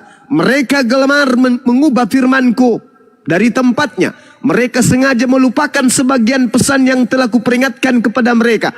Engkau wahai Nabiku Muhammad, senantiasa akan melihat pengkhianatan dari mereka kecuali sekelompok kecil di antara mereka yang akan tidak berkhianat. Maka maafkanlah, kata Allah, fa'fu anhum wasfah innallaha yuhibbul muhsinin. Maafkan mereka dan biarkan saja mereka. Sungguh Allah menyukai orang-orang yang berbuat baik. Wa minal ladzina qalu inna nasara asna mitsaqahum fanasu hazzam mimma zukkiru bih. Dan di antara orang-orang yang mengatakan kami ini adalah Nasrani, kami telah mengambil perjanjian mereka, tetapi mereka sengaja melupakan sebagian pesan yang telah kami peringatkan kepada mereka. Maka aku timbulkan permusuhan dan kebencian di antara mereka hingga hari kiamat. Dan kelak aku akan memberitakan kepada mereka apa yang telah mereka kerjakan. Ya ahlal kitab, qad ja'akum rasuluna yubayyinu lakum katsiran mimma kuntum tukhfuna minal kitab wa ya'funa an katsir qad ja'akum minallahi nurun wa kitabun mubin. Wahai ahli kitab yang dulu adalah umat pilihanku, yang aku utamakan dari bangsa yang lain pada zamannya, yang aku berikan nabi, aku berikan ketetapan, aku berikan kitab, lalu kemudian ingkar kepada aku. Hari ini aku telah mengutus Rasulku Nabi Muhammad kepadamu, menjelaskan kepadamu banyak dari isi kitab yang kalian sembunyikan, dan sungguh telah datang kepadamu cahaya dari Allah, yaitu Nabi Muhammad, dan kitab yang menjelaskan, yaitu Al-Quranul Karim. Yahdi bihillah manittaba'a ridwanahu subulas salam wa yukhrijuhum minaz zulumati ilan nuri bi'isnih wa yahdihim ila siratim mustaqim. Dengan Al-Quran itulah aku Allah memberi petunjuk kepada orang-orang yang mengikuti keridaanku kepada jalan keselamatan. Dan dengan kitab itu juga aku Allah mengeluarkan orang dari gelap gulita kepada cahaya dengan izinnya dan menunjukkan kepada jalan yang lurus. Laqad kafara alladziina qalu innallaha huwal masih ibnu maryam qul faman yamliku minallahi syai'a in arada ay yukhlikal masih ibnu maryam wa umma wa man fil ardi jami'a walillahi mulkus samawati wal ard wa ma bainahuma yakhluqu ma yasha wallahu ala kulli syai'in qadir. Sungguh telah kafirlah orang yang berkata sesungguhnya Allah, sesungguhnya Tuhan pencipta langit dan bumi adalah manusia yang dilahirkan oleh Maryam. Kul, katakanlah wahai Nabi Muhammad, siapakah yang dapat menghalang-halangi Allah ketika Allah hendak membinasakan Al-Masih putra Maryam beserta ibunya dan seluruh manusia di atas muka bumi ini. Dan milik Allah lah kerajaan langit dan bumi dan apa yang ada di antara keduanya. Allah menciptakan apa yang Allah kehendaki dan Allah Maha Kuasa atas segala sesuatu. Jadi sahabat-sahabat sekalian, ini yang ingin saya sampaikan kepada saudara. Rentetan nabi yang diutus kepada Bani Israel ditolak oleh Bani Israel sampai kepada zaman akhir, kepada mereka kejayaan yang diberikan kesempatan akhir kepada mereka. Diutusnya seorang Mesias yang lahir tanpa ayah pun ditolak. Ditolak. Penolakannya membuahkan sebuah hasil. Penolakannya membuahkan sebuah buah, yaitu agama Kristen. Agama yang berdiri di atas penolakan kaum Farisi terhadap datangnya Nabi Isa alaihissalam kepada mereka. Lahirlah Kristen. Lalu kemudian Allah ingin menyelamatkan manusia dari ajaran Kristen ini, maka Allah mengutus kemudian baginda Rasul Muhammad SAW agar manusia seluruhnya hendak menjadi Kristen. Sebab kalau menjadi Kristen, maka seluruh manusia akan diusir oleh Nabi Isa alaihissalam, dan itu juga dituangkan di dalam Bible. Yesus mengusir orang-orang Kristen yang memanggil Yesus Tuhan, bernubuat, mengusir setan dan bermukjizat, tertuang di dalam Matius 7 nomor 22 nomor 23. Maka wahai saudaraku Kristen, dengarkanlah. Kalau kalian ingin tidak diusir, kalian tidak ingin diusir ke neraka, maka tinggalkan, jangan sampai Anda menyesal. Sekira begitu sebagai penutup dari saya, sahabat-sahabat sekalian. Silakan diambil alih oleh guru-guru saya yang ada di sini. Mohon maaf ketika ada kata kepada saudara Kristen, tujuan saya hanya ingin memberikan peringatan saja. La ikraha fiddin. Saya tidak memaksakan Anda percaya akan apa yang saya sampaikan, tapi saya hanya menghimbau silakan pelajari Bible dengan baik. Ingat, di Bible Anda itu ada kabar-kabar baik, di Bible Anda itu ada informasi-informasi yang baik, di Bible Anda itu ada kisah-kisah yang baik, ada peristiwa-peristiwa yang baik, yang manakala Anda mempercayainya, manakala Anda menelaahnya dengan akal, insya Allah akan mengantarkan Anda kepada syahadatain. Asyhadu an la ilaha illallah wa asyhadu anna Muhammadar Rasulullah. Demikian salam tauhid, salam satu Tuhan. Jayalah Islamku, jayalah Indonesia kita. Assalamualaikum warahmatullahi wabarakatuh. Waalaikumsalam. Ya, ada Bang Jul, Bang Handi, Ustadz Alif. Assalamualaikum warahmatullahi wabarakatuh. Ada Tangga. Waalaikumsalam warahmatullahi wabarakatuh. Masya Allah, luar biasa. Ya, monggo lanjutkan. Ya, ini Billy Muslim apa Kristen Billy? Billy, nggak ada suara moderator. Nathan ini yang tadi udah nggak percaya Yesus Tuhan lagi ya, Nathan.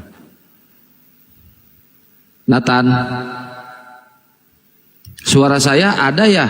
Apa nggak ada ini? Oh, kabur Billy. Nggak ada Kang, nggak ada suaranya.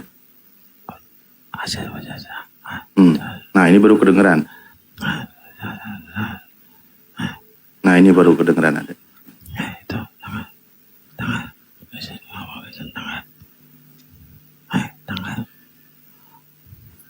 Enggak. Aduh, Oi, Tangga. Terguncang dia. Iya, Bang. Penyembah Kristus palsu, silakan. Abang menghujat itu. Kok menghujat? Kan emang benar kalian itu menyembah Kristus palsu. Ada datanya. Kan benar abang menghujat. Kok menghujat? Oh, berarti Bible yang menghujat ya? Hah? Bible yang menghujat Kristen berarti ya?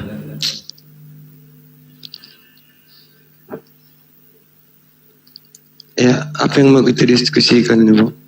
Ini, coba Ustadz Alif buktikan kalau Kristen itu menyembah Kristus palsu, Tad.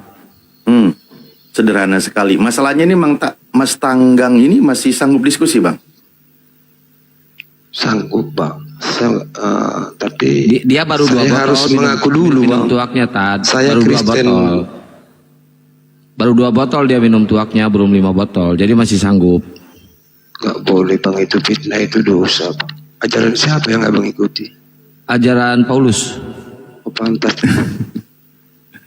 Pantas lah. Oh, pantas lah. iya, pantas lah. Pantas lah gitu kan Paulus. Gini Pak Ali. Fitnah itu kan dosa. Waktunya hiburan teman-teman. Oke. Bukan hiburan itu, Pak. Kesesatan. Mau bilang pantas lah juga lagi saya. Oke, lanjut. Enggak, Bang Tanggang gini maksudnya. Saya, Pak Ali. Abang mendukungnya kan. Nah, Abang sendiri bilang pantas lah ajaran Paulus begitu katanya. Iya, dia kan dia intermezzo. Iya, udah. Dia intermezzo tadi ya, memecahkan dulu suasana. Soalnya tadi dia mengaku ajaran Paulus saja dia udah bohong, Bang. Abang mendukungnya. Ya, Abang malah bilang pantas lah ajaran Paulus. Ya sudah, benar. Yang pantas itu bohongnya itu. Iya, yang karena mengikuti ajaran. Yang pantas itu bohongnya. Iya, ajaran Paulus ya. Maksudnya nanti kalau saya bilang pantaslah kamu, nanti kan. Jadi, udah kita lanjutlah diskusinya, Bang. Biar penonton yang menilai, orang yang di bawah ini. Kita mulai dulu. Ajaran yang kalian ikuti itu seperti apa, kan itu bisa dinilai dari cara-cara kita berdiskusi, dari adabnya. Oke, kita lanjut, Pak. Baik, terima kasih. Kita lanjut ya. Ketika tadi ditanyakan, buktikan kalau mengikuti Kristus palsu, itu sudah berapa kali kita, Bang? Sudah berapa kali kita bahas? Ketika Yesus berkata, aku tidak mengenal kalian. Itu pun sudah kalimat yang sangat telak sebenarnya yang diucapkan oleh Yesus. Ketika Yesus berkata, aku tidak mengenal kalian, enyahlah daripadaku, kalian semua pembuat kejahatan. Itu kalimat yang sangat telak itu. Kalaulah Yesus mengatakan tidak mengenal kalian, kalian semua pembuat kejahatan, artinya selama ini kalian berseru kepada Yesus, itu bukan Yesus yang asli. Yang Karena tidak Yesus yang dikenalnya itu asli pembuat berkata, kejahatan, Bang. Iya, Mengaku-ngaku membawa-bawa nama Yesus. Lah itu kan, ya itulah. Untuk hal-hal yang tidak benar. Lah itu betul. Iya. Lah iya, siapa pelakunya? Ketika Yesus yang asli, yang diutus untuk Bani Israel sebagai utusan Tuhan, berkata kepada orang-orang yang berseru kepada Yesus Tuhan, lalu Yesus katakan, aku tidak mengenal kalian, kalian semua pembuat kejahatan. Di situ orang itu melakukan mukjizat, bernubuat, ngusir setan pakai nama Yesus. Yesus tidak mengenalnya, tapi kalian tetap bisa mengusir setan. Kalau begitu, Kristus yang mana yang membantu kalian ketika kalian mengusir Keimanan setan? Kristen itu, Bang Alif, di pengakuan Yesus, aku adalah jalan kebenaran dan hidup. Sudah, nggak usah digali-gali yang lain. Ya Akhir sudah. dari sebuah kisah berhenti di situ. Oke, setuju. Itulah yang menguatkan keimanan kami. Kalaupun Pak Ustadz menggali ini itu segala macam di mana Yesus mengaku Tuhan itu, keimanan saya nggak Kristen bicara itu itu. berhenti di pengakuan Yesus. Aku adalah jalan kebenaran dan aku akan kembali. Kalian pun mengimani itu, dia yang akan datang. Tapi bukan, keimanan kami itu bukan untuk membunuh babi-babi, bukan. Ya, gimana bukan membunuh babi-babi? Jangankan dibunuh, sambil dimakan sama kalian mah. Bukan hanya dibunuh babinya, dimakan juga, disantap jadi hidangan. Ya, iya itu. Gimana bukan membunuh nabi? Nih ya, sebenarnya kitab Anda ketika dikatakan oleh Yesus. Nih, ini terjemahan Ketika dikatakan Yesus, aku adalah jalan hidup dan aku adalah jalan kebenaran dan hidup, udah nggak bisa lagi. Saya langsung pakai data ya. Iya, udah, itu udah mematahkan segalanya, Bang, yang tertulis Iya. Mari kita lihat bagaimana caranya terpatahkan. Ini ada beberapa terjemahan kitab Anda ya. Saya tampilkan. Di sini dikatakan apa? Sebenarnya kalau teman-teman Kristen membaca terjemahan secara lengkap beberapa versi, itu saling melengkapi sehingga terjadilah di situ makna yang sangat indah. Kata Yesus, akulah jalan untuk mengenal Allah dan mendapat hidup. Tidak seorang pun dapat datang kepada Bapa kalau tidak melalui aku. Itu maksudnya. Teman-teman Kristen itu korban terjemahan akulah jalan dan kebenaran dan hidup, malah dituhankan. Maksudnya dia itu jalan untuk mengenal Tuhan. Melalui dialah orang-orang itu mengenal Tuhan. Dan bagaimana caranya bisa kembali kepada Tuhan sesuai dengan yang diajarkan oleh Yesus. Itu maksud dari ucapan Yesus. Makanya di sini dikatakan, coba kitab Anda itu ada beberapa terjemahan. Minimal kau baca lalu kau simpulkan dari semua itu. Dia itu jalan untuk mengenal Tuhan. Bagaimana orang-orang itu bisa sampai kepada Tuhan kalau tidak mengenal siapa pengajarnya yang sebagai jalan dia itu. Di situ kata Yesus maksudnya. Ini yang bermasalah teman-teman Kristen itu. Pengakuan Yesus sebagai jalan untuk mengenal Tuhan dan sebagai pembawa kabar kebenaran, tapi diimani sebagai Tuhan. Ada tukang pos bawa surat cinta dari pacar Anda, dia mengatakan demikian, malah kau katakan I love you too sama tukang pos, itu salahmu. Padahal dia tuh tukang pos itu cuma membawakan pesan. Parah kali kau ini. Di ayat berapa Bang bacakan tadi itu, Bang? Kau sendiri tadi kau bilang Yesus akulah jalan. Ini aku bantu bacain dalilnya. Iya, coba Abang bacakan di bahasa Inggris, Bang. Alamak. Artikan yang kau tadi juga. baca apa? Loh gini, Bang. Sama kalau Abang baca, kalau pengertian Tuhan itu dalam bahasa Arab apa? Dalam bahasa Inggris apa? Kau sendiri sudah bawa dalil ini. Enggak, dengerin. Abang tadi mempermasalahkan terjemahannya. Bukan mempermasalahkan, saya baca lebih komprehensif di sini. Baca lebih sempurna. Bagaimana memahami maksud dari kalimat Yesus. Toh ini yang mengimani juga Kristen. Maksudnya di sini katakan apa? Akulah jalan untuk mengenal Tuhan. Ini nih BIS, bahasa Indonesia sehari-hari. Di sini dikatakan maksudnya Yesus itu sebagai jalan untuk mengenal Tuhan. Ya memang benar. Dia itu membimbing orang dari domba-domba yang tersesat dari Bani Israel. Kan Yesus berkata, aku diutus hanya untuk domba yang hilang dari Bani Israel. Atau di ayatnya dikatakan, aku diutus hanya untuk domba yang tersesat dari Bani Israel. Mereka kalangan Bani Israel itu sudah tersesat dari jalan Tuhan. Makanya dia datang sebagai jalan, penunjuk jalan kebenaran, agar bisa kembali kepada jalan Tuhan. Nah, untuk orang Kristen di luar Bani Israel, yang jalan ini yang dituhankan. Untuk Yesus dan murid-muridnya, Tuhannya itu adalah yang mengutus Yesus. Itulah perbedaannya. Iman Anda dengan imannya Yesus. Dan juga murid-murid Yesus. Gitu.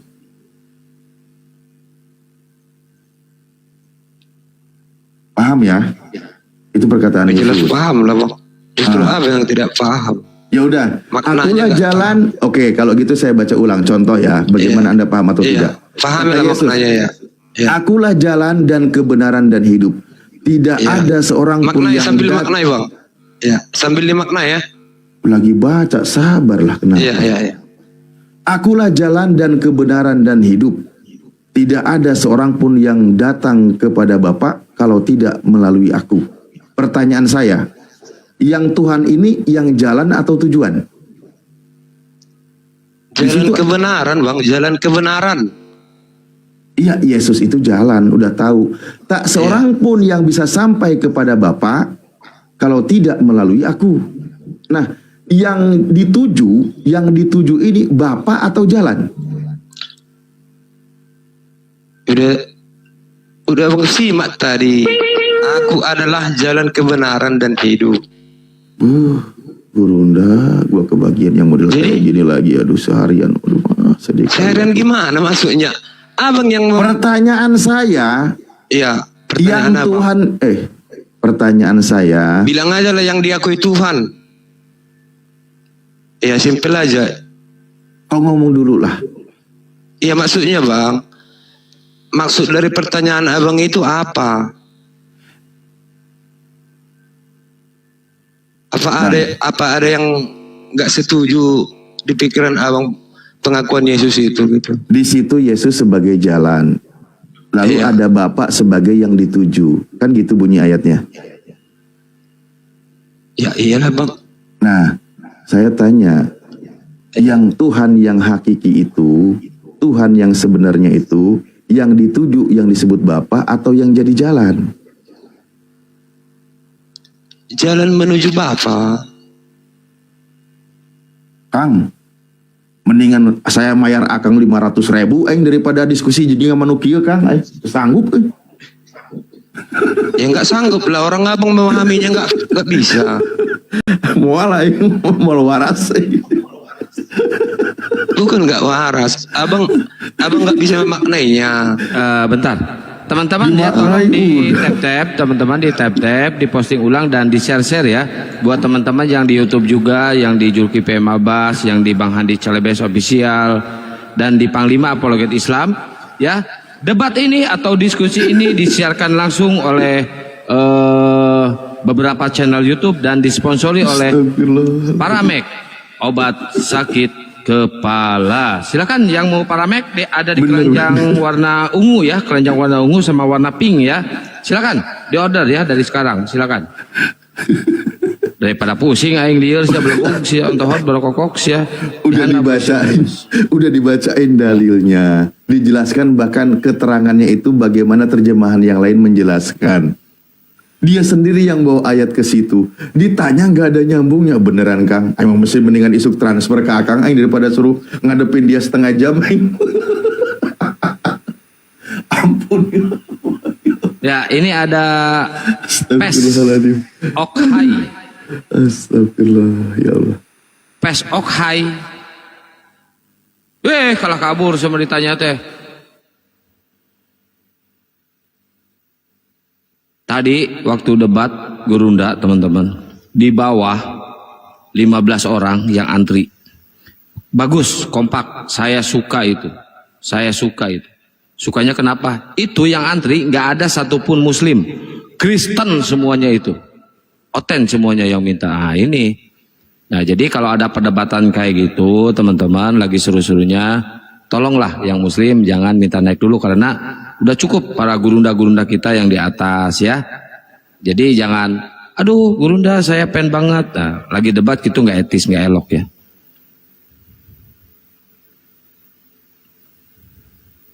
Iya, dia lagi yang tadi itu hotelnya itu memang lagi menunjukkan kebutulannya, ya kan? Mereka berusaha menipu dengan cara pura-pura menjadi pintar, karena aslinya kan berarti bodoh daripada pura-pura bodoh. Udah capek masalahnya dari tadi ketemu hotel yang nggak waras, ketemu lagi yang kayak gini. Astagfirullahaladzim, istighfar. Ayo yang Kristen minta naik, ayo. Yang Kristen naik ya, yang Kristen. Kita sambil nunggu tandemnya Ustaz Alip nih ya, kalau subuh nih Bang Kores. Bang Kores masih di perjalanan guys. Ini ada Perdi muslim apa Kristen? Belum juga dikasih rudal rohani. Jack. Selamat pagi. Bentar Bang Jack, di-mute dulu Bang Jack, bentar Bang Jack, di-mute dulu Bang Jack. Di-mute dulu sebentar aja, izin ya Bang Jack, di-mute dulu. Naon siap belakuk, ontohot berkokok, guasa gelap, hah? Kurang ajar sia. Bolah sia gede-gede, lain tobat sia muka bopeng. Can beres sia eta beungeut, hah? Kurang ajar sia. Ulun can tobat emang. Gelut sia jaing, gelut sia jaing, hayo sia, hayo. Gelut jaing. Can modar dia. Modal sekuaing, kadek sekuaing, hah? Belaguk sia, kolot-kolot sia. Geus dapat jeung aing debat. Jeung aing sia goblok gelut sia, hayo sia. Hah? Ayo sia, rek naon menon sia jaing. Kadek ku aing sia. Pae diangke. Pae ku aing sia dipodaran sia ku aing sia kehead sia belegug. Boloho sia jadi bisa teh geus kolot anjing eta buka bopeng. Kuasa gelap nya. Kuasa gelap anjing sok sia jaing gelut ayo. Ayo, rek menon sia menon aja main bedog. Ayo sok. Puh. Oh, sia kabur aduk sia. Boloho sia. Ini Bang Jack. Si penghujat Mandru ini kenapa tiap jam segini tuh naik datang? Iya, habis biasa minum tuak dia langsung naik. Maaf ya teman-teman ya. Mau bahas apa nih?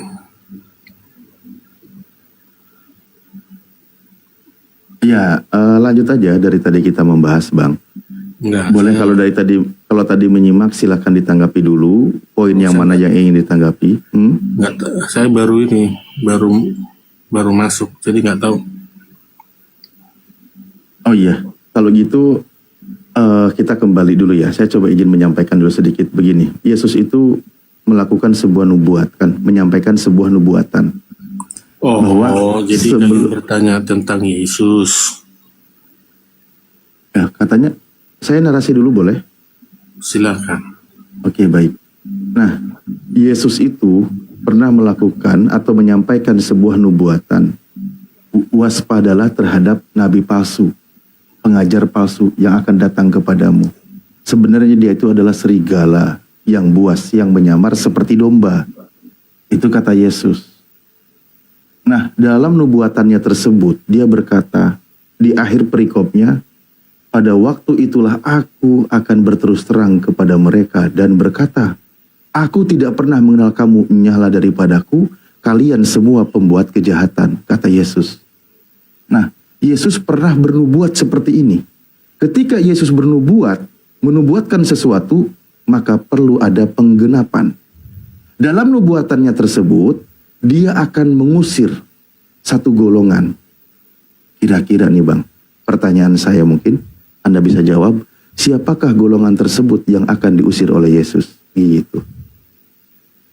Oke, kira-kira menurut Anda, ciri-ciri nabi palsu itu Anda tahu nggak di Alkitab? Harus tahu dulu.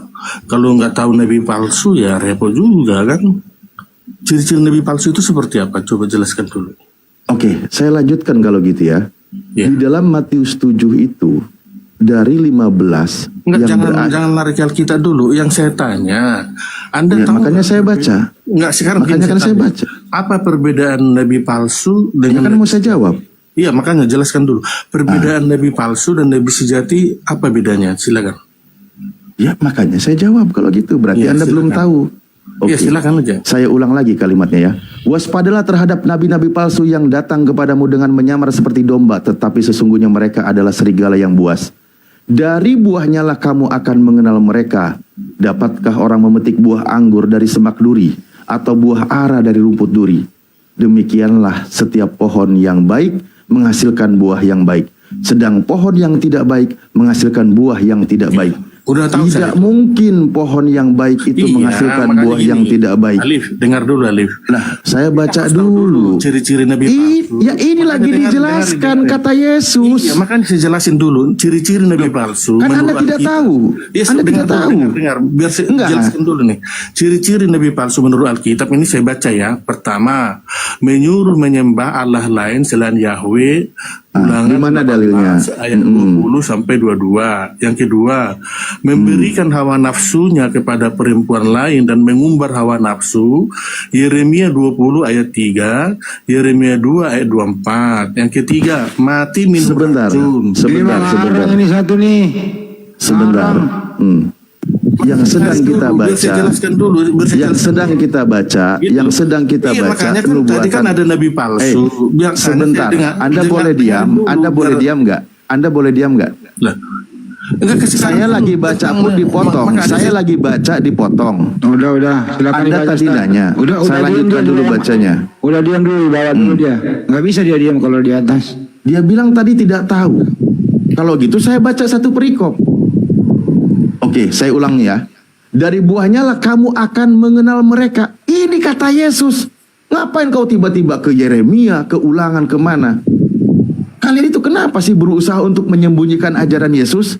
Padahal dikatakan kata Yesus, dari buahnya lah kamu akan mengenal mereka. Dapatkah orang memetik buah anggur dari semak duri atau buah ara dari rumput duri? Demikianlah setiap pohon yang baik menghasilkan buah yang baik, sedang pohon yang tidak baik menghasilkan buah yang tidak baik. Tidak mungkin pohon yang baik itu menghasilkan buah yang tidak baik, ataupun pohon yang tidak baik itu menghasilkan buah yang baik. Dan setiap pohon yang tidak menghasilkan buah yang baik pasti ditebang dan dibuang ke dalam api. Jadi dari buahnya lah kamu akan mengenal mereka.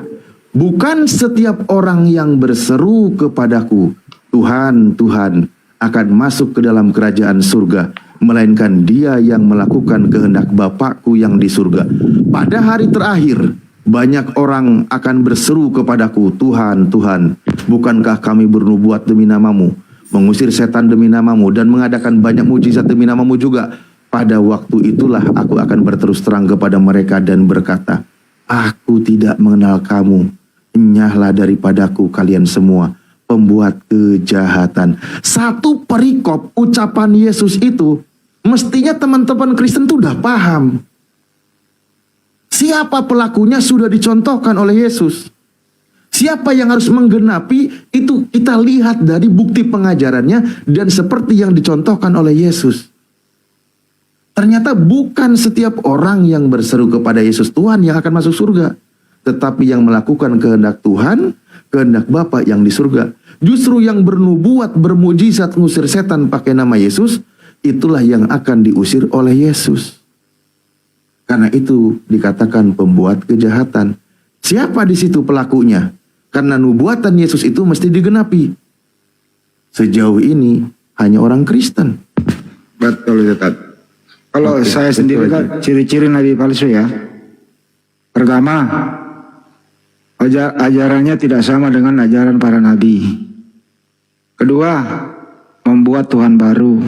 Ketiga, menulis surat dari karangannya mereka sendiri.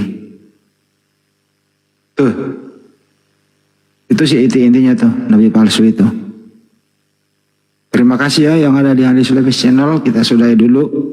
Lupa beristirahat. Sampai jumpa. Assalamualaikum warahmatullahi wabarakatuh.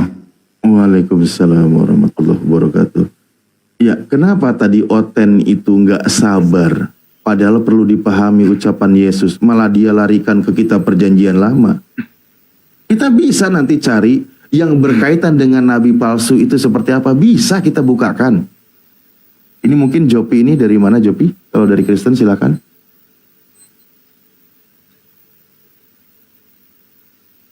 Jopi, monitor. Gampang kalau dilihat itu gerakannya Nabi palsu, Tad.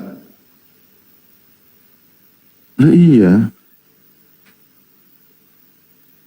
Kedua, yang paling terakhir ajaran Nabi palsu itu membuat Tuhan baru.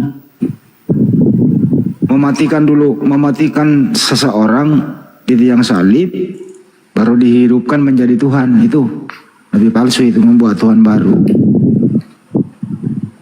Benar nggak itu, Tad? Nah, itulah yang masuk dari ciri-cirinya. Ini sebentar, Bang Andi, Jopi ini monitor bisa bicara nggak sih? Oh, cuma geruduk-geruduk aja. Orang lagi tidur itu. Halo? Aku Kristen. Oh, katanya Nabi palsu mati diracun, dibawa. Nggak ada. Yang mati diracun itu di Yohanes 19:30. Sesudah Yesus minum anggur asam itu, dia menundukkan kepalanya, menyerahkan nyawanya, selesai.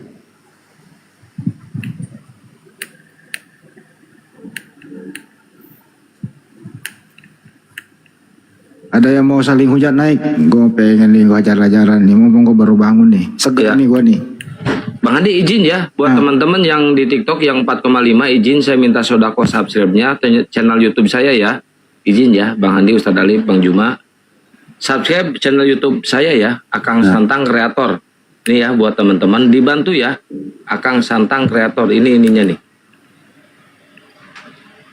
Ini teman-teman, Akang Santang Kreator ya, yang di TikTok dan di YouTube juga. Bantu subscribe doang. Subscribe aja ya. Ini baru 371. Lu banyak banget sih channel ya, Kang ya? Bikin baru lagi? Enggak, cuma satu yang Panglima Apologet Islam doang. Ini bikin baru ini. Cadangan, buat cadangan. Ya dibantu ya teman-teman. Akang Santang Kreator ya. Dibantu ya, ini baru 371. Oke, dilanjut. Ini Jopi ini Muslim Kristen. Tadi di penonton saya masih ada 700-an, kagak mati, kenapa baru ngomong? Hah? Iya, tapi yang di Gurunda masih ada. Yang di Gurunda izin ya, dibantu subscribe Akang Santang Kreator ya.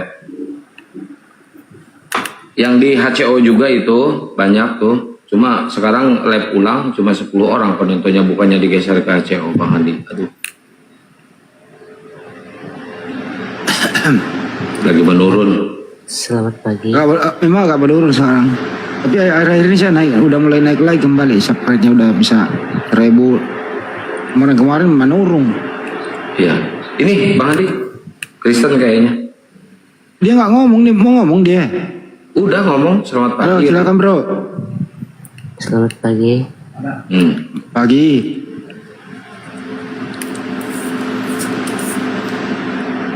Terima kasih saya jawab. Belum ya? Bang Jopi, selamat pagi Bang. Abang Kang Mois, Kristen. Kang. Oh iya, ini ya ganti lagi bentar.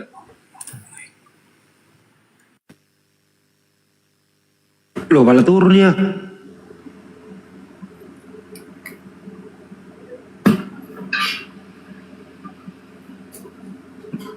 Teman-teman yang ingin skincare itu ada dari Aceh itu. Udah dihubungi gak, Kang?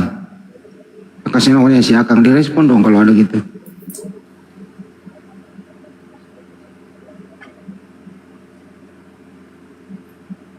Selama saya pakai skincare, saya kembali muda, ganteng banget gua.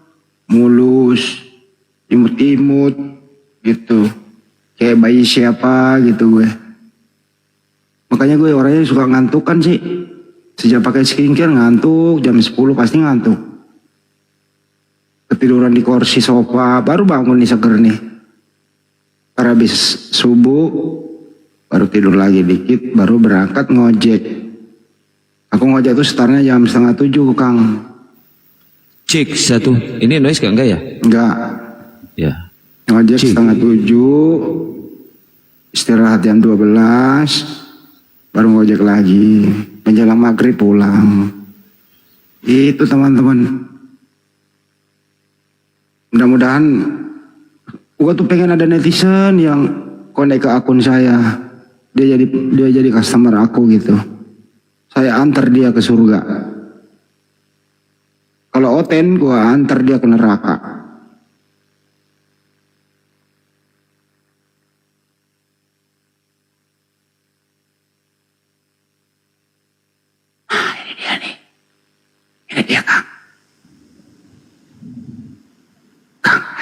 Saya di mute, lupa saya di mute. Ini banyak yang naik, Muslim apa Kristen gitu di bawah tuh teman-teman. Coba disortir ya, moderator, dilihat dulu profilnya. Kalau mau naikin, lihat dulu profilnya, baru naikin. Ini ada semut. Halo semut, selamat pagi. Halo semut rantrang, semut merah. Semut merah. Ada di rumahku, anaknya orang, kok jadi Tuhan.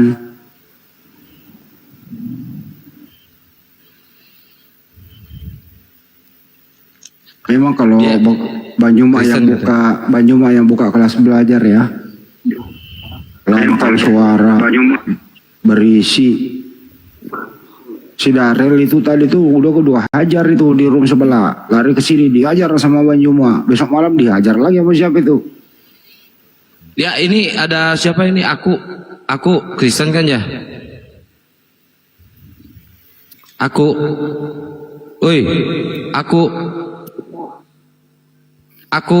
baca dong. Aku. Oh akun apa ini namanya? Akun palsu. Akun asli. Ketawanya. Hostnya merokok. Salam damai. Ya, salam damai. Enggak bang, cuman pengen nyimak. Enggak mau berantem. Kalau kayak gini bagian Ustaz Alif. Enggak. Cuma mau pengen bilang. Gue pengen cuci muka dulu. Rokok itu kencing lo. Lu bisa diam nggak? Maaf. Orang berkata benar dimarahi. Cuma mau bilang pemerintah Indonesia yang salah. Pemerintah Indonesia yang salah. Nah, terus salah apa? Ya. Lagi ngapain bawa pemerintah? Ini terlalu banyak kesalahan. Halo, ya Pak Prabowo ya. Ini ada namanya akun palsu, katanya menyalah-nyalahkan pemerintah Indonesia. Iya ada di komal saya Pak, ada di atas. Ya, aduh. Iya.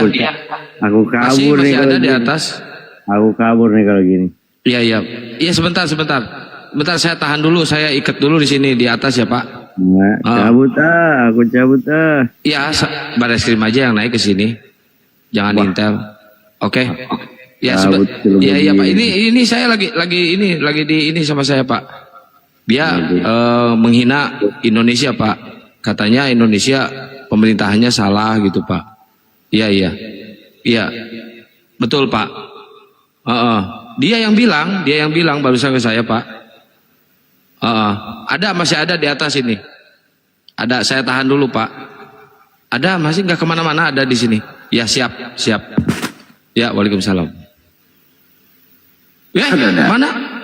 Begini ya. Dasar kutu kupret. Yang salah itu Kang pemerintah. Yang salah itu pemerintahan Pilatus. Kenapa? Dia mengutus tentaranya membunuh anak orang, membunuh Tuhan. Itu pemerintahan yang salah itu. Itu. Dalam persidangannya Pontius Pilatus sudah menemukan tidak ada kesalahan pada Yesus.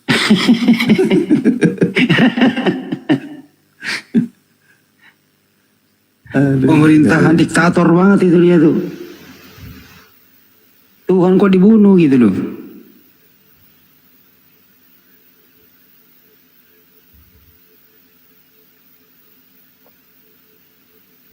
Kang, kopi dari jam 8 malam diminum jam segini masih enak ya? Ini saya yang baru yang pas lab jam 8. Masih enak? Masih saya minum ini. Minta dong dikit Kang. Malas gue bikin. Bang Andi enak di situ. Pengen kopi tinggal bikin, ada yang bikinin. Dekat dari bartender ya?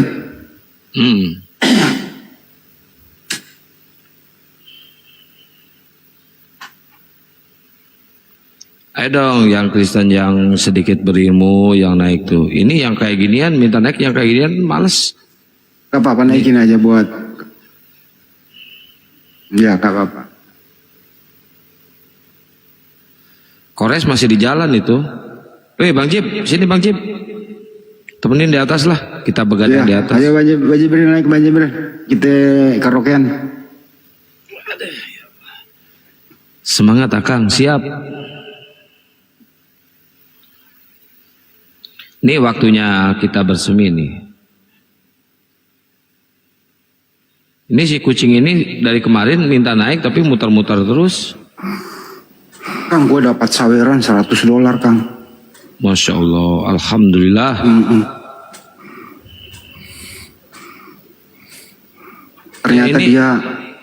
Ternyata dia Sultan Brunei Kang. Wih mantap. Dia rencana mau ke Indonesia, dia bilang gini, Bang Andi kenapa ya? Oke, dia bilang kalau ada gereja mau dijual di Indonesia kasih tahu saya ya. Berapapun harganya saya beli kata dia gitu. Iya. Dia cita-citanya mau membangun gereja, membeli gereja. Ini orang tidur.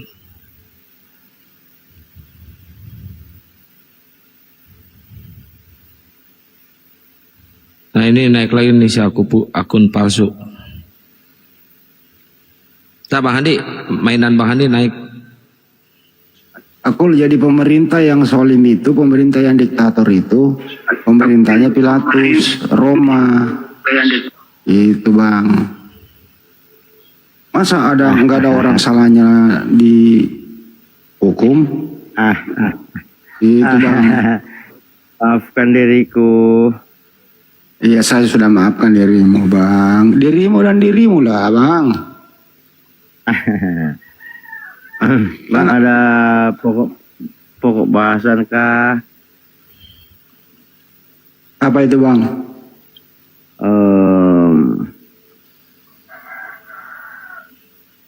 Apa ya? Lu? Oh ini mesti dari pihak Kristen yang mesti bertanya ya? Begitu? Iya, coba nanya Bang. Oh begitu bilang. Maaf, nggak tahu. Baru ini naik kumal Bang. Ada Kristen apa Muslim sih? Dari Manado Bang. Oh, Kristen dia Bang. Iya Manado Bang. Ya sama Jo, itu orang Manado kawan uang. Manado. Kita cuma mau tanya pemahaman Bang dari hadis. Kita cuman maafin Bang ya, maaf nih. Handphone cuma satu, kita handphone cuma satu, kita punya nggak punya Quran. Kalau kalian mau bilang kita Kristen ada kita. Gitu. Ngana ini ngomong apa Ngana? Nah kita mau tanya satu hal gini. Mohon dibaca nih Bang. Iya. Kita cuma simak satu hal yang pernah orang bilang. Coba Abang baca, dan kita pernah lihat di Google juga sih. Iya apa? Ngomong terus dari tadi apa? Sabar. Hadis Muslim. Kenapa? Sabar, itu host lagi cari tuh hadis Muslim. Enggak, saya nggak nyari, kepedean gua balas WA. Oh.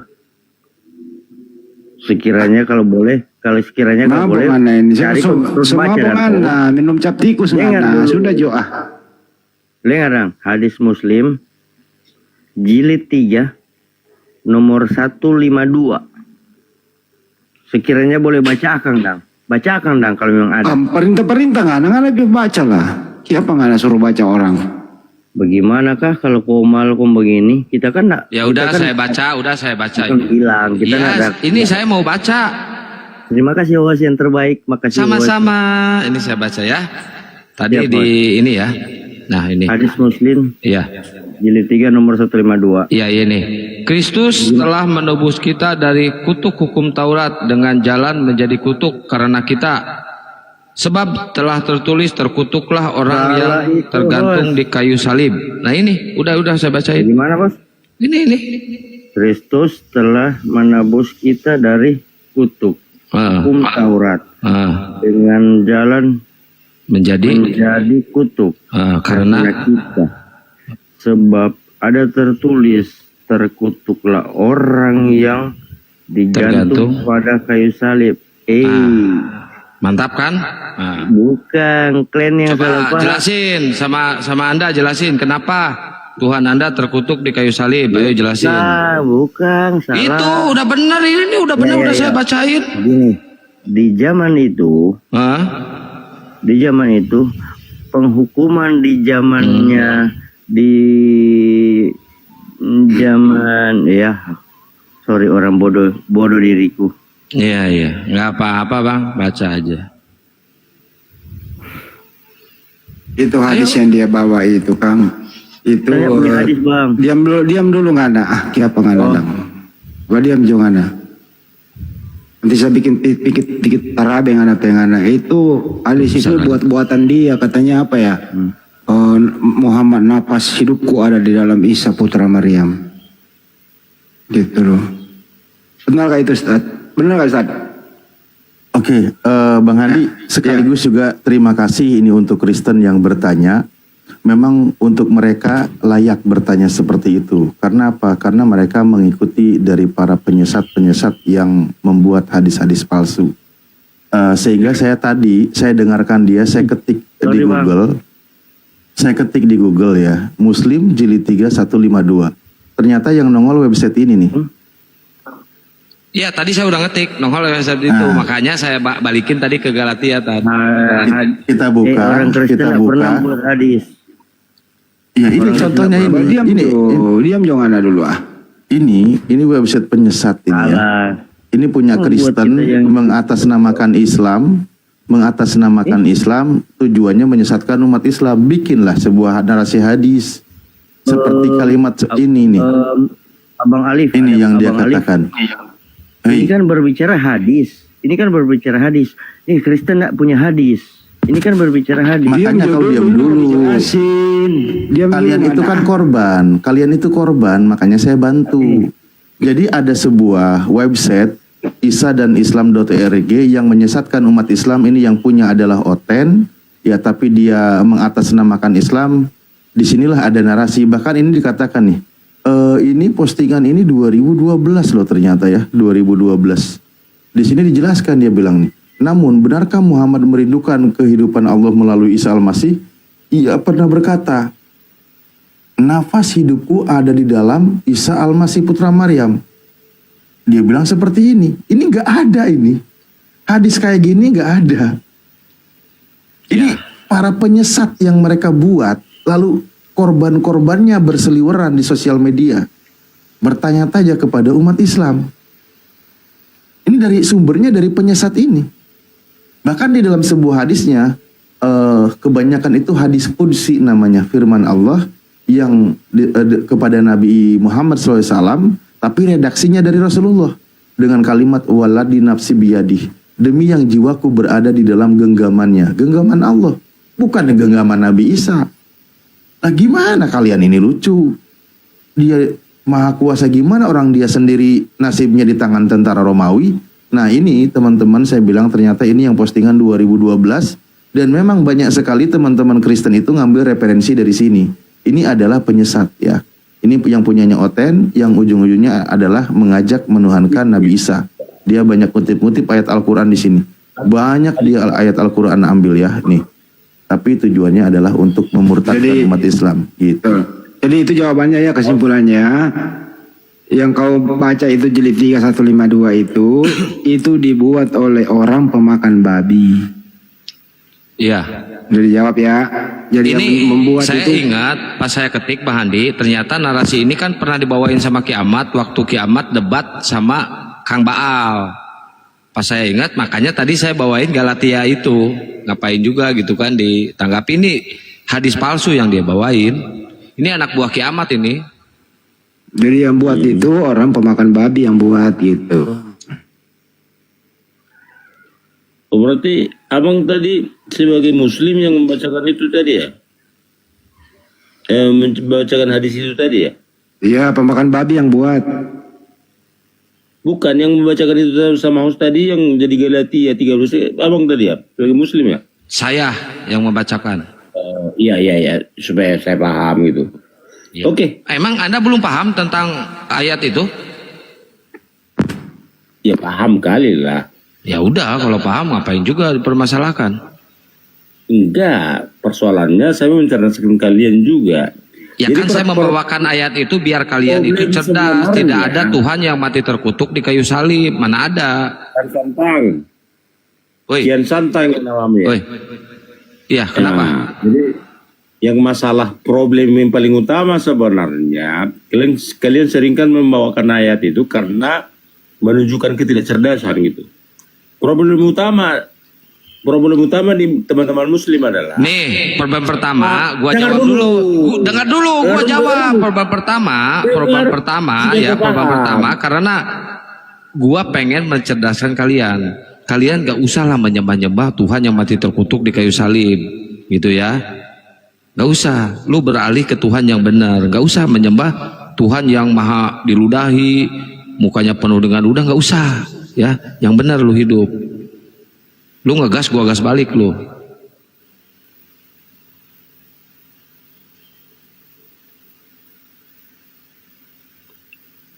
Kenapa lu diem?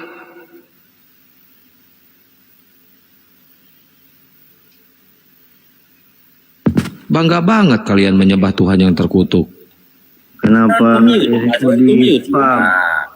Bang, berani berdebat, jangan di-mute. Jangan di-mute dong. Begitu kau bodoh. Yang bodoh itu yang menyembah Tuhan yang terkutuk. Oke, itu buka orang bodoh. Ganti berapa tadi? Ganti 13. Oke, buka. Oke. Coba kau tunjukkan kebodohanmu ya. Ya, silakan tunjukkan kebodohanmu, penyembah manusia terkutuk. Ya. Jadi problem utama kita sebenarnya di situ. Berarti berapa? Nah, ini 3:13. Oke, kau bacakan supaya baca yang keras supaya anak-anakmu tahu bahwa kalian penyembah manusia terkutuk. Baca Kristus telah menebus kita dari hukum Taurat. Stop ya. Kau diam. Kau baca. Lu baca ngehe? Iya. Kau yang bawakan dalil, yang aku yang ngebaca dong. Iya, gua yang bawa dalil, lu yang punya congor lu bacain.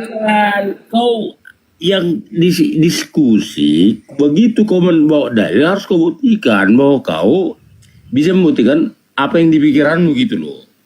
Oke, baca kan? Baca yang keras. Biar maju. Akang yang tampilin, saya yang baca, dia yang jelasin ya. Nah, gimana? Gitu aja. Saya baca nih. Kristus telah menebus kita dari kutuk hukum Taurat. Kristus telah menebus orang-orang Kristen di sini. Kita di sini Kristen ya. Dari kutuk hukum Taurat dengan jalan menjadi kutuk karena kita. Sebab ada tertulis, terkutuklah orang yang digantung pada kayu salib. Jangan bodoh ke bawah. Mulut LGBT, lu bener-bener ya dari tadi lagi dibacain lu ngoceh aja terus. Kebanyakan nyepong lu punya mulut lu. KPK, diam dulu. Gini. Maaf. Kau baca. Kita bilang gini. Saya baca ya. Host kian begini. Aku baca ya. Gini. Kita bilang DP penjelasannya gini. Maaf yang sama-sama yang kita Manado nih, kita pakai logat dorang nih. Apa ngana? Handi